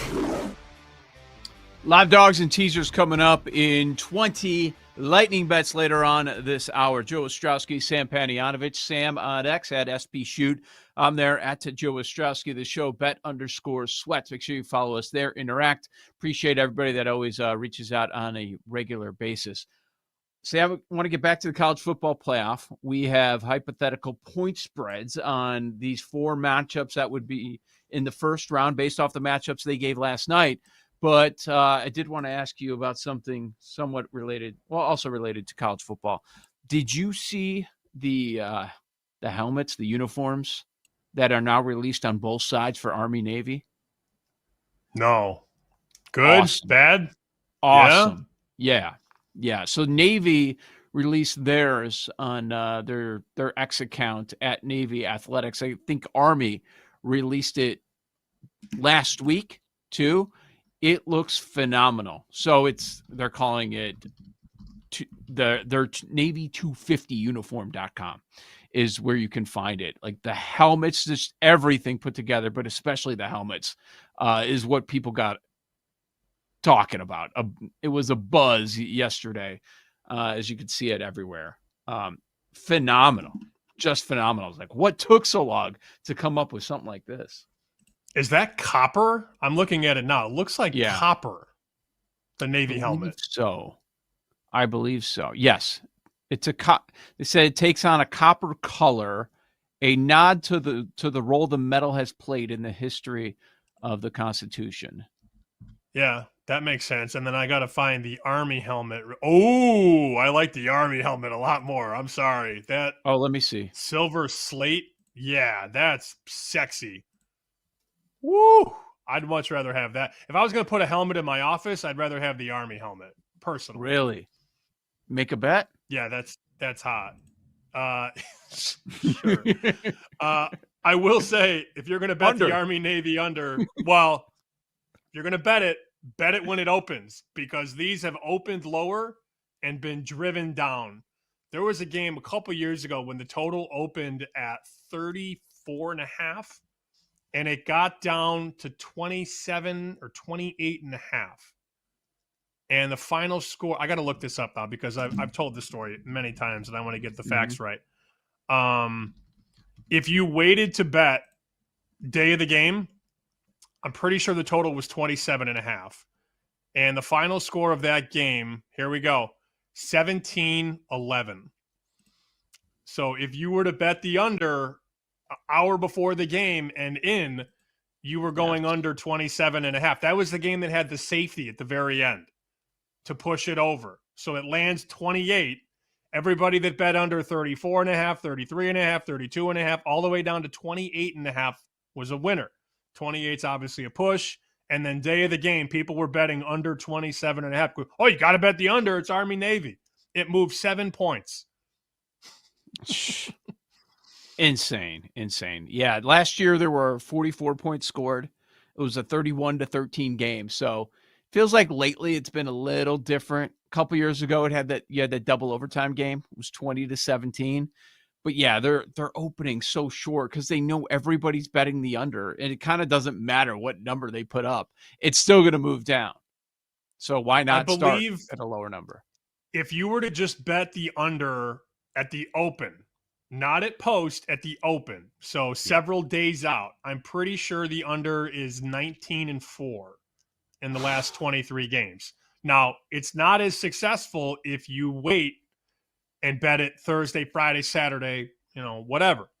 But if that number comes out, and let's just say, I'm going to guess they're going to hang like a 34.5, 35.5, that number is probably going one way because the books open it low and then the market drives it lower. And then the public Friday, Saturday is like, oh, I've had 6 beers, got to bet the under. And it's like, okay. Right as the game's starting. Yeah. Right as the game's starting. All right. Our Odds Logic screen is lighting up right now in the NFL page because Dylan Gabriel downgraded to unlikely to play Sunday at Vegas. So they are betting the Raiders hard. It is right now 4. Let's see how far this one climbs, because Shedeur Sanders has been named the starter at Las Vegas. That performance, I'm being kind by calling it a performance, that we saw with the Browns against the Ravens. It's as bad as I've ever seen. And it was just like, get to the quarterback. I mean, Crosby's going to have a day. Whatever prop, that's going to be a popular prop in this game, because Shedeur was very willing to take as many sacks as possible. That was awful. And when he was able to get off a pass, it wasn't even close. Is it going to change? Week of prep, actually knowing you're playing, getting all the reps in practice? I don't know, but I do understand why they are betting the Raiders right now. Yes, it's tough to step back and say, hold on a second. That team we saw on Monday night is favored by 4 over another NFL team. Well, yeah, but they're not facing an NFL quarterback. They've also come in and bet the under. You're right. The move has come to the Raiders, no doubt, out to 4 at multiple books. BetMGM is also at 4. Every book in Vegas is 4. But I think the more telling move is that you have a correlation between the Raiders getting bet out and the total dropping down. Offshore, Chris is now down to 35.5. So this total, let's call it 10 minutes ago, was about 37 at a couple shops. Yeah, 37, 36.5, depending on where you looked. And now the 36s are all kind of going away. Under -15, under -15. There are some 36.5s out there. But in this racket, when the offshore books and the Vegas books move to 36 and lower, your other books are going to follow. BetMGM is going to follow. DraftKings, FanDuel, they're all going to follow. So if you're looking to get a good number, and this, the Shedeur fade is not going to stop Wednesday morning. It's going to continue Thursday and Friday. So I think if you can find a 36.5 right now, you're going to have a bet that's going to beat the closing line on the total for sure. You want to bet it right now? Because you think about that Browns defense too, going up against Geno. They're better at home, on the road in this spot.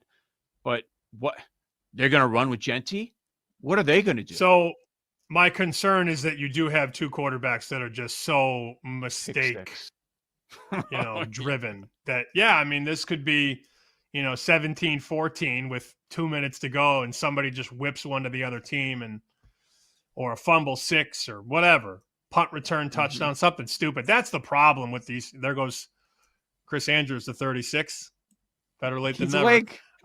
It is 8:07. Chris. He always killing Chris. But you said he's awake. I said better late than never. But you still have 2 big prominent American books at 36.5, and those just they're not going to last. They're not going to make it through the morning. So that's just the way things work. I'm just terrified of mistakes in this game and short fields and things like that. But this could very realistically be a total on Sunday that's 34.5, 35. So, 1917 at 36.5 is a winner. 1917 at 34.5 is a loser if you're going under. Yep. You're right. That's the direction it's going to go. So in that controlled environment, it's still going to keep on dropping. But yeah, we're still at 4. There are some 3.5s out there, which is interesting. A few of them holding strong at 3.5, but mostly 4 out there and at 36, as Sam had mentioned there. All right. College football matchups. What the committee gave us last night, this is obviously not what's going to occur, but we like to talk about the possibilities, the ideas of what they've put together. If you go from top to bottom, you've got Texas Tech hosting Tulane in the 5-12, Oklahoma hosting Notre Dame. So Notre Dame stays put at number 9, meaning they would be the road team. And 6-11, Ole Miss hosting, for the purpose of this conversation, Miami, but that Miami slot just represents the ACC champ.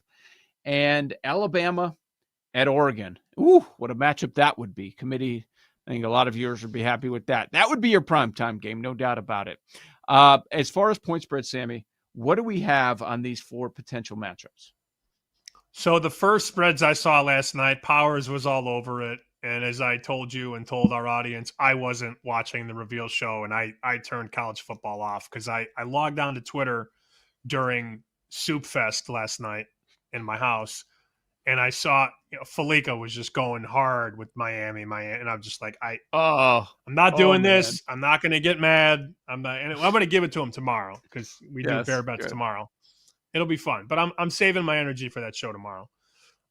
So I just said I'm not getting in the weeds on Twitter. I don't care. Powers had these spreads up earlier, and then I put my numbers up this morning in our rundown. Very similar as one would expect. So Brad's got Texas Tech Tulane at 23.5, which is what we all want. We all want to watch a 24-point spread.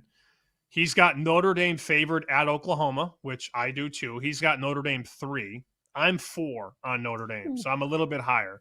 And I've been higher on Notre Dame. So, yeah, if the game is at Oklahoma, Notre Dame is still – Brad says 3, I got 4. We have basically the same number on Ole Miss Miami.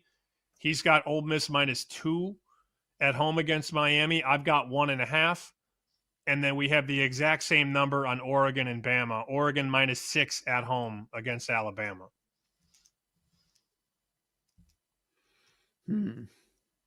Texas Tech, by the way, Joe, would win that game 48-17.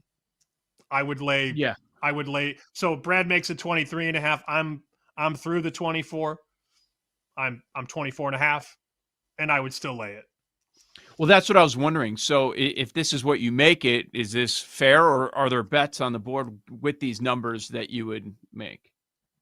I don't know that I would make any bets aside from Tech. And I'm pretty low on Tulane, but I don't as I say that 24.5, would I take that? I think that number should be higher. But if I was booking bets on it, I'd open 24.5. Yeah. So, I mean, also we look at it and we say, okay, are the two Big Ten teams going to get buys? Are the two SEC teams going to get buys? I would think there's going to be a change. If Tech wins out, Tech's probably getting a bye, right? Because one or two of these teams are going to be losing moving forward. So I think that angle's fascinating.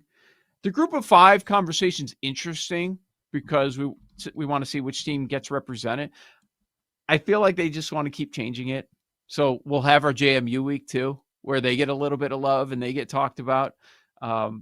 That's kind of interesting. Can Notre Dame move up? Can they move up from 9 with their 2 weaker opponents that they have left? No conference game. They're kind of just sitting there. They're stuck. They've been there a couple of weeks now.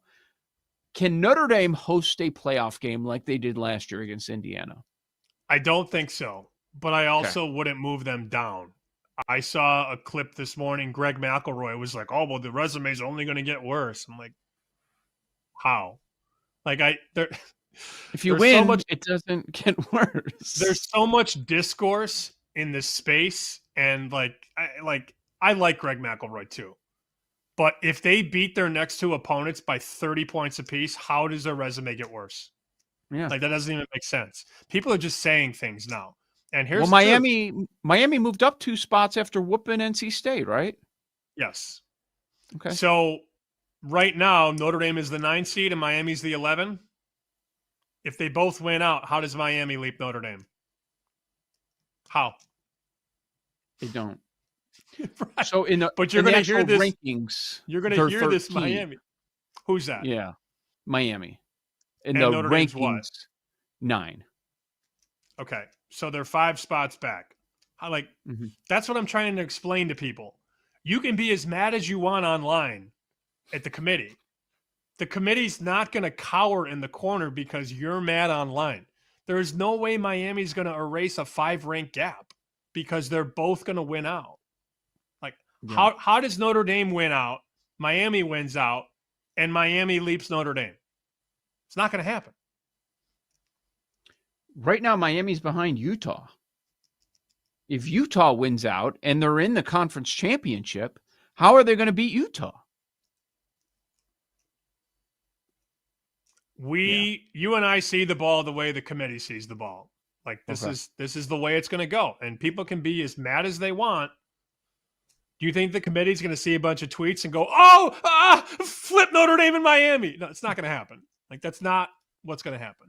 Here's maybe I'm wrong on this, but I think this is the real.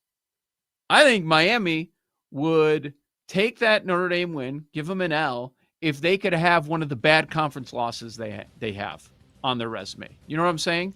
Like, give a loss in the Notre Dame game and give them SMU or Louisville. Now you're probably in the championship game. Now you could be the ACC champ, but how it stands right now, they put themselves in a spot where they can't be the ACC champion outside of a number of things happening, which are unlikely to occur. Joe O, Sammy P, live dogs and teasers next on the BetMGM Network. You're listening to Bet Sweats with Joe O and Sammy P on the BetMGM Network.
to Bet Sweats with Joe Ostrowski and Sam Paniotovich on the BetMGM Network. Dude, I can't wait to listen to Bear Bats tomorrow. I can't wait. It's going to be hilarious. I want to see the Jeff pop in, then listen to the show that you record after our show and hear the Miami debate. I'm looking forward to it. It's going to be good. I can't wait. I can't wait because, as I told everybody on Monday on Bear Bets and on this show, I gave 4 college picks out and they all lost. Oh, so I can't. Yeah, I can't wait for that either. My record on Bear Bets is now 19-21. So I was 19-17, which I'm not happy with, and now 19-21. And the comments are just like the YouTube comments are just insane. Worst handicapper of all time, doesn't know how to pick a winner. I'm like, yeah, that's where we're at right now. But yeah, Bear and I are going to have some fun tomorrow on the Miami Notre Dame thing. There's a lot to be said, but yeah, the Sagarin, like you have to, if you're going to bring Sagarin up, you have to look at everything in Sagarin, not just the pointed Sagarin things, not the things that you value. You have to look at all of it. Like, don't give me Miami Sagarin wins and then ignore Notre Dame being 4th in the Sagarin ratings. Like you can't pick and choose. Like, if you're going to go with Sagarin, let's view the whole mountain, not just this part, not just that part. And Jeff will say, what about Oregon? Well, Jeff will be happy because Oregon's got a home game. Jeff will be fine. Yeah. All Jeff wants is a home game in Eugene. And if the season were to end today, Oregon would be at home against Alabama, and Jeff would be very content with that. Yep. He's just worried about USC this weekend because it's looking like they won't have to worry about catching an L in the conference championship game either. We'll go over a lot of that coming up tomorrow. But in the NFL, live dogs and teasers. Live dog, maybe USC will be a live dog. We can get to that. But what about in the NFL? Let's start there. So I mentioned during our conversation with Andy Molitor that, half of this card is massive point spreads. We've got 3 double-digit games. Detroit, they're 10.5, 11. The Seattle number is crazy, and I might lay it. Actually, it's really not that crazy. I take that back. 13.5, Seattle at Tennessee. What a spot for the Seahawks here. And then the biggest point spread of the week. Well, it started as the biggest, and now it's the same as Seattle. Baltimore, 13.5, hosting the New York Jets. And then we have a number of games that are 6, like Buffalo at Houston tomorrow night, 6.5, like that Green Bay, Minnesota game. Another 6.5, and the Rams and the Bucks. And on Monday night, you've got a touchdown spread between the Niners and the Panthers. Of these large point spreads, are any of these dogs live? I thought Nate Collins made a pretty interesting point earlier. I was never going to rush to the window to bet Jets and Ravens. But when he comes out and says, that's too many points, and Baltimore's not playing that well, you sort of, blink a couple times and go back to that game. Now, the Browns defense is much better than the Jets defense, in my opinion. So, that's a divisional game as well. Those two don't like each other. Garrett is a force to be reckoned with. And I don't think the Jets have any of those guys anymore. Not to mention the Jets have also traded 2 of their best defensive players. So they've jettisoned Sauce Gardner to Indy and Quinnen Williams to Dallas. And that Jets defense that I think a lot of people respected coming into the season is just not the same unit. But I'd be taking Jets before I'd take Ravens. And you notice that look ahead was 14.5, and now we're through the 14. So enough respect to at least move that through a very big number, right? 7, 10, 14. To get it through that 14 is built-in respect for the dog. Man, everybody's going to bet the Lions in this spot. Everybody. I'm seeing Odds Logic right now, like 90% of the tickets on the Lions. When we get to the room on Friday, the Lions are going to be in there. Brinson was all over that. And I respect Brinson. I mean, Brinson's right. This would be a Detroit blowout spot. Mm-hmm. I'm not getting there on Tennessee. So of those big numbers, Let me answer your question finally. It would be Jets before it would be Giants or Titans. What about the Bucks at the Rams?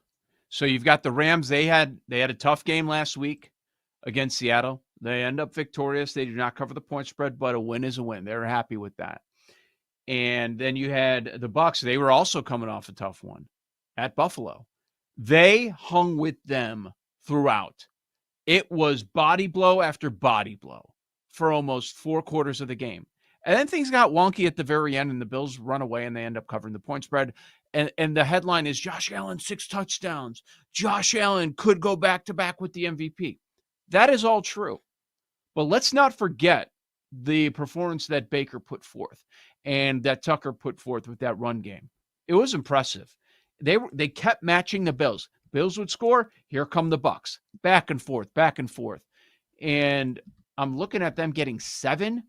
And the way that this defense was played, we know they have a very good run defense. That's been the case for years with the Bucs. And overall, the defense has gotten better, healthier and better, much better as the season has gone along. I'm looking at this thinking that's too many points. There are a number of 7s out there, Sam. I think the Bucs they could be live to win this game. Yeah, I said that on Monday. I still sort of feel that way. We're at 7 at one book right now, which is the only 7 that I see, and that's offshore in Costa Rica. Every other book is 6.5, and we're now juiced.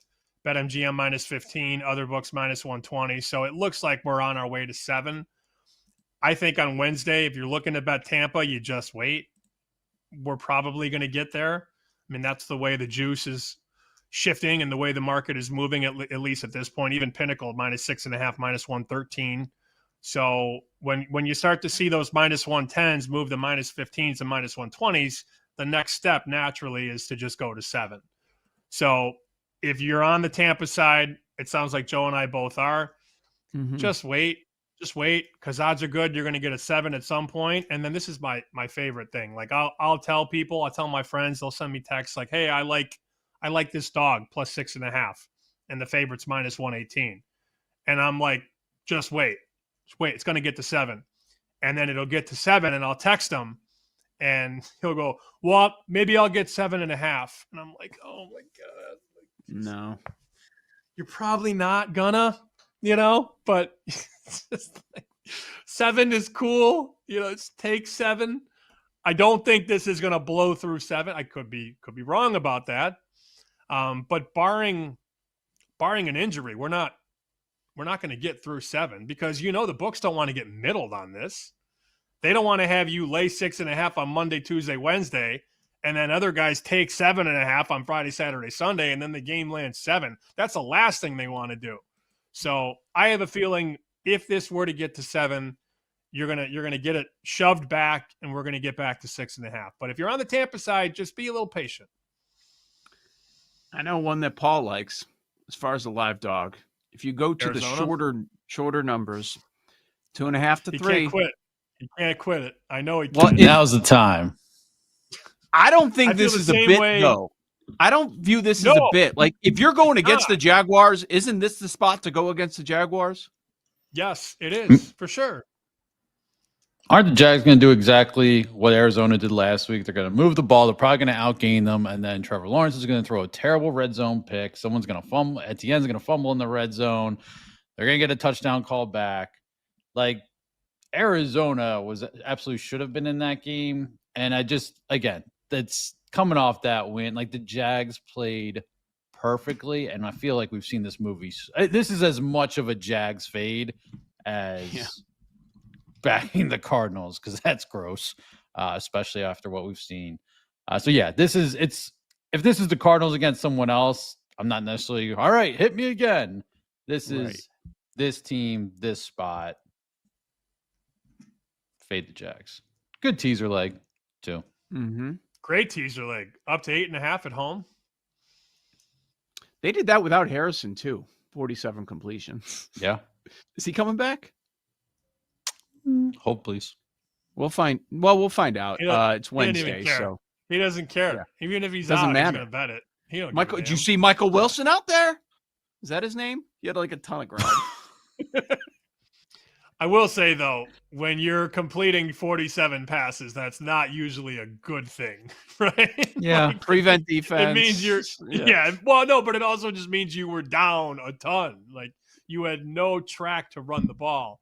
But the NFL is so wonky. Arizona loses big. Jacksonville wins big.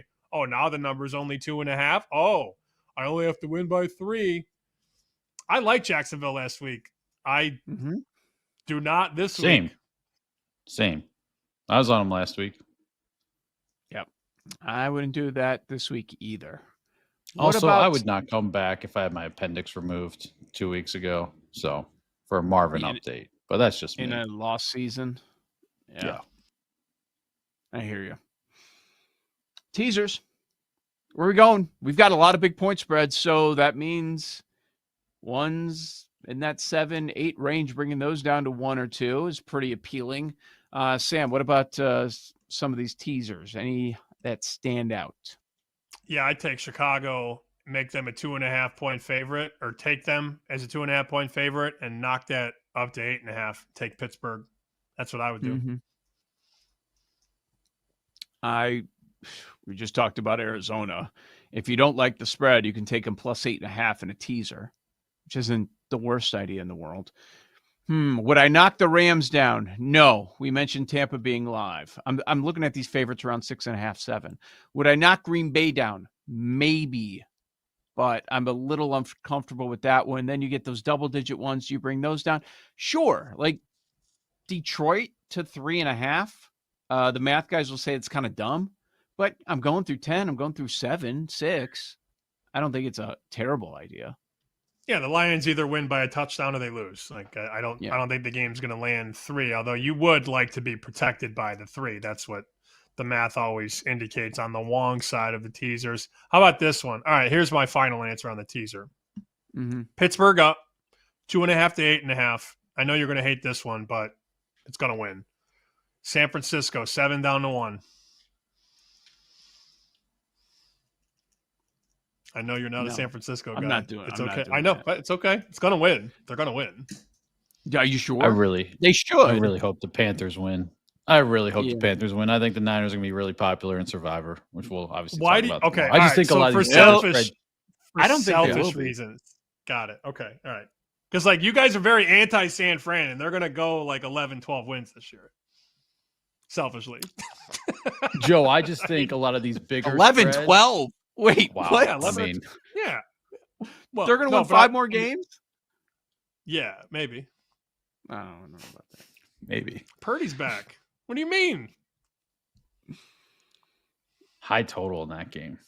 49. What about I know the answer is no and gross and everything, but Falcons plus 7.5 against the Saints. Dude, are you insane? Falcons what? In a teaser? The Saints are going to win by more than 7? Kirk Cousins. I wouldn't be surprised by anything in that game. Chuck actually looked good a couple weeks ago before their bye. It was 28 to 3. I wouldn't be surprised. I agree. Ugh. I don't want. How about Shador up to 10? Shador plus 10. Teaser. I was with a total like that's going to be like 36. 33. Yeah, well, right, 36 now. I was actually going to say, again, it's not perfect teaser leg if you do the Wong thing, but Colts up to 9.5. Chiefs winning that game by double digits. Yeah, fair. Colts off a bye. Yeah. With that offense getting that many points. Also, 50.5? Does that mean the Colts just shred that Chiefs defense? Yeah. I just feel like crazy number. Lower score. You have to remember every Chiefs line is based off of past performance. And when I say past performance, I mean previous seasons. 5 years. Yeah, not last week, not 2 weeks ago. It's based on the potential that the market still believes in based on what's happened in years past. This is how you can make good money. I mean, if you've been betting against Kansas City last couple of weeks, you've done really well. I know they've won a lot of those games, but I mean, think about the cover point. You know, how many of these games, they covered against the Raiders, they cover against the Lions, but they didn't cover against Jacksonville, didn't cover against the Bills, didn't cover against the Broncos. There's a lot of lessened bankrolls if you've been betting on the Chiefs last, 3-4 weeks or so. Costa says there's no way they miss the playoffs. There's a way. There's definitely a way. That was one of your favorite bets.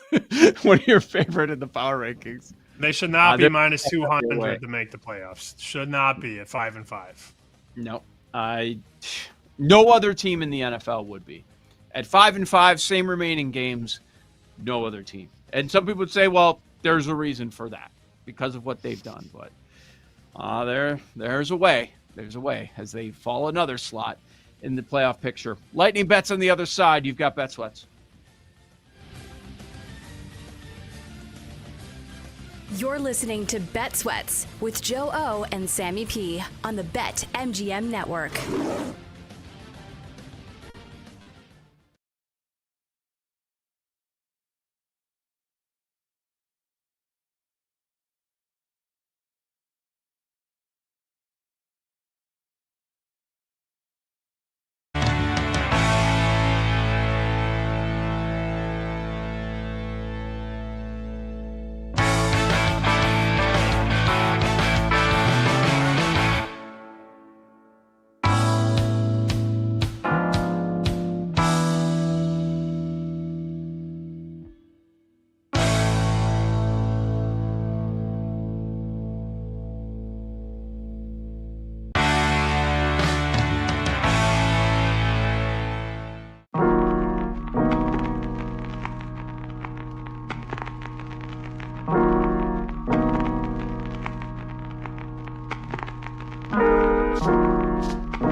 Welcome back to Bet Sweats with Joe Ostrowski and Sam Panayotovich on the BetMGM Network. We'll get to our lightning bets coming up in a few. Joe Ostrowski, Sam Panayotovich. Appreciate you with us on this Wednesday. Been a very fun show. Been kind of all over the map, talking a lot about Thanksgiving activities in and around the house. A lot of different stuff going on throughout. A lot of fun with our guests, Nate Collins and Andy Molitor. If you missed any of it, check out the podcast. Make sure you're subscribed to the Bet Sweats podcast, and that's where you'll also find out what is coming up next for both of us.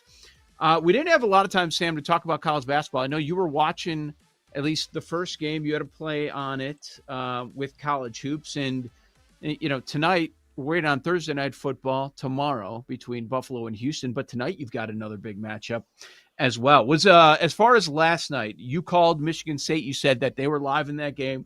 They pull off the upset exactly like you said. It wasn't even all that close. Any takeaways from either matchup last night or anything you want to hit going into tonight?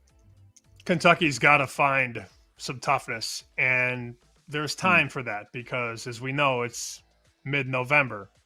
You got time to figure that out. It's a talented team, but it's not a tough team, and they've got to do some soul-searching there. That was the handicap, basically. They're just not tough. And when you lose by almost 20 points, that's proof, right? Now I'm not here to victory lap. I watched Kentucky a couple times and you can just see it. And if there's one thing about Izzo's team, man, they're going to face guard you. They're going to turn you over. Just a good basketball team, a rebounding team. They had 32 defensive rebounds last night. 32. Kentucky had 22. So Michigan State all over the glass, 42 rebounds to 28. That's toughness right there, and that's Izzo's thing. Win the Windex, and you'll win a lot of games. So tonight's game is going to be awesome. I really want to go. Jake, are you going to Alabama, Illinois at the United Center? No, it was like $100 for 300 level, and given current financial situation around here, didn't really want to shell out for that. Jake, Unlucky. Jake, if you would have shot me a text, I got the plug over there. I would have hooked you up. It's all right. You win some. You still go. I mean, it's a little late now. Day of the Oh, game, here we go. It is. The place is going to be sold out. So, but next time you need to go to a U of I game at United Center, you just call me. You let me know. That total, Joe, last night I was staring at it and I was like, I want to bet this over. It was 179. It's a big number, right? Mm-hmm. See the total right now in Alabama, Illinois? Did you see it? Mm-mm. It's okay if you haven't. No. 182.5. So I was ready to bet over 179, and then, like I said, I kind of shut it down on the sports side last night. I said I'll get to this in the morning. Got back from the doctor this morning, got right into the show, kind of forgot about it, and as we sit right now at 11:45 Eastern, Alabama, Illinois is 182, 182.5. If Alabama makes its threes, this game is going to be 95-90. You might see one of them get to 100. And it is wild. You see a lot of these big numbers, and people go, wow, that's way too many points. And yet the market is quite literally shoving it higher. I don't want to be 3 points late, but I'm not going under in that one. No way. There's too much explosiveness possible. Good job with the schedule, too. So we also have tonight UConn and Arizona. That number is 7.5. I see some spots. I think Pinnacle was already at 8 in that game. So, yeah, we had the games last night, and all the chatter about the Boozer twins and all that, whether or not one of them is going to go number one overall, even though the guy that's the favorite is actually did not play last night. He's on Kansas right now. So they're bringing out all the heavy hitters for this Tuesday and Wednesday with college basketball. So I like it. And is what we're seeing more and more now of. And I know you always have those tournaments around Thanksgiving with the top teams, but it feels like we're seeing more teams that are willing to participate because this matters much. These non-con games, they matter a whole lot. It feels like it's mostly only positive, whatever the result ends up being. I'm going to do this over. I still think it's too low. You don't even want to know what I think the total should be between Bama and Illinois. Now, to be fair, it's hard to get much higher than 182. Okay, so look, FanDuel's got 181.5. So you know what you can do. Let's just call this consensus number 182. And I'm going to take the over. If you are a fan of offense and you're trying to get into college basketball, flick on Alabama, Illinois at about 9 o'clock Eastern and watch these two teams shoot and watch them slash and cut and score. They make their free throws. The pace is going to be frantic. There's a reason that total opened 178.5 and is now 182.5. So that's my only lightning bet today. Give me Bama, Illinois over. I missed the best of it. I'm aware of that. Things happen. But even at 182, I like a little bet on the Alabama, Illinois over. Okay, very good. Both of those games should be pretty fun to watch tonight. You're going to see 4 of the top teams in the country, that's for sure. All right, I'm looking ahead to the NFL, and there are 2 sides that stand out, and I know for sure I'm going to get them, and I like the numbers that we're at right now. One is a massive favorite. You want to talk about mismatch city? Andy Molitor said it's the biggest mismatch offense versus defense that he's had all year. It is not the highest point spread that we've seen. You've got Seattle, off a loss. Darnold, bad performance. Their defense was phenomenal, but you had the Darnold performance, 0 touchdowns, 4 interceptions.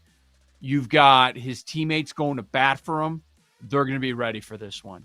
Tennessee had their chance. They actually led early in the second half against Houston, a backup quarterback, and they were coming off the bye, and they still can't pull out a victory.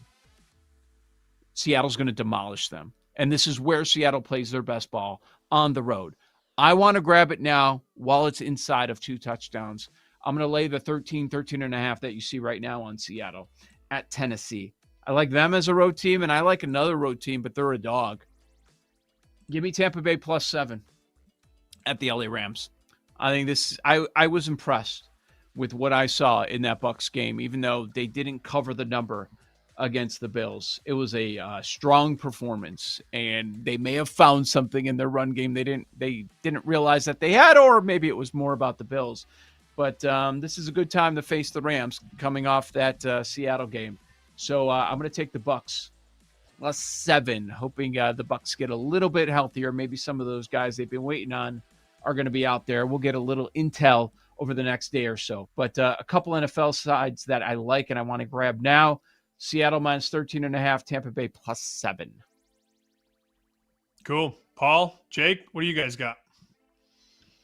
Do you guys have like an ideal path? Well, you know what? How about this? 3-2-1. Let's do 3-2-1, like CFP bet you would make today. Not saying you guys are out like power ranking style. So like if you had future?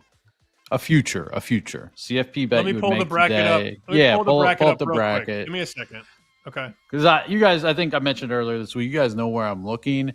And I'm not even doing this based off them having a bye right now. I'm going to assume that they won't because I don't think they're going to get to the SEC title game, which is Georgia at 10-1. So that's where I am going. I mentioned that earlier this week. Wait, why won't they be in the title game? What do you have happening?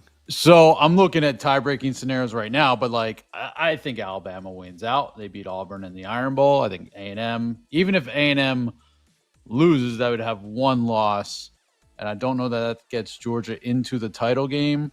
And then it goes to possibly SEC strength of schedule and gets all convoluted. So for the purposes of this conversation, I'm assuming Georgia's not getting to the title game, not going to have a bye. I actually wouldn't mind if they drop back to where like Alabama is and go through that bottom half of the bracket. So I think we know a lot more about Georgia. I think the defense has gotten a lot better. I don't know if I'm going to say I'm a believer in Connor Stockton, but I much more so than I was. I will say that with some of the things he's shown. So if you guys were to if you guys have the odds, if you guys are ready, to make a CFP bet in 3. Title bet, futures bet Hold in on, 3. Hold on. Wait, okay. I'll filibuster a little bit more here. I also have Notre Dame already in the pocket. I believe that was 16-1. Maybe not quite a month ago, close to a month ago. So that is I don't want them to end up on the same side of the bracket. Okay. Oh, we got the music. Sweet. Perfect.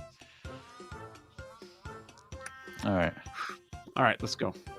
Ready? 3, Yep. 2, 1. Texas Tech. Georgia. Okay. Three different conferences. That's like Joe and I both put out rock, and then Paul 3 seconds later threw out paper. That's how that just went. But I had already said it too. But yeah. Yeah, no, that's fair. That's true.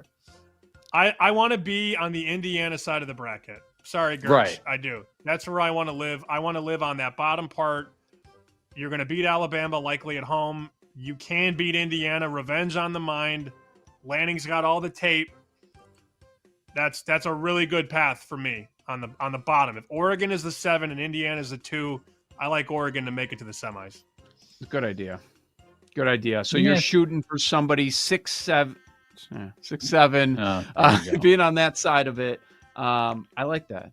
I think that's a good plan. I threw out Texas Tech because I think flat out, okay, numbers wise, I think you're getting a tiny discount because they're not Big Ten SEC. The number at 14-1, I think they're getting a bye, guys. Like there's just going to be an open spot for them because probably I don't see it being 2 Big Ten teams, 2 SEC teams getting those 4 buys. So I think they're going to end up moving up, but that's a fair point. If you're the 4, now you're next to Ohio State. But yeah, Jake, final thoughts. Anything? He's got MLB, please win. It sounds like Tommy Slavovicic is going to play. Take the over. Tommy! Over, Jake? Let's rock. Over. I'm bringing a bottle on the train. Let's go. I'm gonna be crunk. All right, we'll hear about it tomorrow on Bet Sweats. Thanks for listening to Bet Sweats. If you missed anything on today's show, make sure to listen back on the Odyssey app or wherever you get your podcasts on the BetMGM network. Make it legendary.